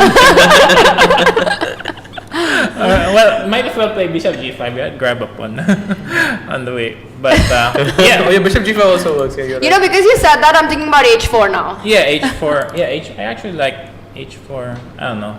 But I mean, I have to think about it. h4, queen a4, hg5, right. G5, h5, bishop g5. Or I mean, I guess you're right. h4, queen a4, then ba6, and then white is not risking anything. Just grab the pawn on Queen g5. a4 and ba6. Yeah. Somehow I wanted to keep this pawn on b5 because anytime I play queen e4, there is bishop c6. But what do you do? Bishop f2? Nice. Bishop That's f2 a looks very tough solid question. also. It's a very tough question. But bishop f2, what does black play? Bishop f2. Okay, let's just go ab5. And then just ab. Solid. Protect everything. Maybe Pragg and I will play bishop f2. Just enjoy. Enjoy the. Pragg is very solid player, yeah. Yeah, very pragmatic. His style is different than Gukesh or Arjun. Pragg is pragmatic, so solid. Yeah, very solid. Like, well, that's what I mean. I think when you lose one game, it could easily snowball to 2 or 3 if you're not careful, because there's very little break in between games. She's about to make a decision. I think she was reaching out for that bishop to clear the path to get the queen to e4. So we can wrap this up by saying that things looking good for Alexandra. So for Nana, it's also psychologically difficult for Nana, right? I don't know if you saw that last game that she lost. We can actually show it up just very quickly if you want. It was a draw, yeah? I mean, it should have been a draw. It should have been a draw, but then walked into a bad queen trade at the end, at the very end. So. Oh, Nana was winning, and then she lost. Yeah? Yes, I mean she had great chances, and then it was a draw, and then she blundered into a lost endgame.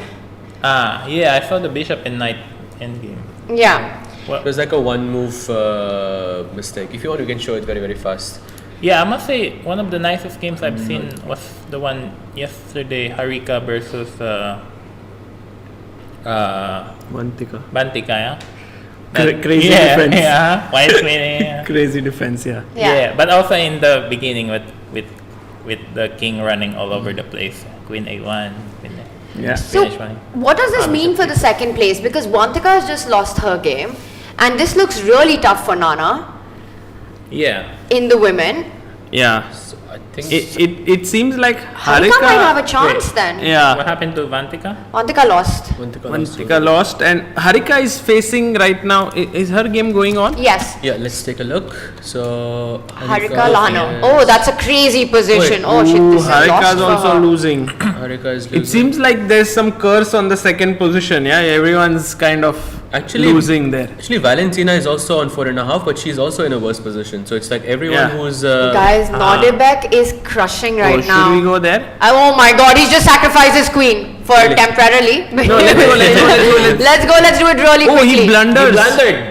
He blundered. That queen sacrifice was wrong? No, bishop d4. Oh. Oh. Wait, can we back up? Is this working? Wesley, just take us through the last few moves. So rook e8 was the move, and this queen takes e8 was Why is the. bishop d4 mistake? King g8? Oh, it was a blunder. Already, no. I mean, this is fine, but queen takes rook was a blunder. No, but what does black play now? King I think g8. king Bishop g8. c5, knight c5, yeah. So your idea is bishop e5, bishop c7. Is that the point? But I think bishop. What's your idea here Bishop with e5 white? is queen Yeah. d6. Also, that's why black plays king g8. So bishop e5, black has knight c5. And then rook that's c5, clever. queen d7. There's no rook c7 pin, maybe. Bishop c7, there is Oh queen takes my d7. God. That's a tough. Oh. Wesley showing his Could you- class here. Could you have played king h2? King Over h2. there, you can King make the h2? moves there. Yeah. No, instead Sorry. bishop d4, yeah. In this position, king h2. Oh, I guess there's queen h4.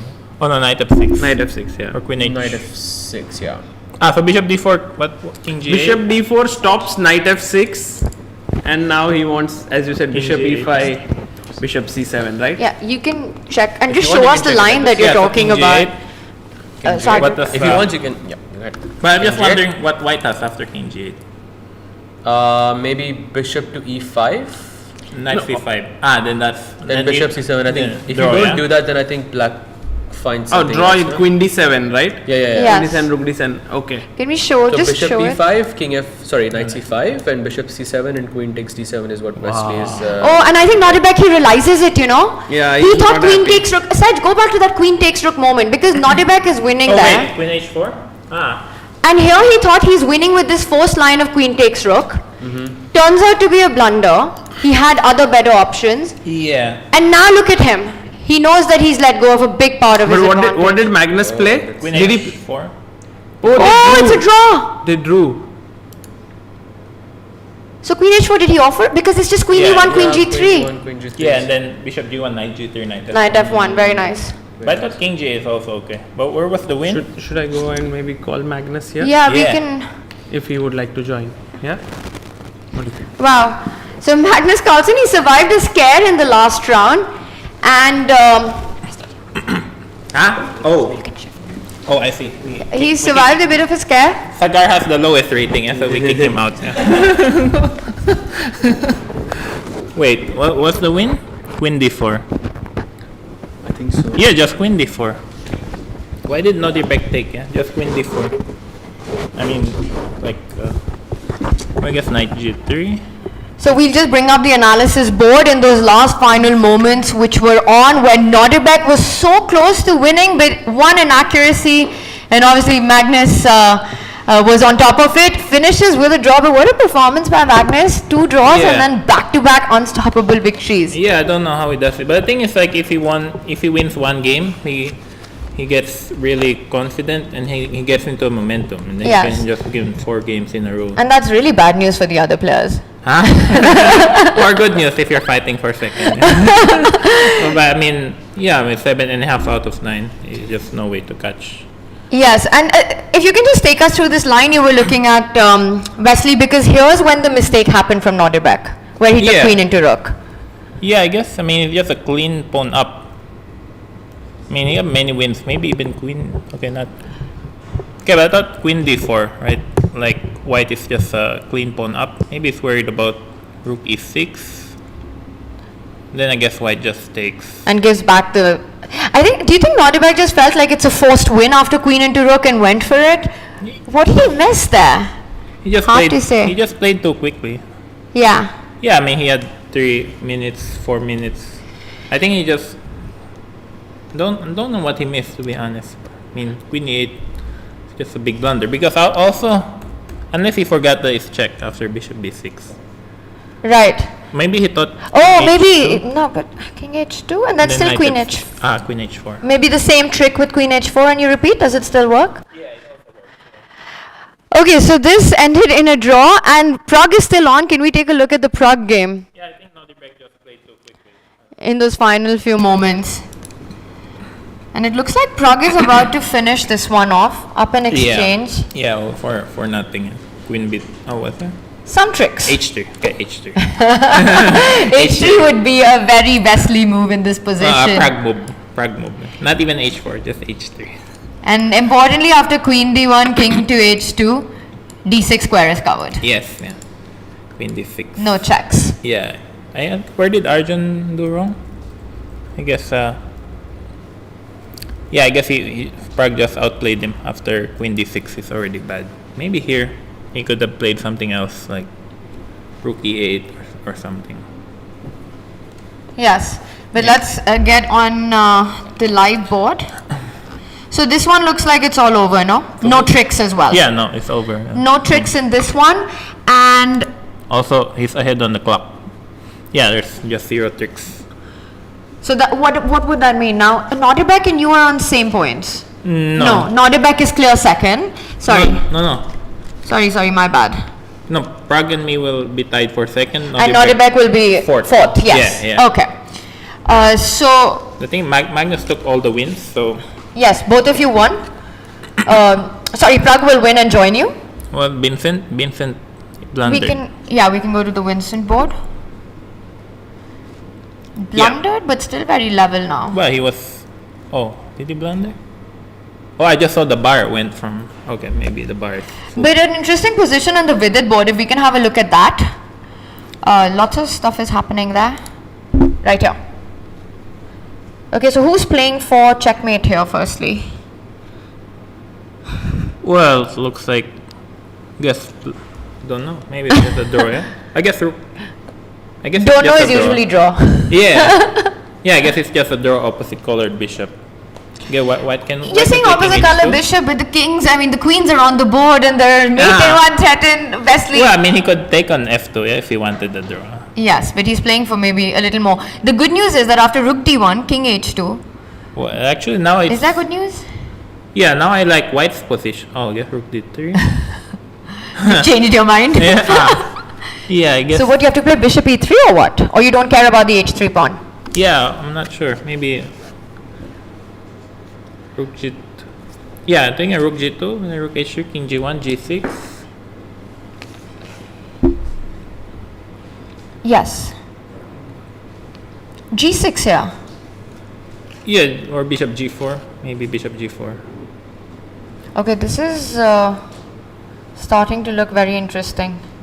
Yeah, for sure. Yeah, I mean maybe white can try rook a2, and then rook a7. Yes, and even though the two players are not fighting, for a big prize right now, you kind of want to start the blitz tournament on a high. How are you feeling about the blitz going in after this good day today? That's what Nihal told me, and that's why he didn't mind the draw in the last game, because he's ready to bounce back in the blitz. Well, the blitz will be very interesting because Grandchester has the same format, but the blitz is longer. It's 5 plus 3. 5 Yes. plus 2 or 5 plus 3? Plus 3. Plus 3, right? Yes. Yeah, so 3 plus 2 think is very short. Yes, goes very quickly. Yeah. But actually that means for 9 games, it's going to be a very long day. It's not going to be easy. 3 plus 2? No, 5 plus. With the 5 plus Oh, format. 5 plus 3. Yeah, that's 5 tough. plus 3 is very long. Oh, 3 plus 2 will be very fast. Will be right? fun. That'll be a lot of fun for all of us. Lots of flagging. Yes. All right, Wesley, thank you so much Yeah, for thank joining you. us, and congratulations on a strong finish at the end. Anything catches your attention right now that you want to just check out? Well, just the Vincent game. I mean, I Okay. just want to look. Well, I guess Let me that's, just put that up on the board. I guess that's the only interesting game left, because with Vidit, it's probably going to be a draw. It's over here. And with Pragg, it's over. But yeah, Vincent's a very strategical player. Usually he's always well prepared. It looks like a more comfortable position for black. For black, yeah, but the question is whether it's a fortress or not. Because after hg4, you take with the f pawn. But, All right, we're going to go into our live action at the arena as we are going to get set up as the champion of the Rapid is joining us in our studio. Magnus Carlsen is here with us. Magnus, come on in. You'll be here. Yes. Congratulations, Magnus.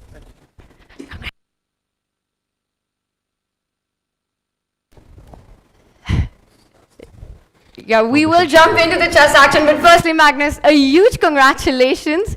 What a performance it's been. You start with 2 draws and then you were unstoppable. Yeah, I think the day I had yesterday was one of the best days of chess I've had recently. It was really, really good. One thing is to score 3 out of 3, but I felt overall the level of play was very high as well. So I'm very happy with that, and of course, 7.5 out of 9 is a great score. And that's a really cool point that you made, that it's not just about the scoreline, and you've had these streaks before. So when is it that you really start feeling that you're really feeling the chess right now? Yeah, I felt a bit rusty the first day, then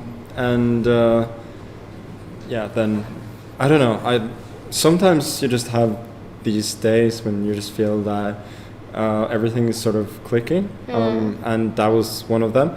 I think like today and the first day, like I played like okay, but not fantastic. But yeah, that was a really good feeling, and of course like when you start out well in a day and like you feel that you're calculating well, you're thinking clearly and so on, then it's of course a lot easier. You play with more confidence and so on.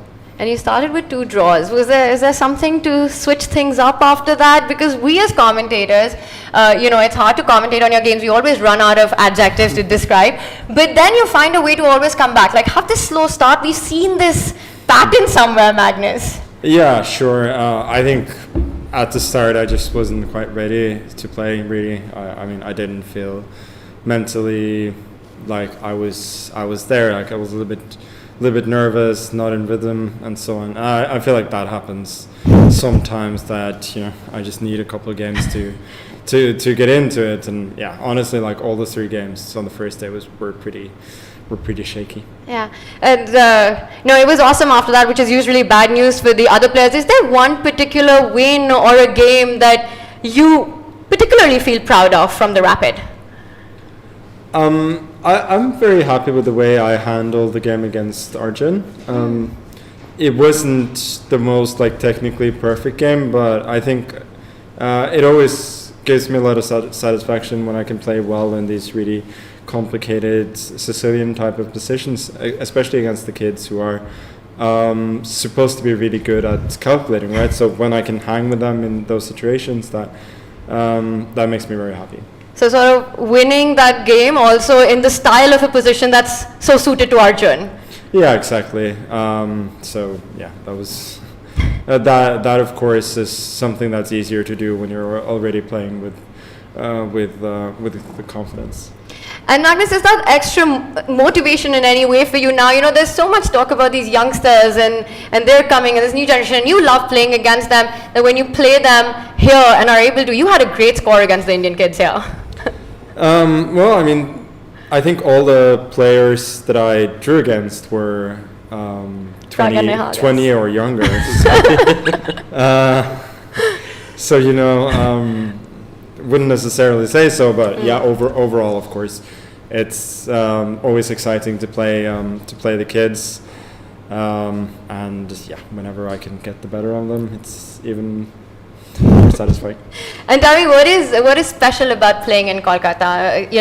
What is unique about the atmosphere here? I think it's a fantastic atmosphere here. You got a lot of crazy but also very knowledgeable fans here, and it's just playing in India is just an atmosphere that you don't get anywhere else, so it's quite exciting.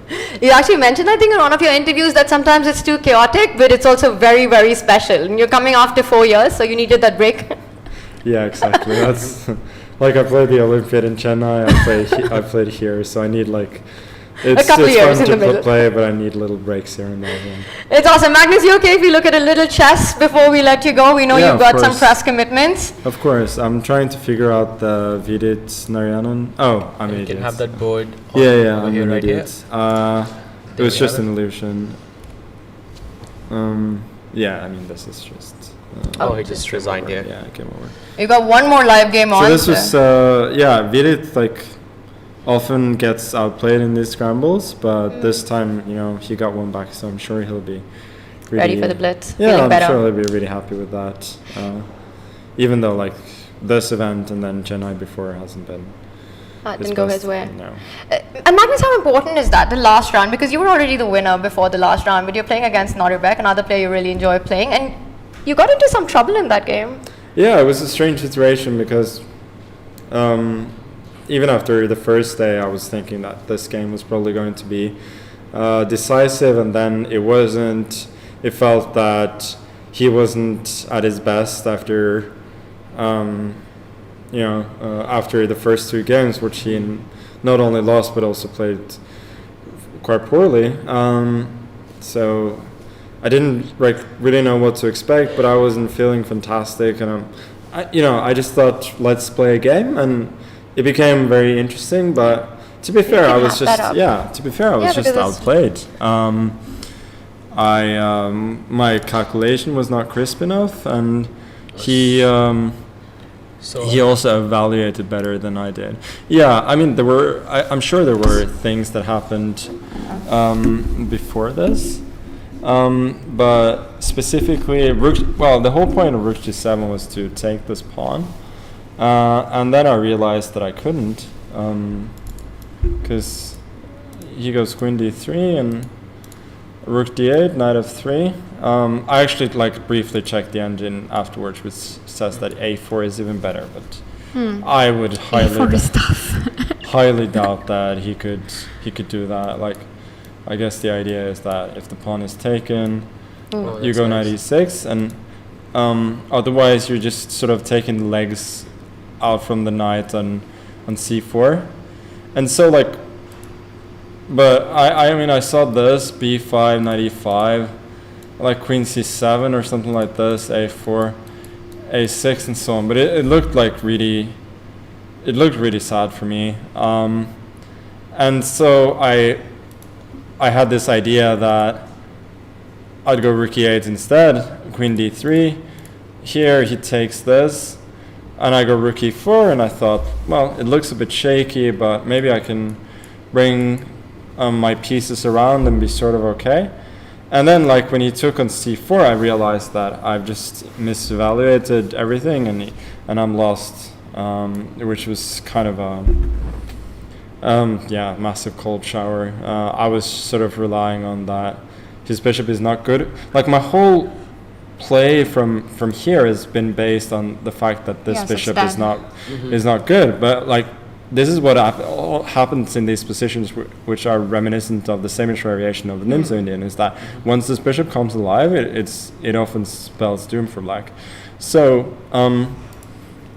here obviously this move was a bit panicky. I'd missed queen d4. I'd missed this idea as well, and now at this point I was thinking that it doesn't matter that much, but I mean it's never nice to finish with a loss. So at this point I didn't have a lot of hope. So all of this was, I mean, it was not perfect, but it was fine. In this moment. But this was like just pure insanity. I have to say, like, he also like executed it so quickly. But the thing is that I'd like seen from afar that like this is not even remotely dangerous for me. Yeah, what did he miss? I mean, first of all, I think he missed the idea of perpetual check completely. But the thing is, like, I there's not even any hurry for me. I'm sure like even moves like a5, I can just make a waiting move. I don't have to do anything immediately. I even like knight g3 I can play. And he sort of, even here he doesn't have anything. Since I mean, if he goes here, then this doesn't work. Why does it? I have no idea why this doesn't work. But here I can maybe even like start bringing the king around, or maybe this actually doesn't work. No, but the thing is like, there's no need to play. No, the thing is like. Even moves like g5, whatever. Like I even have time, and this is, I mean, I'm assumed that he missed the knight g3, knight f1 perpetual like this. Bishop g1 and bishop g1, and this followed by this would be a perpetual, except for did you have a simpler one? but it was a bit puzzling. Wesley was here, and his only explanation was that Nodirbek just rushed through it. Yeah, he was probably nervous at that point. I don't know, maybe he was just disappointed that the game hadn't finished already, sort of, and he wanted to get it over with. But it's just like, once you like think about it, queen d4 is such a simple win. For instance, here, if I take this, I cannot take with the queen because the queen f7. And if I take like this is just very, very simple. The queen c7 and then bishop d4. And everything above my position is just lost. So Wesley also pointed out that in that position, after queen takes after bishop d4, his idea was to play bishop e5 and bishop c7 in that thing. Yeah, but the thing is, like, I always have threats, so it's not even it's not particularly close. But even if you won the tournament, it's kind of nice to finish this off with a draw and not have it go the other way. Yeah, of course. Yes. I think when I went for the opening that I did in this game, I sort of knew that I was taking risks, that I could potentially lose this, since like I wasn't playing for a draw and everything, but still, of course. wouldn't have been a great feeling. So, but it just feels strange to escape when I feel like I didn't actually do anything. He just gave it to me, but I'll take it, of course. Absolutely, and there's the blitz coming up now. You won this one. Is it too early to start celebrating? What's it like? How are you looking ahead of the blitz tomorrow? Yeah, I mean, I haven't actually played this format so far. Like, I've played tons of Grand Chess Tour events where I'm used to. I feel like I'm used to being behind after the rapid and then catching up in the blitz. But this time it's a standalone event, and I was thinking about it before that. Last few times I've been playing rapid, for instance, in war, so like I made +3 in the rapid, and I'm thinking like this is a good result. But here it's like, I was thinking +3 probably isn't enough, so I have to win a lot of games. Blitz generally is better for me than rapid, and I've never like put a Grand Chess Tour event together where I play really well in both the rapid and the blitz. So maybe I can do this here. That would be my goal, even though like the scores don't count. I think you're forgetting a couple of world championships. No, but I mean, sure, but like in the same event. But yeah. That's awesome. We're really looking forward to that, Magnus. Seeing you back on the board, and what a performance! Back-to-back victories, so many, and it's always awesome to see you on the chessboard. Thank you so much. Congratulations. That's our winner of the Tata Steel Chess India Rapid, and we've also had a roundup. We will get up our standings and we let Magnus go. He's got a ton of press commitments right now. Magnus, enjoy the rest of the evening. Thank you so much. See you tomorrow. And there we have our women's standings. It's Aleksandra Goryachkina who gets a victory with a 2-point margin. Sahaj, what a performance it's been by her as well. Can you imagine winning this field 2 points ahead the rest of everyone? Well, we just had someone here who just won this field with, I think, with a 2-point margin as well. But yes, very, very impressive indeed. And Nana was on 5.5. Did she? That's actually true. I thought it was 1.5 points for Magnus. No, he takes it away with 2 points, and Goryachkina does the same. Yep, both of them, and also the same points. Also, the second player also has the same points. I mean, what is happening? Congratulations to Goryachkina, and Nana finishes on second position at 5.5. And what a performance it's been for Alexandra. She just never was in doubt in this tournament. Never. She was completely unbeaten, and Yes. I think she was very consistent throughout. I don't think she largely had any issues in throughout the whole matches, and yeah, it was very, very convincing win from Goryachkina there. Incredible stuff. Let's bring up our standings of the Tata Steel Chess India men's, and again a 2-point margin. I mean, Magnus Carlsen, is this guy human? I met him for the first time right now, and wow. that's my only confirmation to everyone that he is in fact human. I thought you were going to say my confirmation is he's not. He's superhuman. Well, of course. Incredible stuff, and he's ready to go for the blitz that starts tomorrow. 7.5 points victory. He's the champion of the Tata Steel Chess India Rapid. Behind him, Pragg. Great tournament for Pragg as well. He started a bit slow on day 2. It wasn't great, but then he comes back today and gets it done to tie with Wesley So for the second place. Absolutely, and it's funny that you say that Pragg started slow, and maybe it's the only Indian you can say who started slow after he draws against Magnus with the black pieces in the first round. It was Pragg and Nihal. Mm-hmm. The first 2 rounds, the only 2 the 2 draws that Magnus had at the beginning, and then 1 at the end. Yes, absolutely. And Pragg, I believe Pragg in the first round and Abdusattorov in the last round had the chance to get the better of Magnus, but of course that did not happen. Amazing. Mm-hmm. 7.5 out of 9. Absolutely insane. What a fantastic score, and what a fantastic tournament it's been so far. And of course, we have another one coming up tomorrow.